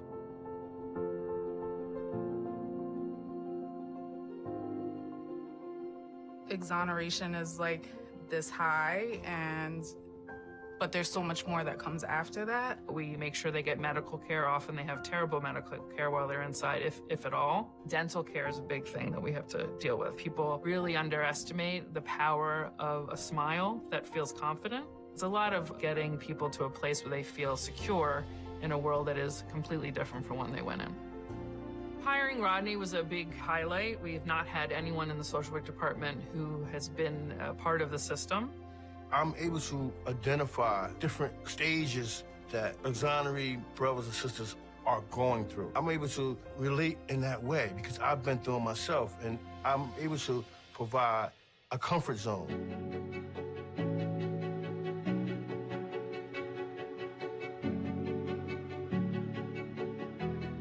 We're working with the Science and Research Department to develop a needs assessment and follow people who are newly released all the way to people who've been out for a long time. What we would like to do is offer a therapeutic retreat that offer different modalities that are not just talk therapy, but, art and music. When I think of the Innocence Project, I just think of hope. It's truly special to work somewhere where everybody is here for the same cause. It's fulfilling, even on the rough days. Giving love comes from the love and support I was given. The Innocence Project, behind the scenes, this staff and this movement really cares. The love and support that I've experienced with the Innocence Project, it's helped me through my walk. The Innocence Project have changed my life. The Innocence Project gave me life back.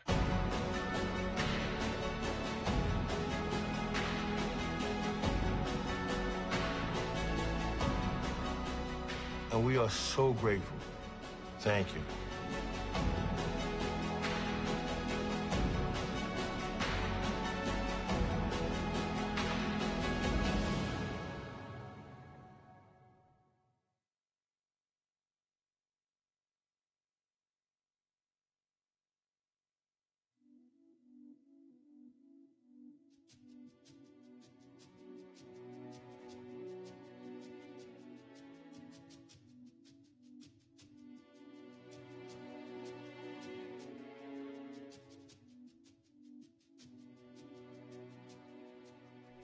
I do not need this court, these prosecutors, or a piece of paper to tell me I'm innocent.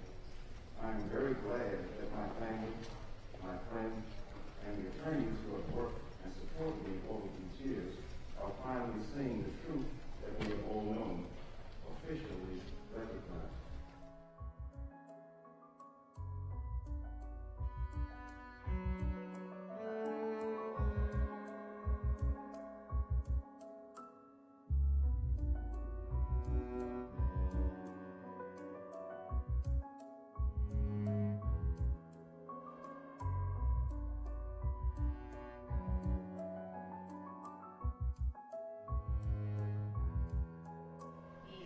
not just innocent mistakes, and many wrongful convictions aren't. They're the results of official misconduct. And it doesn't stop with this exoneration. We need to know how, we need to know why, and we need to understand the extent of the involvement of the government in both the assassination of Malcolm X and the wrongful conviction of Mr. Aziz and Mr. Islam.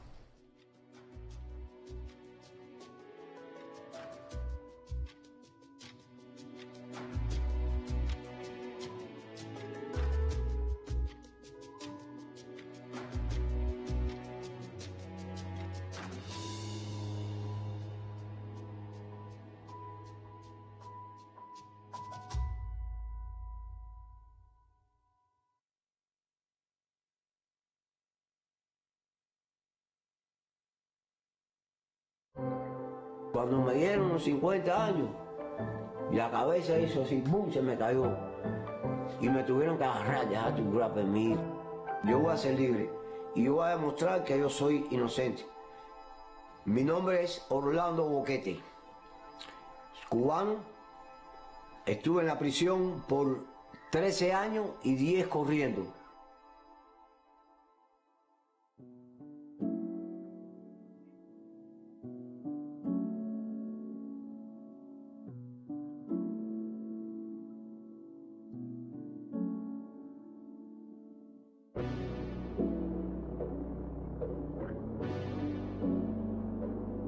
I'm a survivor, but sometimes I got bad situation.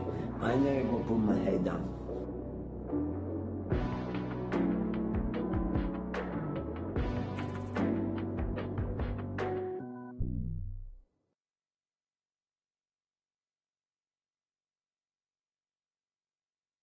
Tara's scared. I'm very scared. I would only be here for you, John, nobody else. Well, we're about to go on the American Eagle now. Here we go!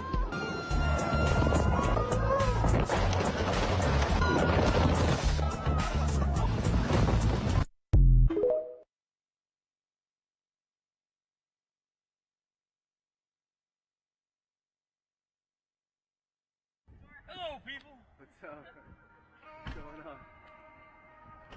Caller's free at last. Vindication.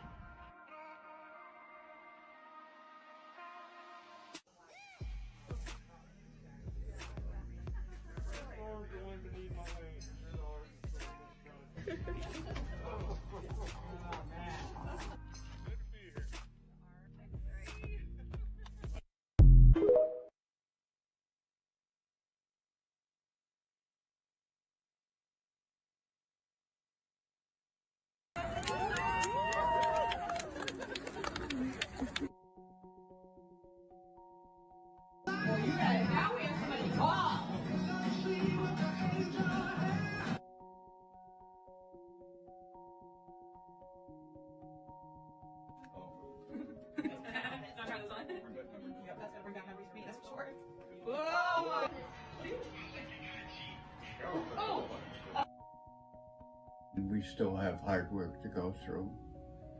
We're in the process of continuing DNA, and one day, and I will never give up, they will completely prove my innocence.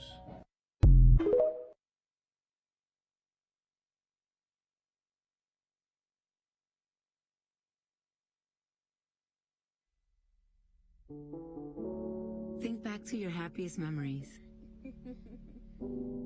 Your wedding day and graduation. The everyday moments you'll never forget. Some people miss these moments. The day your baby took their first steps. I was forced to miss watching my son growing up into the man that he's become. You know, God willing, I'm hoping that I'm around for my grandson. The day they were born. You in a place like that, you know, you didn't do nothing wrong, and you have to give birth with handcuffs and shackles in your feet. They hardly let me touch him. I was begging the nurse. I told her I don't know when I'm gonna touch him again. For so many, these memories are tainted. The only photo that I had from my childhood was the one being let out of the precinct. I was robbed of a normal life.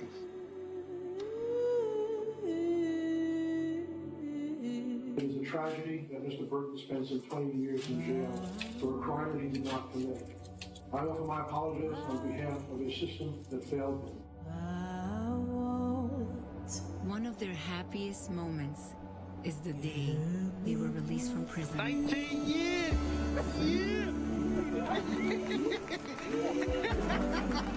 Yeah, baby! And reunited with their families.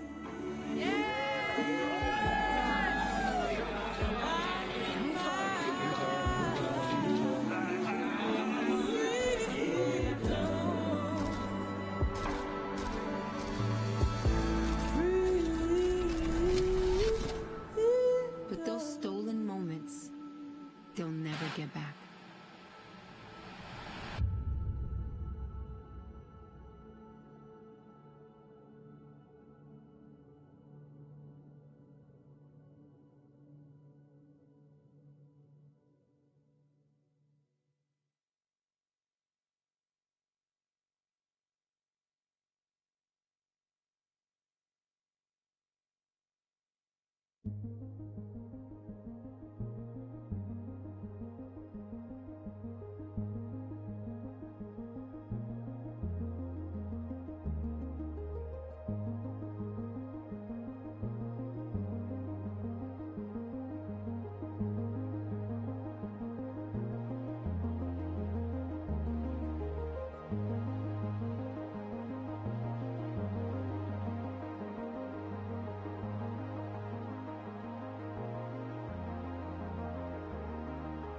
You haven't heard the news yet?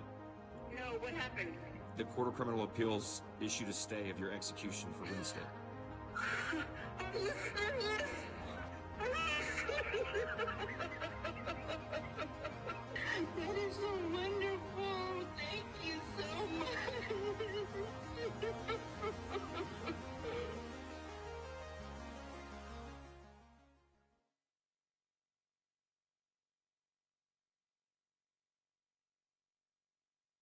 Hello, everybody.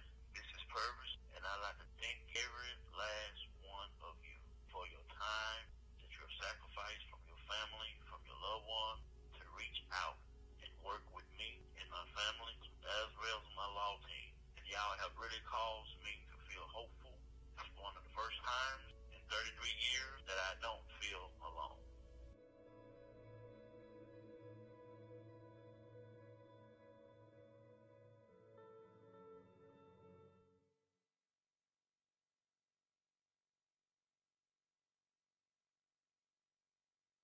$18 years is a long time. Coming home and so much had changed. It was like a minefield. Because it's very difficult once you come out of prison and the whole system, the whole world's changed.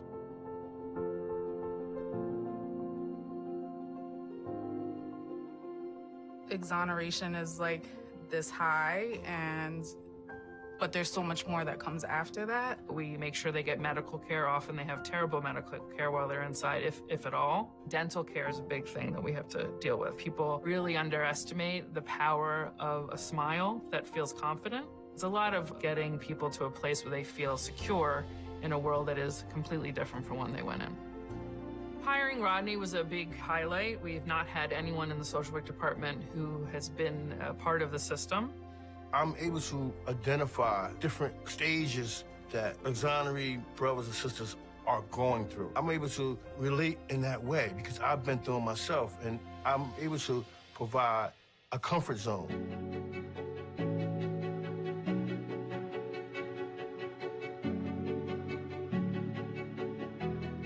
We're working with the Science and Research Department to develop a needs assessment and follow people who are newly released all the way to people who've been out for a long time. What we would like to do is offer a therapeutic retreat that offer different modalities that are not just talk therapy, but, art and music. When I think of the Innocence Project, I just think of hope. It's truly special to work somewhere where everybody is here for the same cause. It's fulfilling, even on the rough days. Giving love comes from the love and support I was given. The Innocence Project, behind the scenes, this staff and this movement really cares. The love and support that I've experienced with the Innocence Project, you know, it's helped me through my walk. The Innocence Project have changed my life. The Innocence Project gave me life back.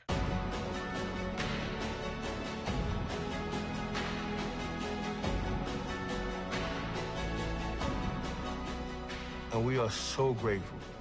Thank you.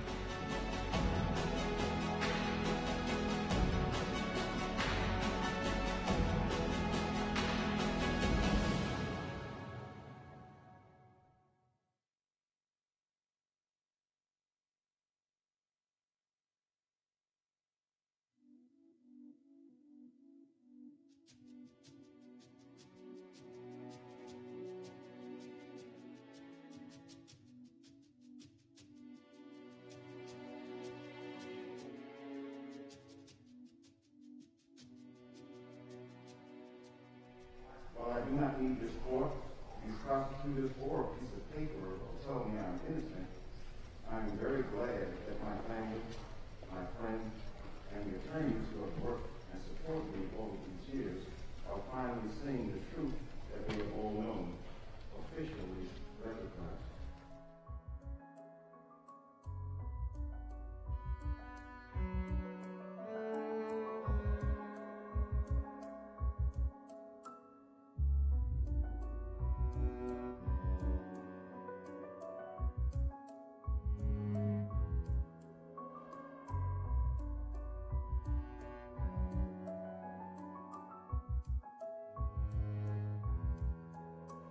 Were not just innocent mistakes, and many wrongful convictions aren't.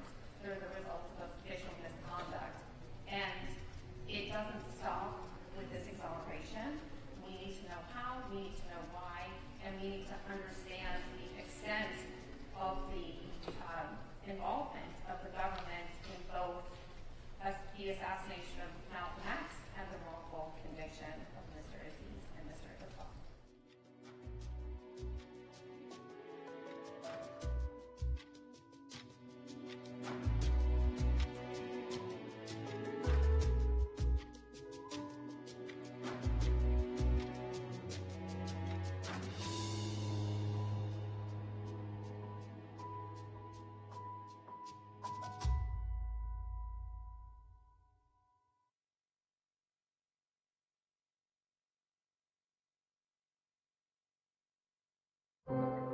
Cuando me dieron los 50 años, la cabeza hizo así, ¡bum!, se me cayó.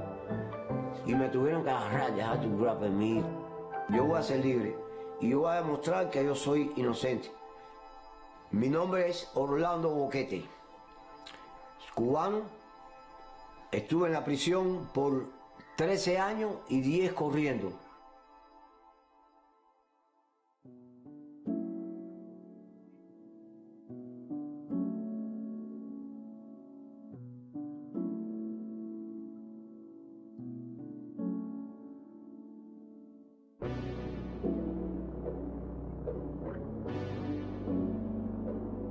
I'm a survivor, but sometimes I got bad situation.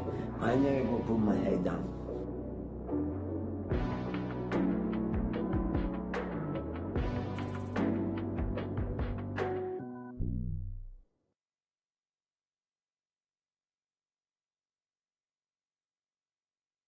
Tara's scared. I'm very scared. I would only be here for you, John, nobody else. Well, we're about to go on the American Eagle now. Here we go!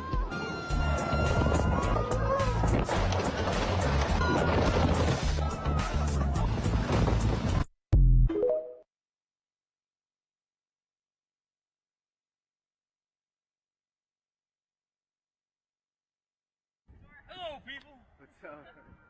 What's going on? Caller's free at last. Vindication.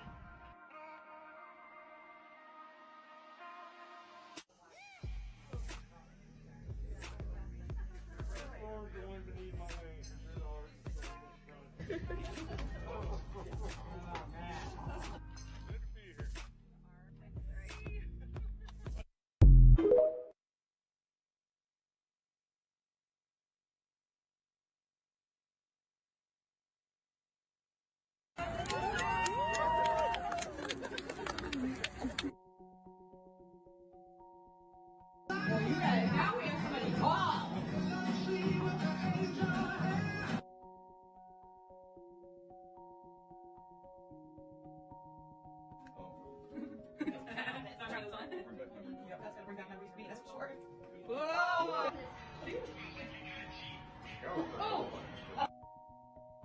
We still have hard work to go through. We're in the process of continuing DNA, and one day, and I will never give up, they will completely prove my innocence.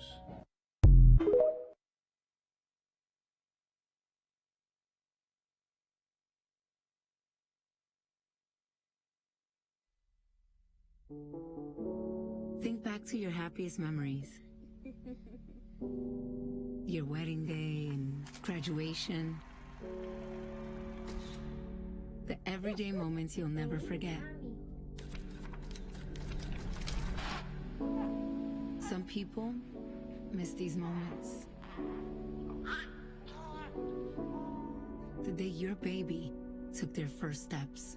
I was forced to miss watching my son growing up into the man that he's become. You know, God willing, I'm hoping that I'm around for my grandson. The day they were born. You in a place like that, you know you didn't do nothing wrong, and you have to give birth with handcuffs and shackles in your feet. They hardly let me touch him. I was begging the nurse. I told her, I don't know when I'm gonna touch him again. For so many, these memories are tainted. The only photo that I had from my childhood was the one being let out of the precinct. I was robbed of a normal life.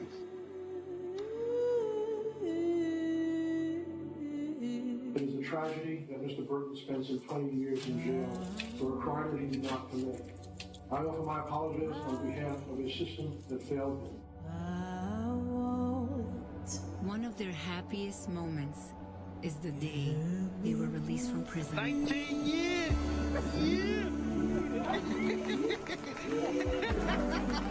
Yeah, baby! And reunited with their families.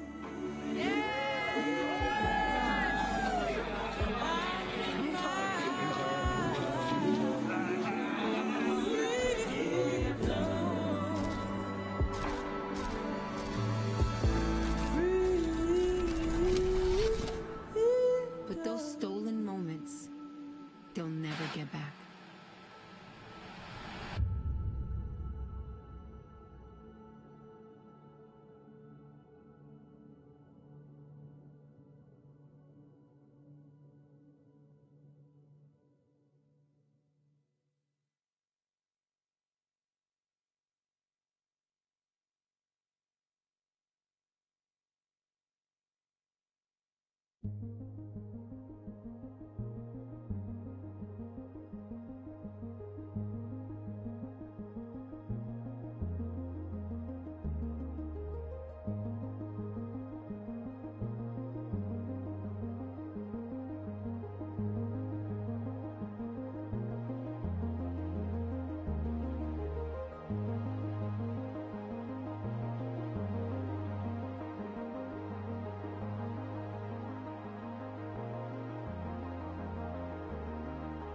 You haven't heard the news yet?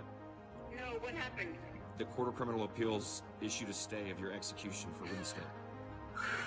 Are you serious? Are you serious?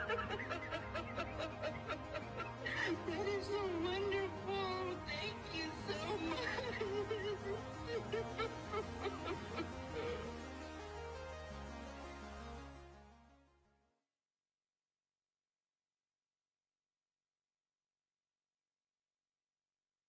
Hello, everybody. This is Purvis, and I'd like to thank every last one of you for your time that you have sacrificed from your family, from your loved one, to reach out and work with me and my family, as well as my law team. And y'all have really caused me to feel hopeful.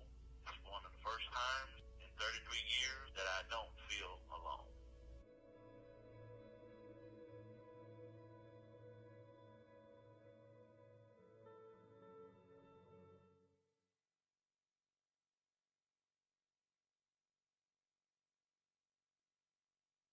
18 years, a long time. Coming home and so much had changed, it was like a minefield. Because it's very difficult once you come out of prison, the whole system, the whole world's changed.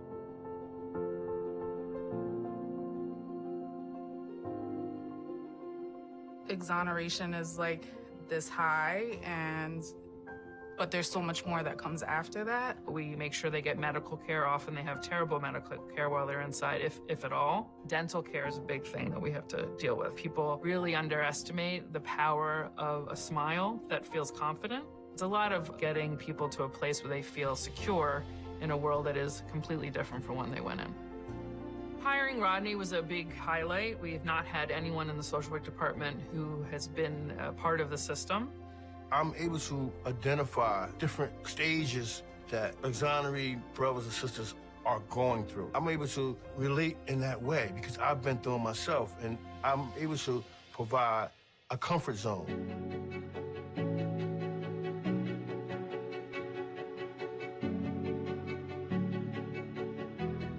We're working with the Science and Research Department to develop a needs assessment and follow people who are newly released all the way to people who've been out for a long time. What we would like to do is offer a therapeutic retreat that offer different modalities that are not just talk therapy, but, art and music. When I think of the Innocence Project, I just think of hope.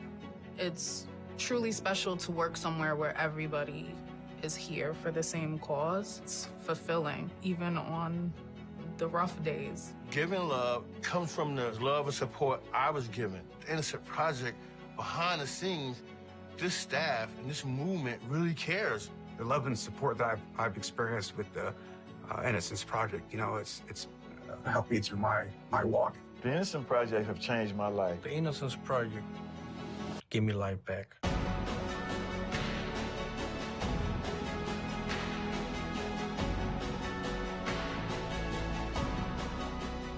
And we are so grateful. Thank you.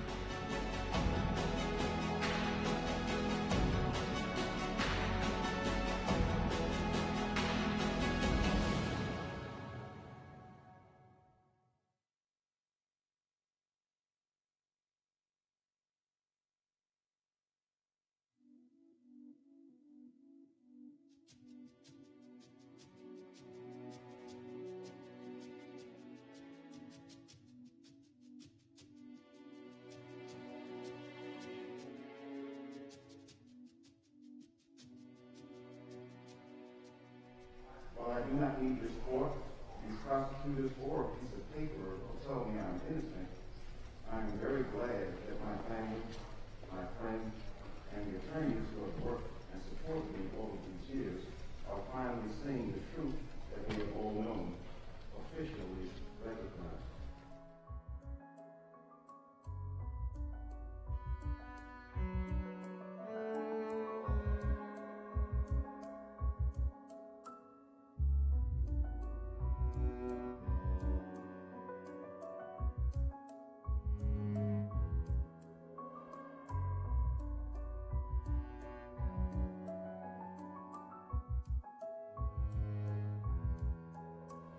Were not just innocent mistakes, and many wrongful convictions aren't. They're the results of official misconduct. And it doesn't stop with this exoneration. We need to know how, we need to know why, and we need to understand the extent of the involvement of the government in both the assassination of Malcolm X and the wrongful conviction of Mr. Aziz and Mr. Islam.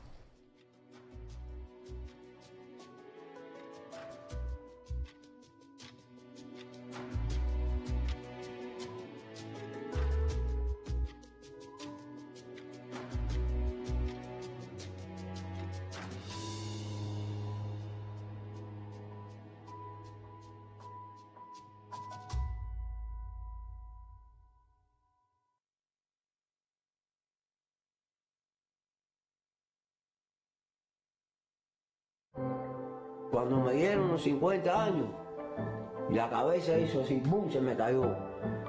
Y me tuvieron que agarrar, dejar tu grapa en mí. Yo voy a ser libre y yo voy a demostrar que yo soy inocente. Mi nombre es Orlando Boquete, cubano, Estuve en la prisión por 13 años y 10 corriendo.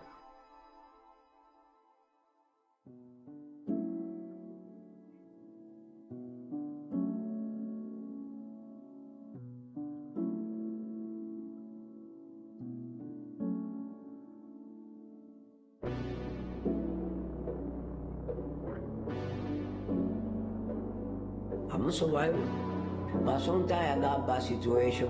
I never gonna put my head down.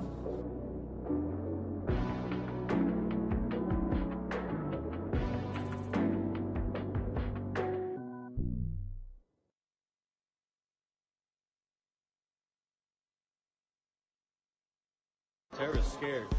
I'm very scared. I would only be here for you, John, nobody else. Well, we're about to go on the American Eagle now. Here we go!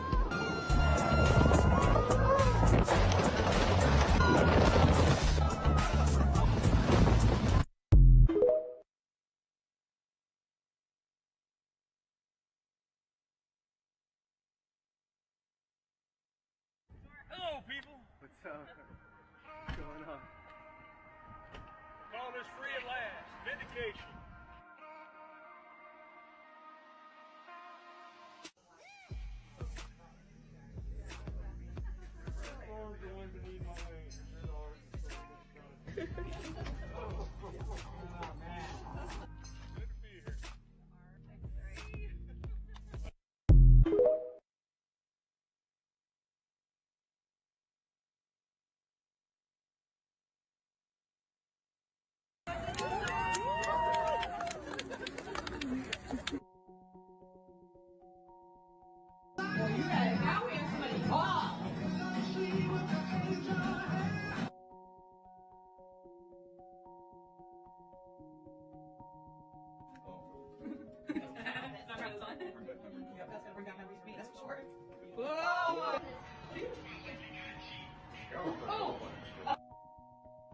We still have hard work to go through. We're in the process of continuing DNA, and one day, and I will never give up, they will completely prove my innocence.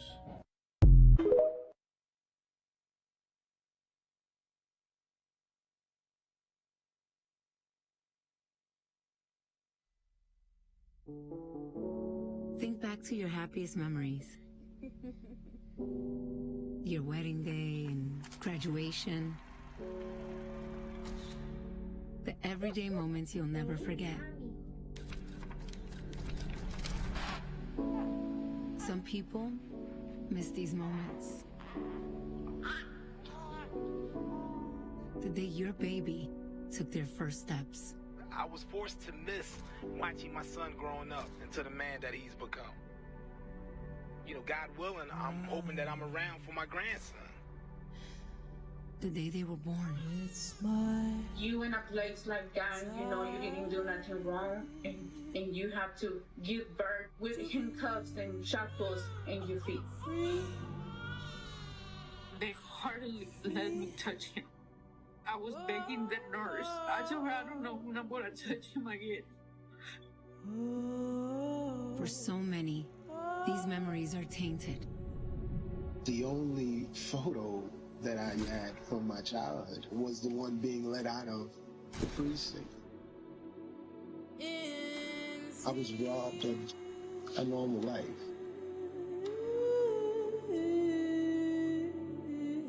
It is a tragedy that Mr. Burton spent some 20 years in jail for a crime that he did not commit. I offer my apologies on behalf of a system that failed him. One of their happiest moments is the day they were released from prison. 19 years!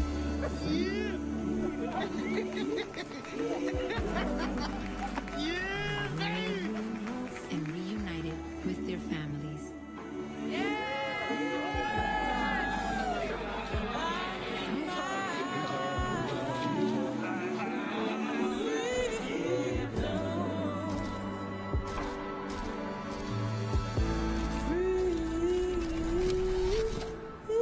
But those stolen moments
You haven't heard the news yet?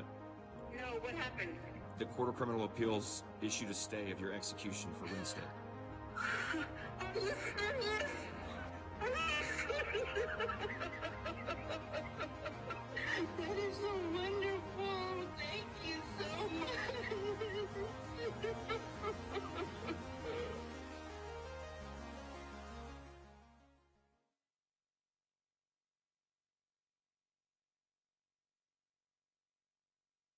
Hello, everybody.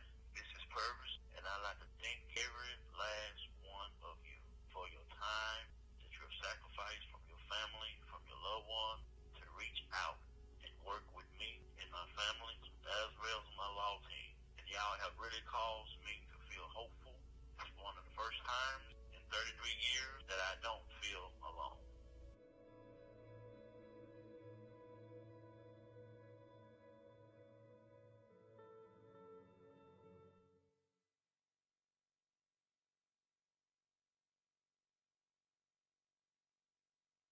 18 years is a long time. Coming home and so much had changed, it was like a minefield. Because it's very difficult once you come out of prison and the whole system, the whole world's changed.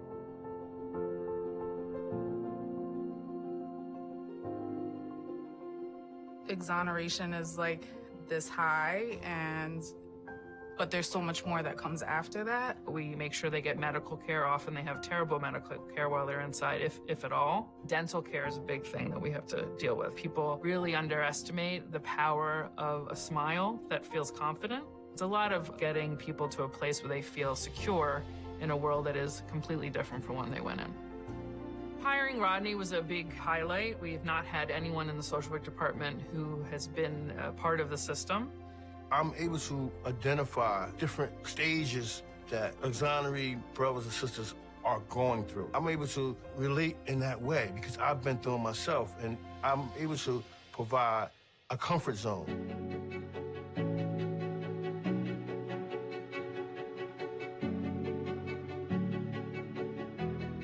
We're working with the Science and Research Department to develop a needs assessment and follow people who are newly released all the way to people who've been out for a long time. What we would like to do is offer a therapeutic retreat that offer different modalities that are not just talk therapy, but, arts and music. When I think of the Innocence Project, I just think of hope. It's truly special to work somewhere where everybody is here for the same cause. It's fulfilling, even on the rough days. Giving love comes from the love and support I was given. The Innocence Project, behind the scenes, this staff and this movement really cares. The love and support that I've experienced with the Innocence Project, it's helped me through my walk. The Innocence Project have changed my life. The Innocence Project give me life back.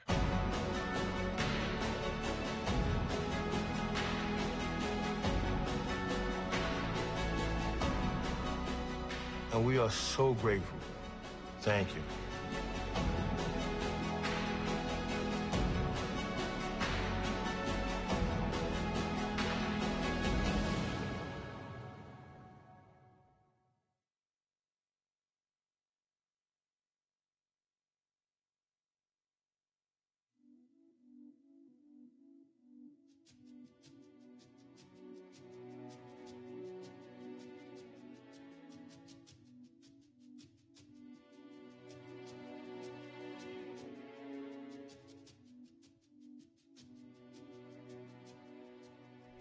While I do not need this court, these prosecutors, or a piece of paper to tell me I'm innocent, I am very glad that my family, my friends, and the attorneys who have worked and supported me over these years are finally seeing the truth that we have all known, officially recognized.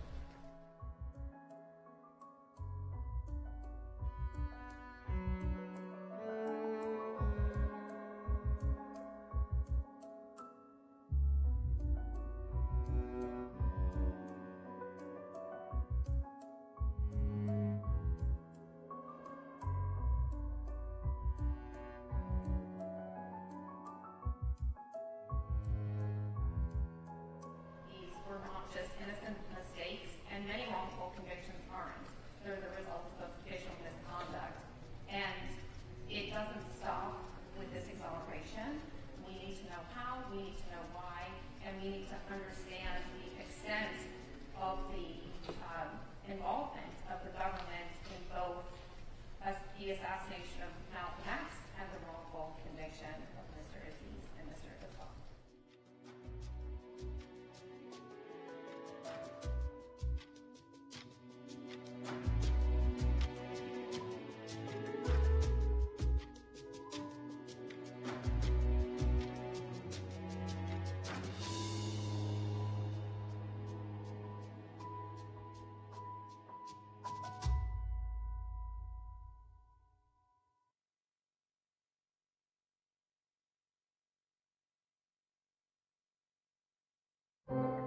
Cuando me dieron los 50 años, la cabeza hizo así, ¡bum!, se me cayó. Y me tuvieron que agarrar, dejar tu grapa en mí. Yo voy a ser libre y yo voy a demostrar que yo soy inocente. Mi nombre es Orlando Boquete, cubano. Estuve en la prisión por 13 años y 10 corriendo.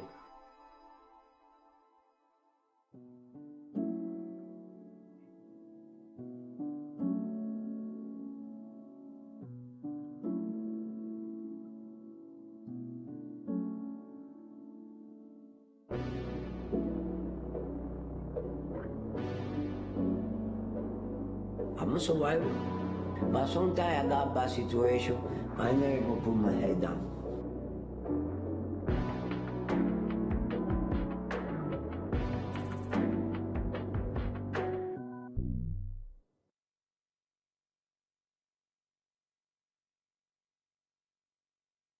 Tara's scared.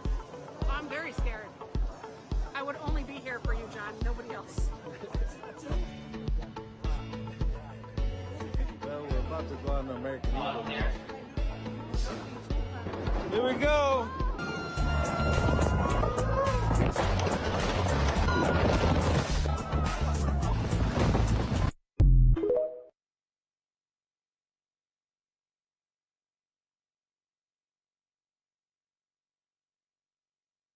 Hello, people. What's up? What's going on? Caller's free at last. Vindication.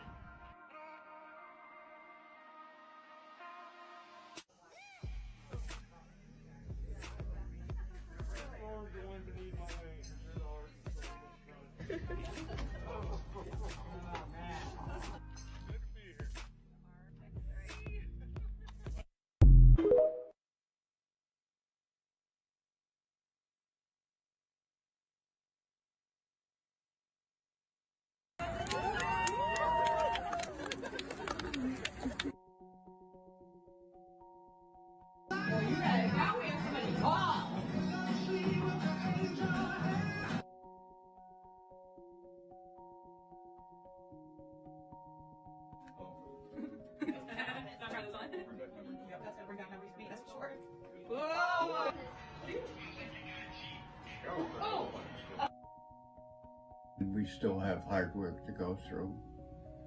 We're in the process of continuing DNA, and one day, and I will never give up, they will completely prove my innocence.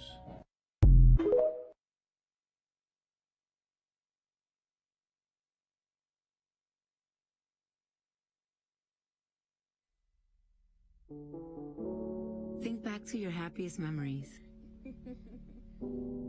Your wedding day and graduation. The everyday moments you'll never forget. Some people miss these moments. The day your baby took their first steps. I was forced to miss watching my son growing up into the man that he's become. You know, God willing, I'm hoping that I'm around for my grandson. The day they were born. You in a place like that, you know you didn't do nothing wrong, and you have to give birth with handcuffs and shackles in your feet. They hardly let me touch him. I was begging the nurse. I told her I don't know when I'm gonna touch him again. For so many, these memories are tainted. The only photo that I had from my childhood was the one being let out of the precinct. I was robbed of a normal life.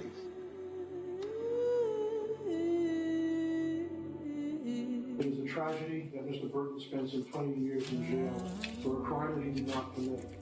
I offer my apologies on behalf of a system that failed him. One of their happiest moments is the day they were released from prison. 19 years!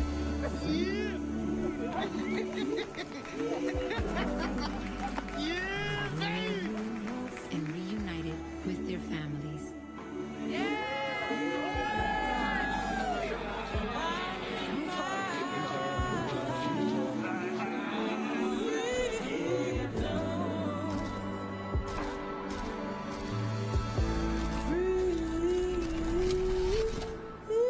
But those stolen moments, they'll never get back.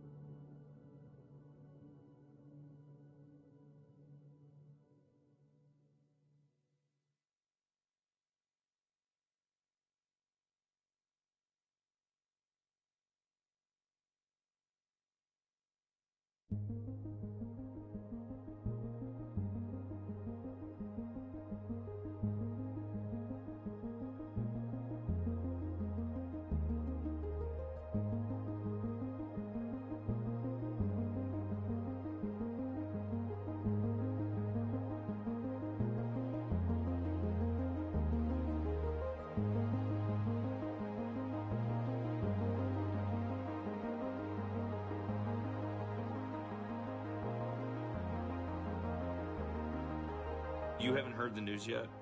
No, what happened? The Court of Criminal Appeals issued a stay of your execution for Wednesday. Are you serious? Are you serious? That is so wonderful. Thank you so much.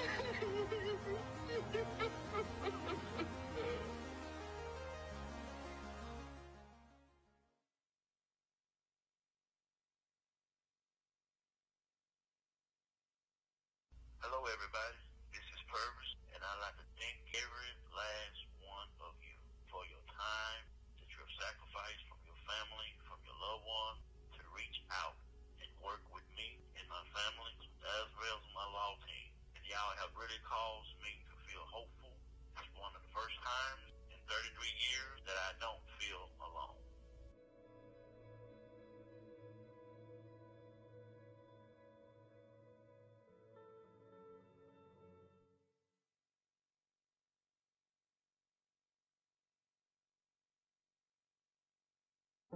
Years, a long time. Coming home and so much had changed. It was like a minefield. Because it's very difficult once you come out of prison and the whole system, the whole world's changed.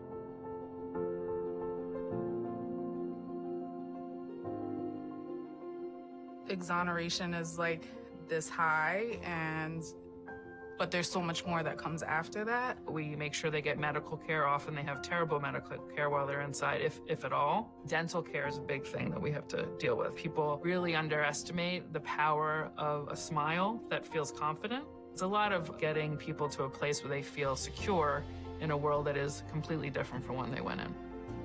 Hiring Rodney was a big highlight. We have not had anyone in the social work department who has been a part of the system.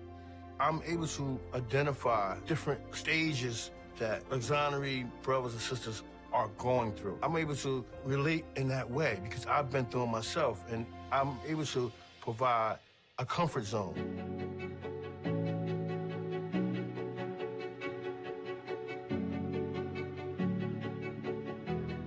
We're working with the Science and Research Department to develop a needs assessment and follow people who are newly released all the way to people who've been out for a long time.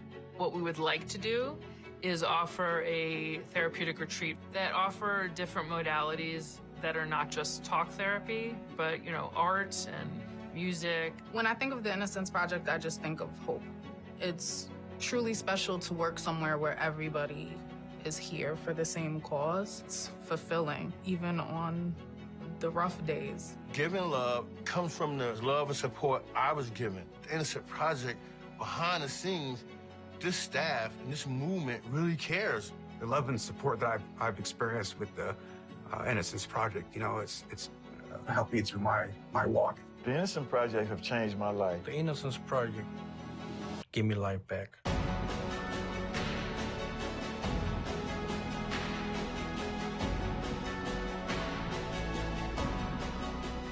And we are so grateful. Thank you.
Hi, everyone.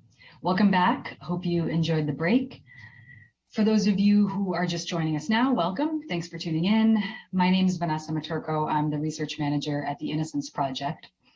And as I mentioned this morning, the Innocence Project's work has always been guided by science.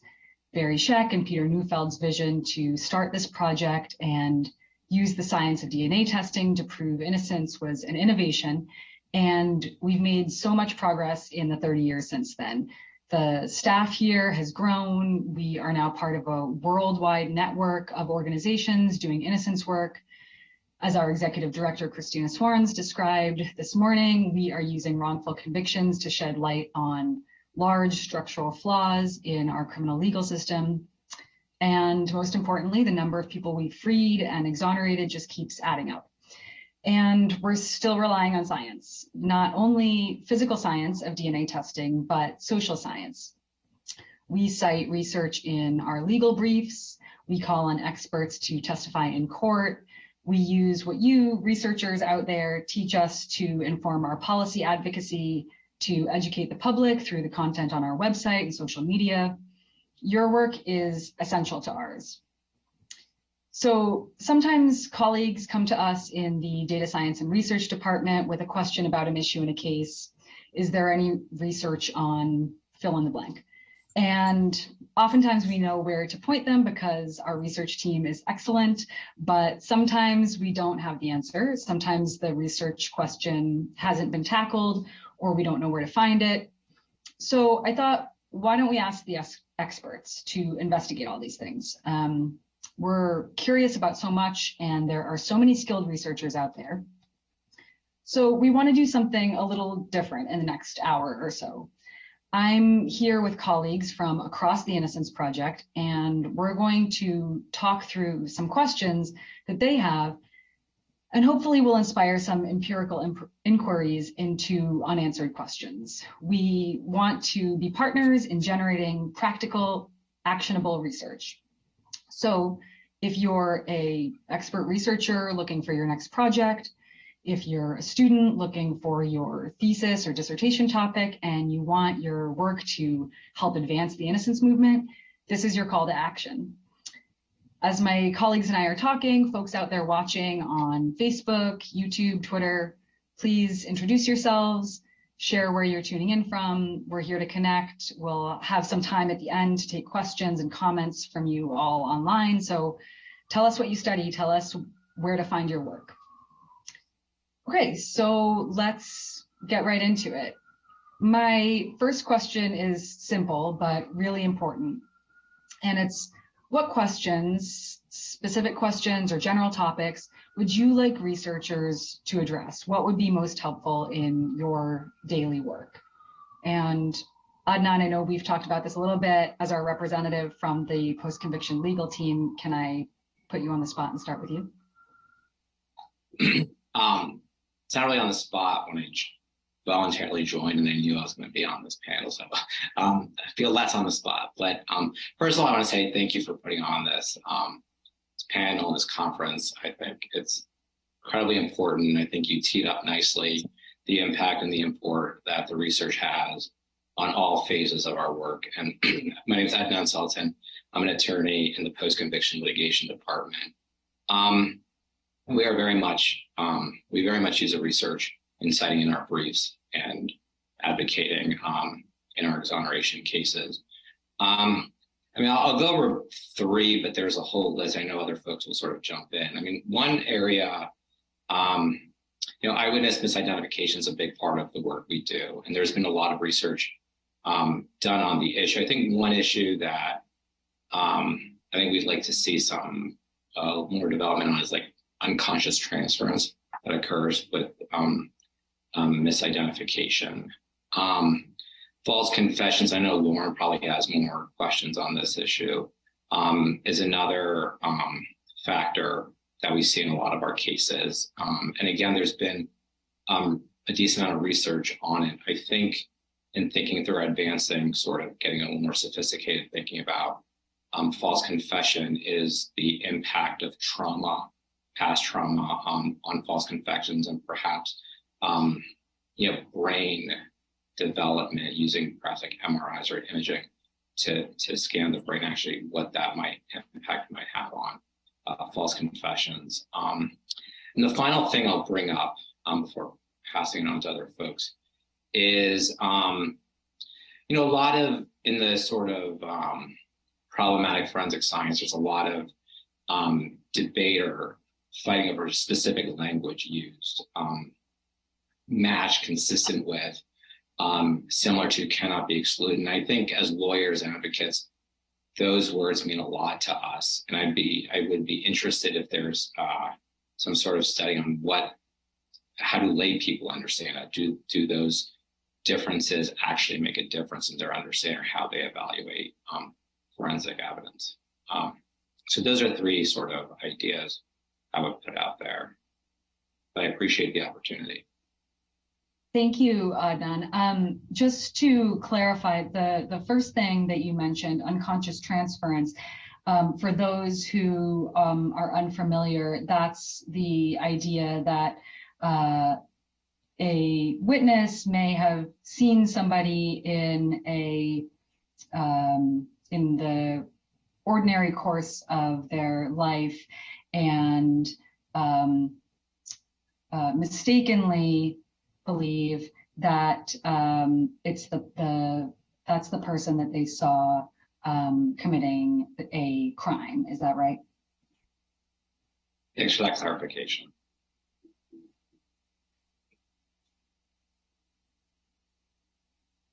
Awesome. I guess I'll go next. My name is Justin Chan. I am a managing editor here at the Innocence Project. I work on the comms team, and a lot of the questions that I have, the team has, are less technical in nature and more general. We also have a number of questions that I don't think I can get through during this session, but some of the questions that we have include, how has the work on wrongful convictions shifted general perceptions of our criminal legal system over the years? Can this be quantified? So, for example, as a result of a growing number of exonerations, X number of people now believe that there's a high chance that an innocent person can be wrongfully convicted under the current criminal legal system, things of that nature. The other question that we're interested in is, how do wrongful convictions specifically impact, communities like the Asian American community, the Native American communities? So often we would love to just, give a very full picture of how wrongful convictions uniquely impact certain communities. And there appears to be little information regarding those two communities. As far as I know, I don't, again, I'm not an expert, but it'd be great if we get a little bit more information on that. And the last question that I'll raise here is, it would be great to get any sort of data on how tough on crime policies can in fact make communities less safe. And one of the reasons why we're interested in exploring this question is due to the fact that, there's been growing conversations about, tough on crime policies and how effective they are. And we know that, these policies can often lead to mass incarceration and wrongful convictions, right? So if we could get any sort of information, any sort of numbers that also that any sort of information that quantifies, these types of things, then that would be great.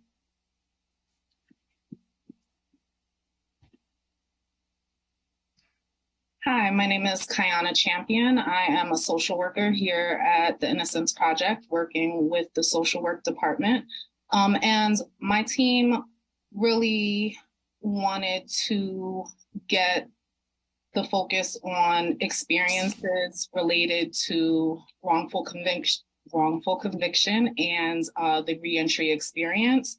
And that could be anything related to trauma, complex PTSD, and also healing post-release, along with research specifically focusing on the mental health needs of exonerees and also the effectiveness of reentry services, because a lot of the data focuses on reentry services as a whole and not really focusing on the niche of wrongful convictions. Hi, everyone. My name is Lauren Gottesman. I'm a staff attorney in our strategic litigation department. Our strategic litigation department is made up of 4 lawyers and 2 paralegals, and our legal work is a bit different than our colleagues in the post-conviction litigation department, where Adnan and the rest of his team works. What we do is we seek to change the law in a manner that would help prevent future wrongful conviction. And so we do that in different ways, but all of those ways involve using the science, and a great deal of that involves social science. So my focus in our work is on coercive police interrogation and coerced false confessions. One of our lawyers is focused on eyewitness misidentification, and 2 of our lawyers are focused on the misapplication of forensic science. And as most of you probably know, those are the leading causes of wrongful conviction. So I do have several questions, and Vanessa, you might need to cut me off because I could go on and on. So if any of this piques any researchers' interest out there, please don't hesitate to reach out. I'd be happy to continue the conversation offline. But I'll start with something within my area of work within the confession world. As many of you probably know, when police interrogate someone for a very lengthy amount of time, let's say for 6 hours, for 8 hours, for 10 hours, which we see sometimes in our cases of false confessions, just by the very nature of someone being isolated, being accused of wrongdoing for that period of time, it can increase the risk that an innocent person falsely confesses. We also know, separate from the false confession world, what long-term isolation can do to someone, both psychologically and even neurologically, when it extends in the context of, for example, solitary confinement. What I haven't seen in the research, and which would be incredible for someone out there to get working on, if it's not already out there, is what happens to folks who are brought into police stations for the purpose of interrogation and who are placed in a holding cell or isolated from their family. Maybe their phone is taken away, not for days, not solitary confinement, but are held in isolation for, let's say, 2 hours, or maybe 5 hours, or maybe 7 hours as part of processing before they're taken into the interrogation room. We haven't really seen research on what does that comparatively short-term period of detention do to someone psychologically, and how does that potentially, prime them for susceptibility to interrogation coercion. And because that sort of period of processing before an interrogation is pretty routine, and I don't have information on how long that period is, and I imagine it differs significantly across the country, and even maybe across different states, different jurisdictions, do things differently. It would be fascinating to see what that short-term isolation does to folks who are then taken into interrogation rooms. It would also be incredible to see what does that do to vulnerable populations. So does that short-term period of isolation have a different impact on someone who's 35 years old versus someone who's 17 years old? We know that children are categorically more susceptible to police coercion and are much more likely to falsely confess than adults. So, we can make presumptions about what that isolation does to children, but I am unaware of any studies or even sort of theoretical literature on this subject, and it would be hugely impactful for our work. Another area of interest, and I'm representing my colleagues here who focus on eyewitness misidentification and forensics, in making a call out to the community here to do some research on the intersection of facial recognition technology and eyewitness misidentification. So as I noted, eyewitness misidentification is a leading cause of wrongful conviction. And before we had what we now call facial recognition technology, traditionally, identification procedures were done one of two ways, either in a live lineup procedure, meaning 6 people or 8 people stand in front of a witness and they tell the police if they recognize the perpetrator. It can also be done via photographic lineup. So a witness is shown, let's say 6 or 8 photos, and is asked to identify or asked if they see the perpetrator in the photograph. What we're hearing is that more and more with the use of facial recognition technology, police are using computer generated images to conduct a photographic lineup. And so what that means and what we have questions about is, let's say, for example, the police use one computer generated photo that they believe, based on the facial recognition technology, closely resembles or is the perpetrator. And then the police select, using just their own eyes, 5 other what we call filler photographs. What does that do to the reliability or the likely reliability of the witness's subsequent identification? And also, what if the police generate a photographic array of all computer generated photographs? So presumably that would mean 6 people that look a lot alike and look a lot like what the witness or the victim has described. What, if anything, does that do to the reliability of the identification? And this is critically important to our work around misidentification. It's particularly important because of what we know about facial recognition technology. We know it is not perfectly accurate. We know it has diminished accuracy when applied to people of color, to women. And because of our nation's over-policing of people of color, it's particularly important to study how facial recognition intersects with these photographic lineups. And Vanessa, that might be my time, but I have more if you want me to keep going.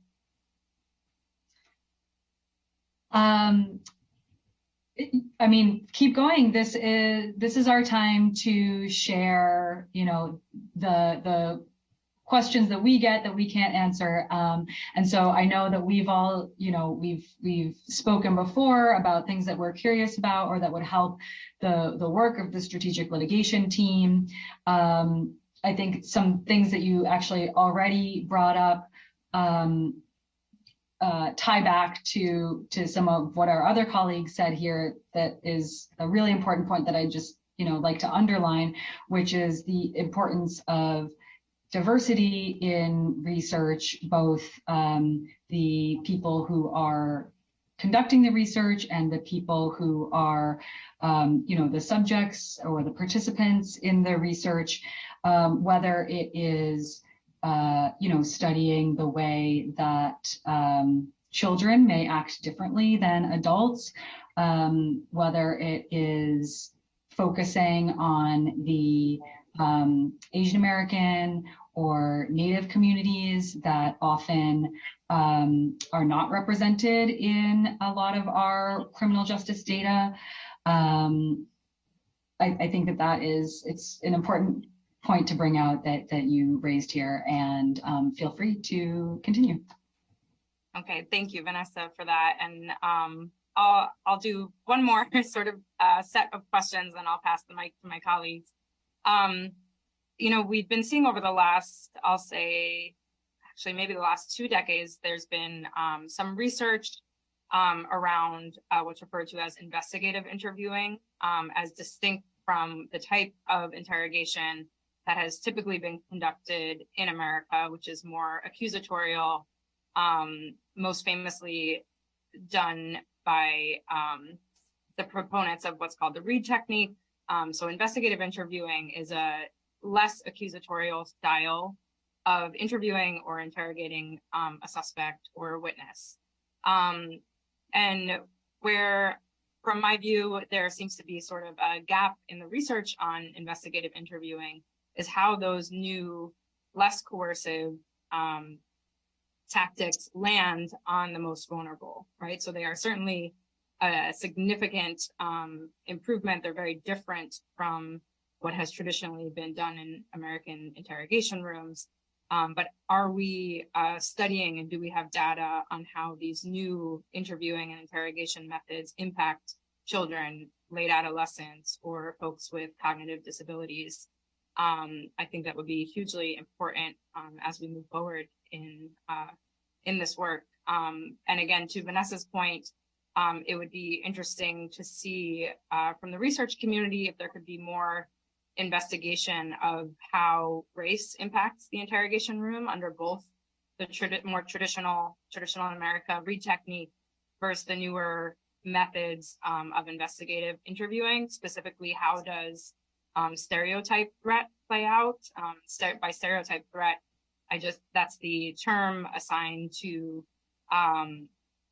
the sort of psychological impact that happens when someone who is of a historically marginalized population is being perceived or interacting with a white person or someone who's not historically marginalized. There's sort of concern or anxiety about how they are perceived potentially to be sort of consistent with a historical stereotype. Vanessa, you might want to add to that. I don't know if I've articulated that sufficiently well, but I think sort of more research on stereotype threat under both styles of interrogation would be hugely impactful for our work moving forward. And with that, I just want to say thank you all so much, and I'll pass along. And Vanessa, I didn't know if you wanted to comment on that or. No, go ahead. Go ahead. Okay, it's wonderful to be with you all today. I'm thrilled that this is happening. My name is Rebecca Brown. I'm the Director of Policy here. I've been with the project for 17 years, and so I can share with you all that in addition to learning through the direct experiences of exonerated people, it really is your research that guides our policy agenda. And it's been incredible to see that research bear fruit through the years. We've passed more than 200 laws at the state level to prevent and reveal wrongful conviction, also to rectify it through compensation. And so, the first, I thought it'd just be really interesting just for you all to hear kind of how that evolution has happened on just one issue, just around sort of the false confession phenomenon, because the first generation of reforms that we sought to tackle was to record custodial interrogations. And that was really based on just the demonstrated phenomenon of the false confession that grew out of the research. So now at this stage, 30 states plus DC plus the federal government mandate the recordation of custodial interrogations. And we hung our hat on all of the wonderful research that's been done in this area to make that happen. But research also is guiding our sort of second generation of reforms in this area, sort of turning inside to the interrogation room itself, and addressing the tactics and methods that are employed by law enforcement that are often coercive and lead to false confessions. And so it was just 3 years ago that we sat in a small conference room here with Professor Saul Kassan to review the research in this area and to develop model legislation based on that research, which really served as the basis for a new reform, which was to ban police deception during interrogations. The fact that law enforcement can lie to suspects during the course of an interrogation, telling them about the presence of evidence that doesn't exist or promising leniency in exchange for a confession. And so, we drafted that model legislation based on the research. And since that time, just 3 years ago, 5 states have banned this practice, when it comes to juvenile interrogations.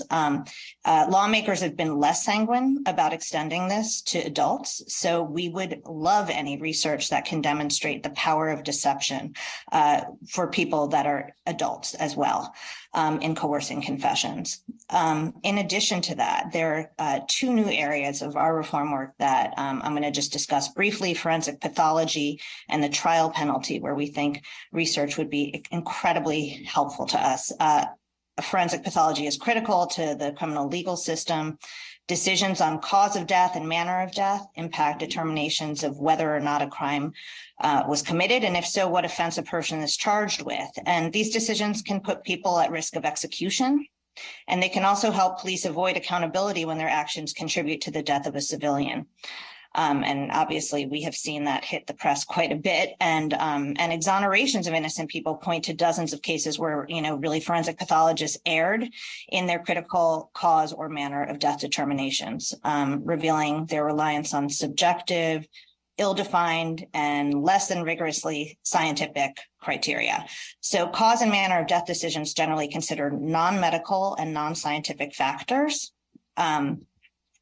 And it really makes that process vulnerable to cognitive and implicit racial bias. So to that end, it would be incredibly helpful to have research that first provides guidance on what is and is not task relevant information in pathology determinations. 2, the frequency of non-physician coroners making death determinations compared to physicians and or board certified forensic pathologists making those determinations. A process map of how a case travels through different types of coroner and medical examiners' offices. What types of subspecialties do medical examiner coroner's offices typically have? And finally, what types of physicians opine on death investigations with, and what frequency that occurs in, whether it's cardiologists, pulmonologists, child abuse pediatricians, et cetera. That would just be extremely helpful to our work in this area.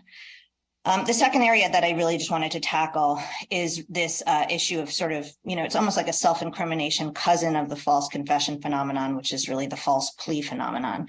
And with respect to innocent people pleading to crimes they did not commit, we're particularly interested in the trial penalty, or the significant difference between a smaller sentence offered to a defendant in a plea bargain in advance of a criminal trial versus what they would receive sentence-wise if they went to trial. Arguably, this is a real Hobson's choice for anyone facing charges. And given the false plea phenomenon, we would welcome research in the following areas. First, investigating false guilty pleas in the misdemeanor setting. There just really has been a dearth of information in that area. As well, determining the extent to which extreme sentences coerce pleas from the innocent. We do intend to be tackling some of these extreme sentences, from the death penalty to mandatory minimums. And obviously, it's logical that and a rational choice that somebody who would plead guilty facing an incredibly extreme sentence, but having that research to back that up would be so helpful to us. Also, what racial disparities exist with respect to the trial penalty, and this could be at various points in the system, like charging decisions, and all the way through. And then finally, a tougher research question, I'm sure, and Vanessa and I have talked about this through the years, is sort of trying to think about that sweet spot for a plea offer that does not coerce pleas from the actually innocent. Some have suggested things like not more than 2 times what someone would receive if they went to trial. But of course, we want to hang our hat on science before offering any sort of, numerical, proposal. So that said, any research in that area would be incredibly helpful. And finally, a monograph with real world case studies speaking to the coerced plea phenomenon would just be extraordinary. So I will end there, but just to thank all of you so much for the research that's guided our work for all of these years, and looking forward to more. Hi, everyone. I'm happy to jump in here. My name is Simran Sohal, and I'm a case analyst in the intake department. So my department is responsible for reviewing all of the requests for representation that the Innocence Project receives. And before I get into my questions, I just want to flag that in my department, we refer to people who write to the Innocence Project requesting assistance as applicants instead of defendants. So I just wanted to highlight that. And when evaluating cases, there are really 2 key criteria that we consider. The first one is whether identity is at issue. And the second is, would DNA testing be able to prove that the applicant is innocent? So one question that we are really interested in is, how do jurors actually weigh DNA evidence vis-a-vis junk science, such as bite mark evidence, for example? And if they weigh DNA evidence and junk sciences equally, what would actually be the best way to educate them on the value of DNA evidence? Would that be including perhaps like a section on evidence in the jury instructions, or does education around evidence really need to come at an earlier stage in order for it to actually have a meaningful impact on how jurors weigh the evidence? So that's one question that is pretty important in my department. And another phenomenon that we are interested in is the factors that contribute to people's decisions to waive their Miranda rights. And specifically, we're curious about the impact of belief in procedural justice on one's willingness to waive their Miranda rights. And I think this idea of procedural justice is gaining more and more importance and interest given, recent events in the country's history and so on and so forth. And so one of the reasons we're interested in this is because in a lot of cases that we've seen, applicants have written to us saying that they waive their Miranda rights because they believe that no matter what they said in an interrogation, they thought that the police wouldn't believe them and they'd be found guilty regardless. However, we've also seen a lot of cases where applicants chose to waive their rights because they claimed that they had nothing to hide and believed that the truth would come out eventually. So we're kind of seeing, different things in the cases that we've been faced with so far. And we'd be really interested in, learning a little bit more about the reasons behind people's decisions to waive their rights. Those are the key questions that we have so far. And so I'll turn it back to Vanessa. Thank you so much, Sim, and thank you all. I knew that this would be a great conversation because you are all bringing really fascinating questions from the beginning of the process with the intake team all the way through to the social work team and how we can better serve our clients when they are freed and exonerated. And Kayana, I think that, what you shared from your team really especially resonates with what we heard from Ginny during our keynote conversation today, just about the importance of better understanding what services, we can all provide to help people continue to heal from wrongful conviction. Rebecca, you mentioned something about real world examples and how that would be helpful. And so I'm wondering if you all could share a little bit more about what types of studies are most useful to you, right? So we come across laboratory experiments, case studies, real world observation, qualitative, quantitative. I think it would be really helpful to our audience of researchers to know what types of methodologies are most useful to us in our different departments.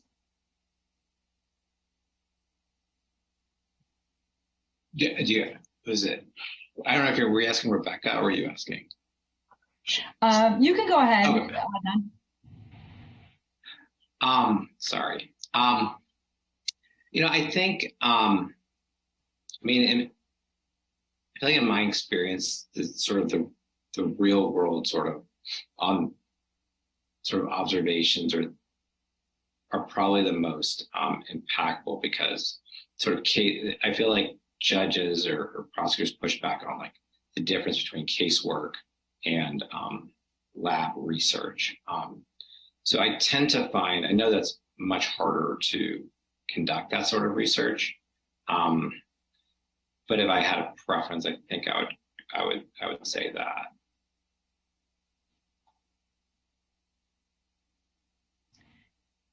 Does anyone else have different experiences in their day-to-day work?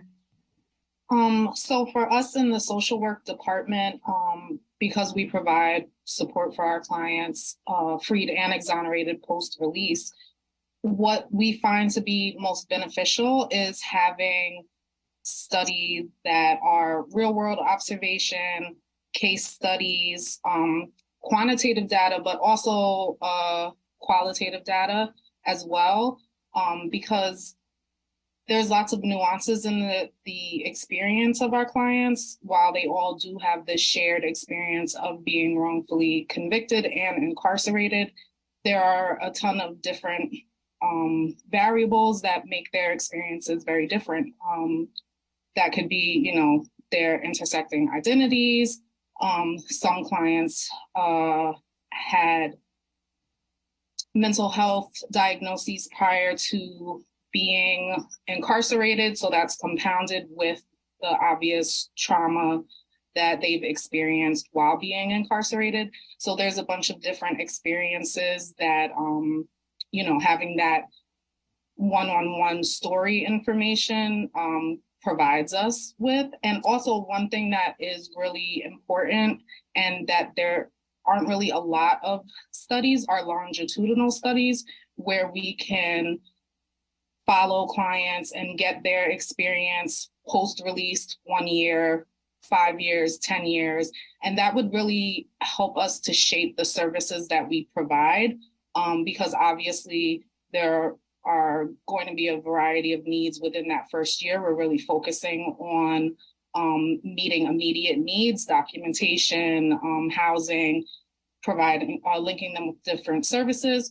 And so we would assume that those needs might shift over time. So really having the longitudinal data would help us to make sure that we are providing the best support services possible.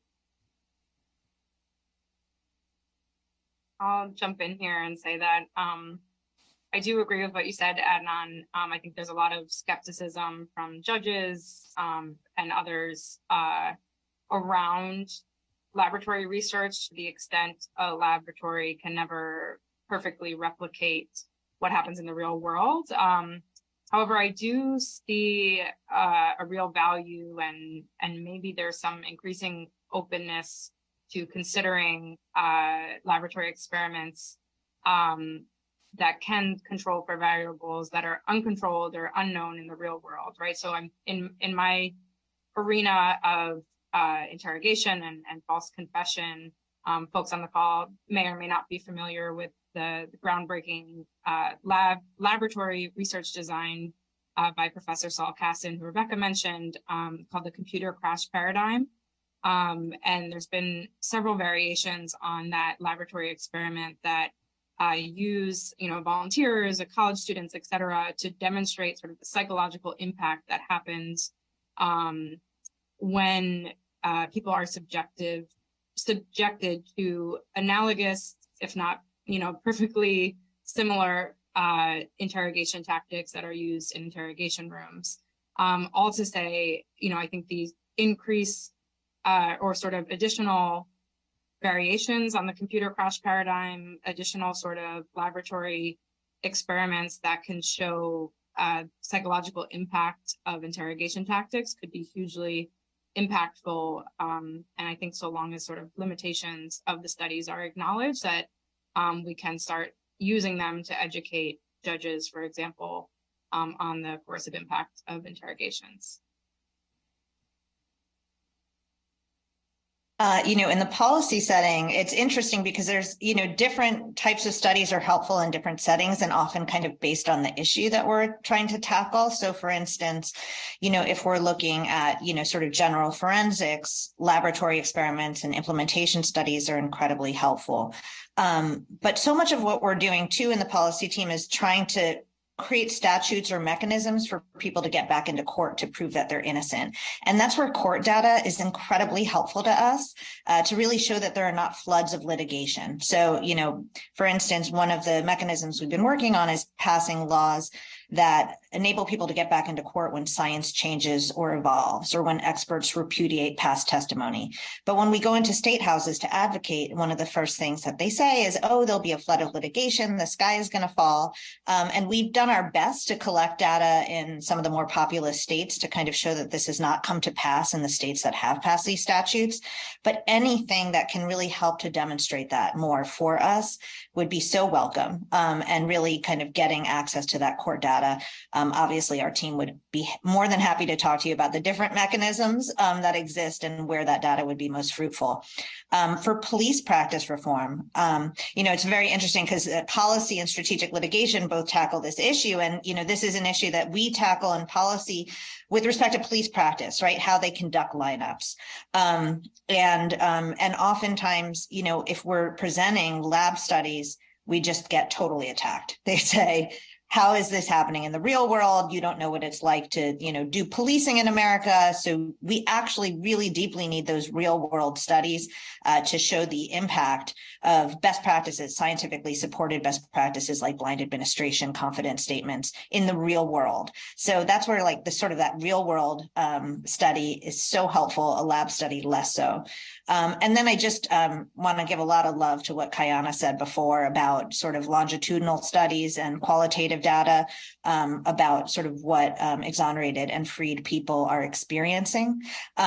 Because, we work a lot in the state houses to pass compensation laws. It's incredibly fruitful for us to talk about, what people are going through during that protracted process where they're trying to be compensated and there's really nothing there for them. So, any of that qualitative data is just so helpful to us.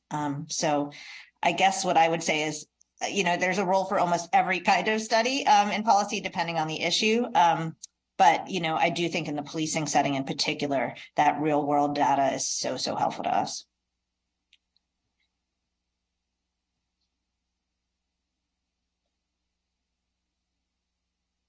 I think that what, is being brought out here is the really complementary nature of laboratory studies and real world case studies, both qualitative and quantitative research. We need it all and we'll use it in different ways to, better understand the system ourselves. Especially thank you, for making the point about how really informative longitudinal studies can be. I also know that these are challenging things to do for researchers. And so we hope that you're up for it and, look forward to partnering on these kind of questions going forward. I also just want to remind you, in the middle of this conversation, we're seeing some questions and comments come in through Twitter and Facebook and YouTube. And so if you are a researcher who has tackled any of these questions, please drop us a line, let us know what you're up to. If you have other questions for the team here about how we do our work day to day, then please let us know. But to continue on here, I think my next question for you all that might be helpful to share with our audience is just where do you typically look for research? It occurs to me that sometimes the work maybe has been done and we just don't know where to find it. And how do you assess research when you do find it? How do you decide whether to put it in your brief or present it to the state legislature or post it on our website?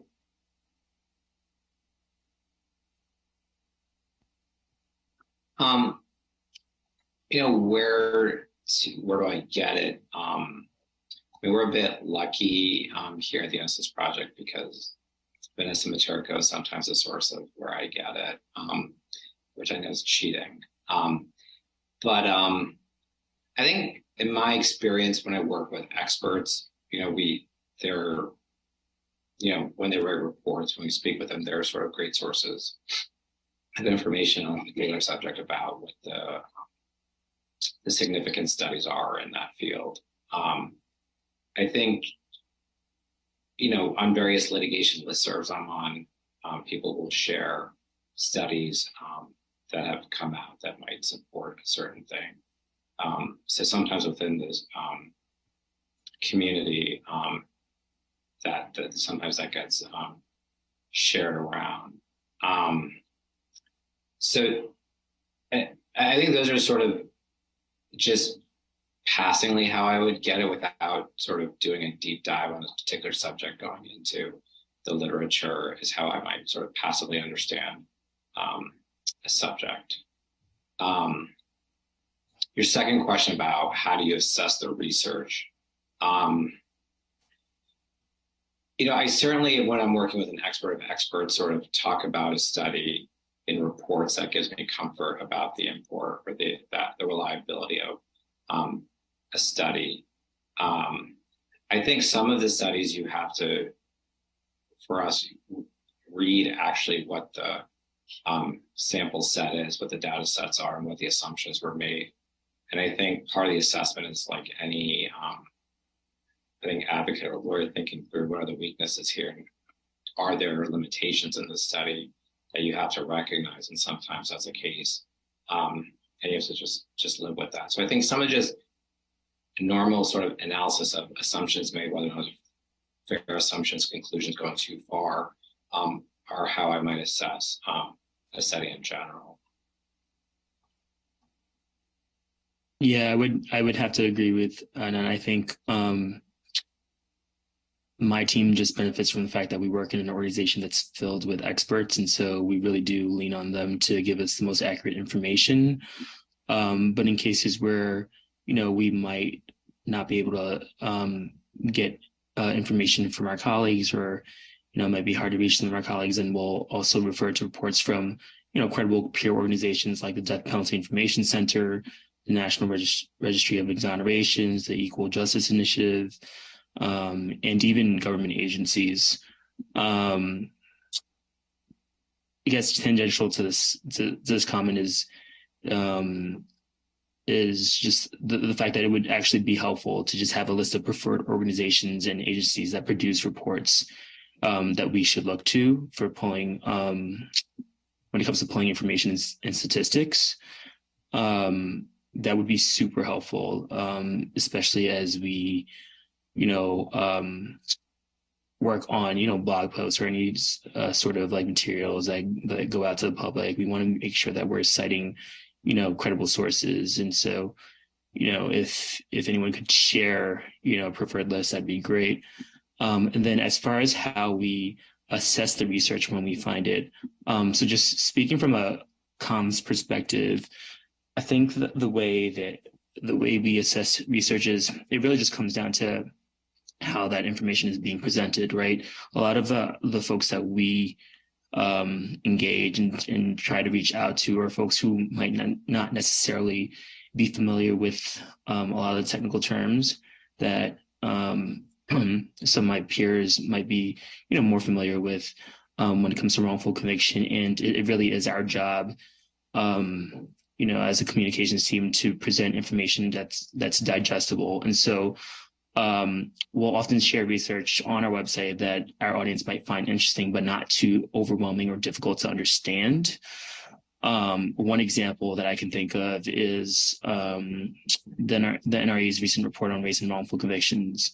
That was something that we thought would be very appealing to our audience, and the language for the most part was pretty accessible. And so we decided to share that, on our social media channels and post about it on our website. Thank you. And I think, Justin, you bring up something that we are always thinking about on the data science and research team as well, right? The way to translate research for a broader audience and making sure that we're using accessible language. And, we want our work to be accessible, and that's why we're here today, streaming live. So I think it would be great if, before we open things up to any questions or comments from our online audience, if you all would be willing to share what your recommendations are for researchers. Do you have a perspective from where you sit at the Innocence Project for people who are eager to do this type of research? Yeah, for sure. again, I'm not a researcher by any means, but what I will say is this, and this sort of relates to what I mentioned before. One of the things that we've been trying to do at the IP, especially in recent years, is make concerted effort to use people first language. And so we actually, I want to say we probably did this last year, maybe 2 years ago. We created a social good guide as a way to sort of set the standard as far as how we refer to certain communities, how to refer to certain individuals. And so there are just certain terms that we try our best to avoid, in an effort to avoid criminalizing, our clients and just innocent people in general. And so my suggestion, and this is probably something that a lot of researchers are very mindful of already, is to use, is to really just center wrongfully convicted people when crafting the language in the reports and whatnot. I know that just from my most recent experience working with the NRE on a report, we had a conversation about, what sort of terms we should be using in that report, especially when we're referring to wrongfully convicted people, avoiding things like, calling them defendants, for example, right? And so that I guess would be like the biggest suggestion that I can offer and my team can offer to research, and I will pass it on to the next person. Justin, you brought up a really great point. Just making sure that when we're approaching research, that we're really coming to it with an awareness of the work that we're doing, the clients that we're engaging with, and also just having an awareness of what your identities and the possible privileges that those identities might have, and how that influences your work, and how it might also be received by the people that you're engaging with in the research study. And just making sure that you're coming from a place of being trauma informed. And that, I know that for us as social workers, that is like our thing, and it might not be familiar to everybody, but I would suggest like reading or also engaging in a training and just making sure that you are equipped to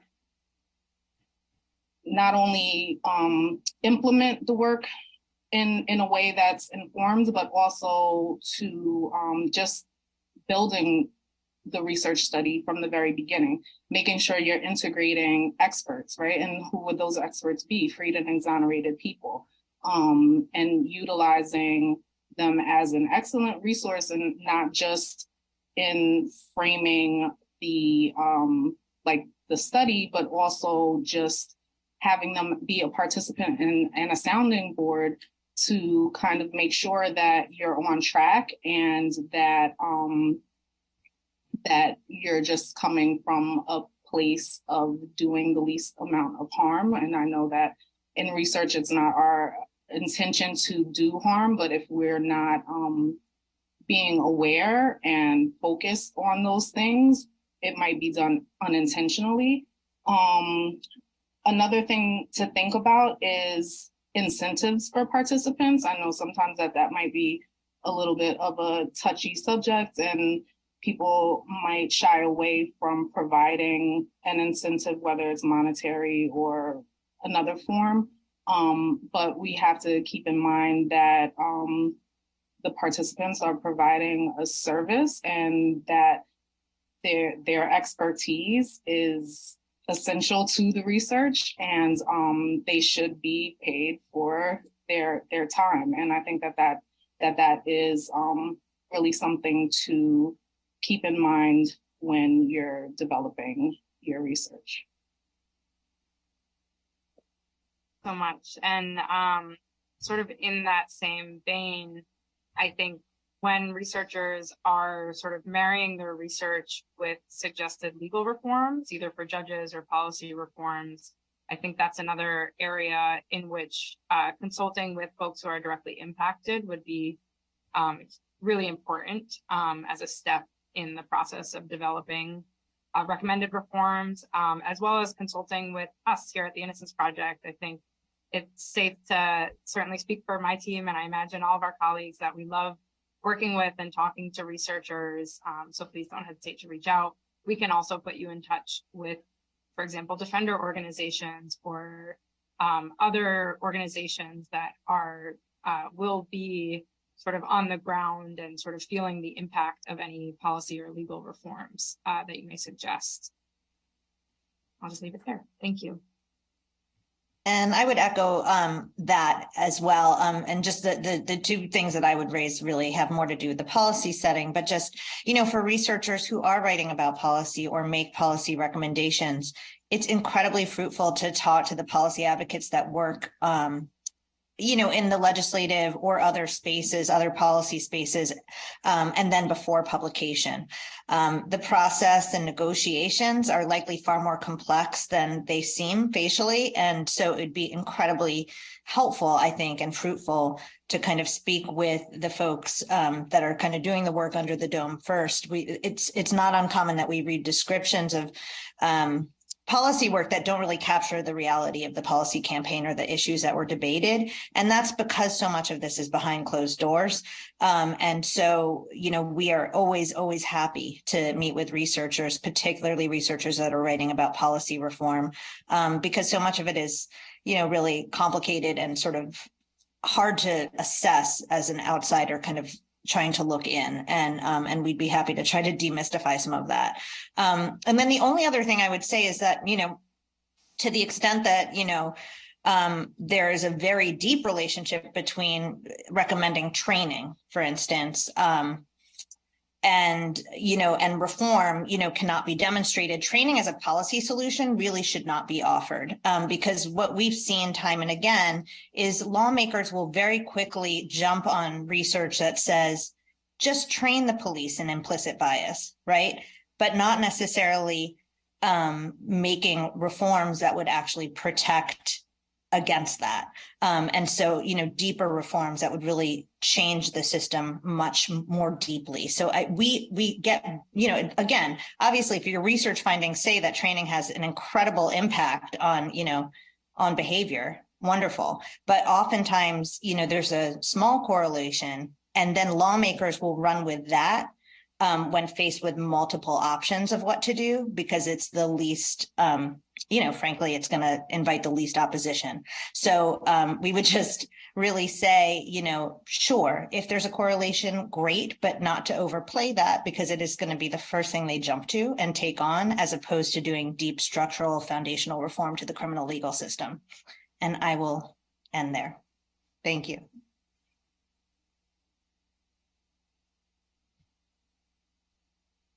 I'll just quickly jump in to build off of something Justin had mentioned earlier, which is, I think, the importance of language. And I know, Justin, you were talking about the importance of what language you use, you know, even in public communication. But I think the importance of language, even in terms of how you talk about phenomena and people internally, is really important in terms of like how you're thinking about people and situations. And so I'd mentioned really briefly earlier about how in my department we made the switch to talking about people who write to us requesting assistance as applicants instead of defendants. And I do think, you know, those changes, even if they're just internal things in the ways that we talk to each other about the work that we're doing, do make a difference and are important. And yeah, that's all I'll share. Vanessa, I just had one more thing to add. Sorry.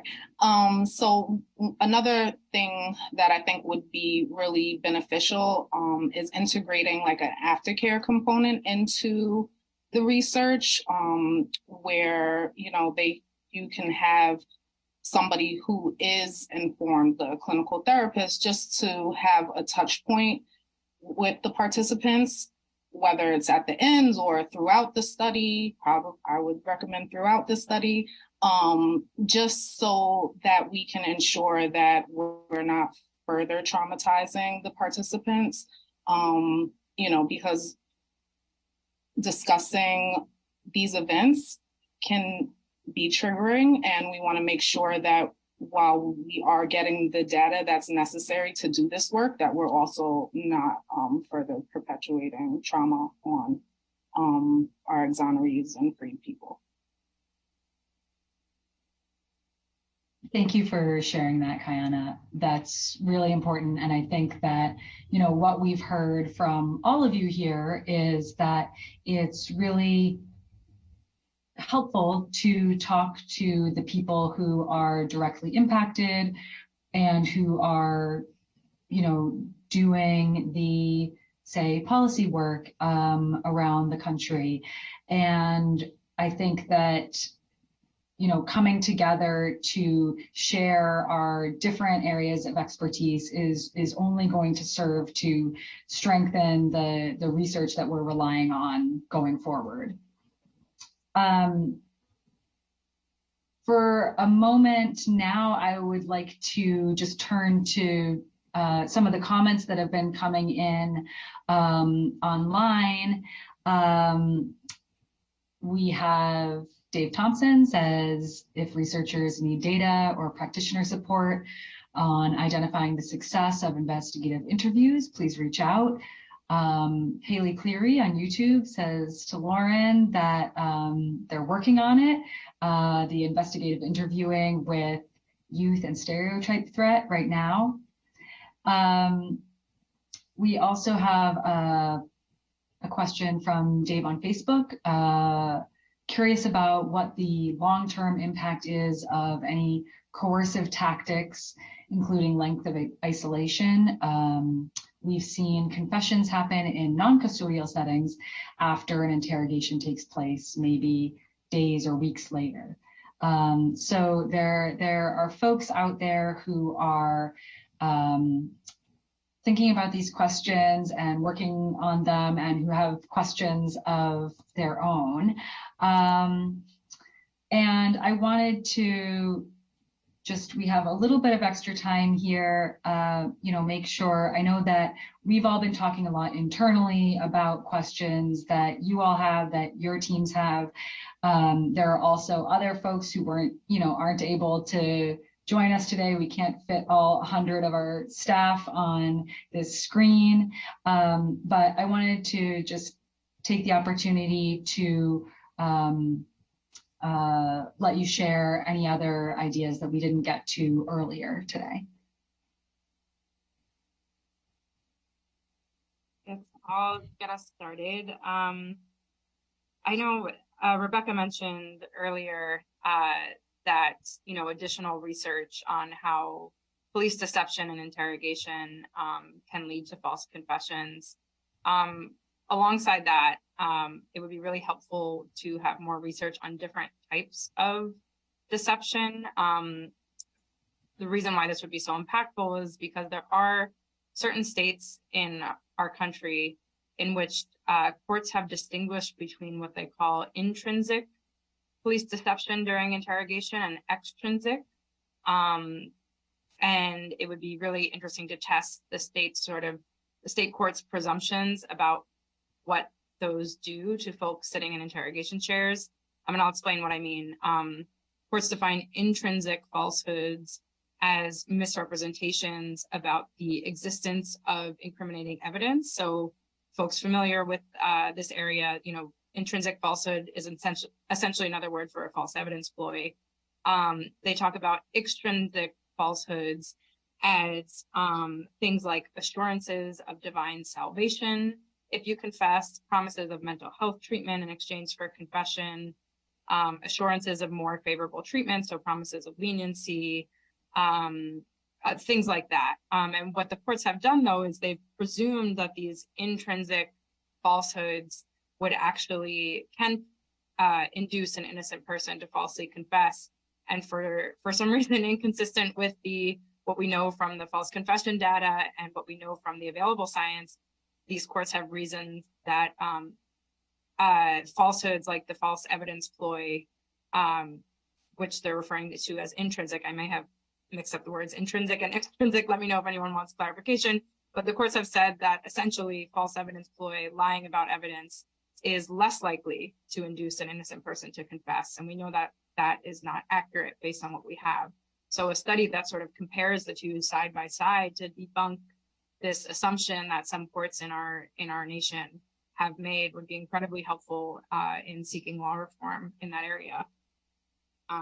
Any clarification there, Vanessa? Did I mess up the terminology for folks? You're all good. Okay, great. Sorry, what? I'm happy to jump in. I have a little one that I think would be really fascinating as well, which is just sort of the front end of eyewitness identification, which is really sort of those 911 calls, right? And sort of how, are there better ways through non-leading questions and maybe ultimately through more leading questions to get fuller descriptions, right? It's a huge problem to get a description that's, it's a 6 foot tall black male, and then every black male in the vicinity is stopped, right? So I think, are there ways that we can kind of think creatively, or not creatively, but, what the research tells us, right, in terms of how these questions should be asked? I mean, there's no question that open-ended is the way to go at first, but is there a way, if you're not getting full information or strong information, and understandably, people are often calling when they're incredibly stressed out. So, they're not thinking through all of the things they should be maybe stating. Is there research on sort of better questions that can be asked up front to get fuller descriptions to, prevent misidentification at the front end? So that would be, I know that there's been some discussion of that research. I think that could be a really interesting area of work over time for the Innocence Project as well, because we've been so focused on, once there is a suspect and they're in the lineup, what the best scientifically supported procedures are. But if we're able to avoid even having that suspect be in the lineup in the first instance because they got the wrong guy, we would love that. Anything in that area I think would be phenomenal. I think Lauren touched on this earlier, but just the only other issue I would say on the confession front is, do trauma-informed interrogation techniques drive down the false confession rate? That would be very helpful as well. So thank you. I do have another one, unless other folks have. No, you didn't, Vanessa. We are good. Another question that comes to mind is the use of the polygraph test or other deception detection devices in the interrogation room. There is, I'm aware of some archival research being done right now with regard to the use of polygraph in the known cases of false confessions. But what would be fascinating would be if there could be some laboratory designs, perhaps modeled off of that computer crash paradigm test that I mentioned previously, but which incorporate detection deception. So for example, having volunteers, who are unaware of what's exactly happening, sort of be accused of some wrongdoing, asked to take a lie detection test, and tweak the variables. For example, is the person doing the accusing, does the person then tell the quote unquote suspect that the machine has demonstrated that they're lying, or do they just simply have them take the test? And what does that do with regard to folks' responses to accusations? Are they more likely to falsely admit to wrongdoing when they're administered a lie detection test and or when they're told that they've failed one, and or when they're told by the accusing person that the test is infallible? These are sort of things we see in the known cases of false confessions, and it would be really fascinating to see them studied in the laboratory. Thank you, Lauren. Does anyone else have anything that they want to share before we wrap up here?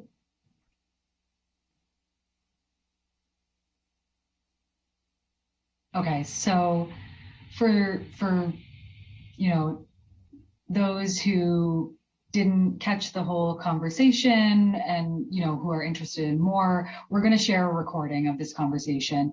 And we're also going to compile a list of these questions and more from our colleagues who have research ideas that they think would help them in their daily work here. So stay tuned for that. And I think with that, we'll wrap up here. Friends, thank you for sharing your wisdom with our audience. Thank you for the work that you do here every day and for being great colleagues and just really brilliant at what each of you do to make this organization move forward. Everyone out there on Facebook, YouTube, academic Twitter, thank you for tuning in, and thank you for sharing your expertise and your skills with us. As I said at the opening, we have relied on you for years. We use your research expertise all the time. The folks here are experts in policy and the law. And you all are the experts in research. And so we're so grateful for that. And we look forward to strong partnerships and transformative research in the years to come. And now I am going to turn things back over to our Director of Data Science and Research to wrap up the day. Take it away, Jamie. Thanks, Vanessa, and thank you to all of my extraordinary colleagues who participated in that panel. It was a really robust, discussion on how researchers can move forward to provide helpful evidence as we continue to work against wrongful convictions. Before we part ways, there is some important information that I would like to share, and if we could pull up that last slide, that would be wonderful. Perfect.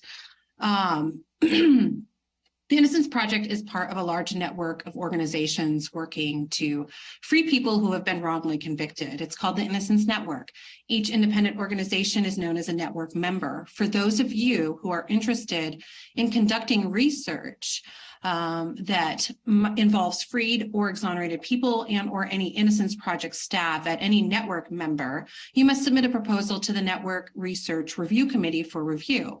This is a panel of research experts across the Innocence Network who carefully review proposals to ensure that any proposed studies are ethical, responsible, and make a unique contribution. And this is a gentle reminder, and just to lift up the comments of my colleague Kayana, that any proposed studies, for folks who have been freed or exonerated, please approach this as these are people, these are not projects. And we emphasize the importance of work that also explores structural racism and ways to make the system more equitable.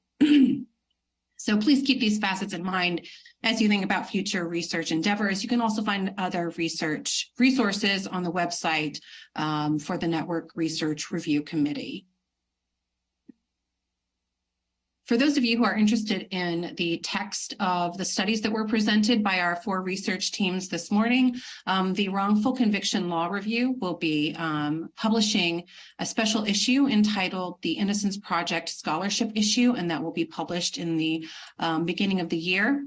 And it is an open access journal, which means nobody has to pay to access those articles, and you can download and read the articles at your leisure. And a very special thank you to the editor, Dr. Miles McClellan, for featuring these papers in the journal. As Vanessa just mentioned, we are going to be updating all of the research questions that were presented today in a document, and we will place that on our website, theinnocenceproject.org, under a section called Research Resources. And in addition to that, you can find other helpful resources on our website, such as statistics, operational definitions that we use, links to scientific literature, and even data sets. We encourage you to start there for any questions that you might have. I want to mention some follow-up from us that will occur after today. We'll send an email with a link to a recording of the event, and the event will also be on our website. And additionally, there will be some questions as we're interested in your thoughts on the day. We'll also give you the option to join a listserv to continue this important conversation. We're really interested in hearing from folks out there about potential collaborations. So please keep an eye out for that communication. Lastly, I want to end our program today on a note of sincere gratitude. On behalf of the Data Science and Research Department, I would like to thank all of our participants and our special guest, Jenny Lefevre. I also want to acknowledge our colleagues at the Innocence Project who made it possible for this event to happen. It truly takes a village.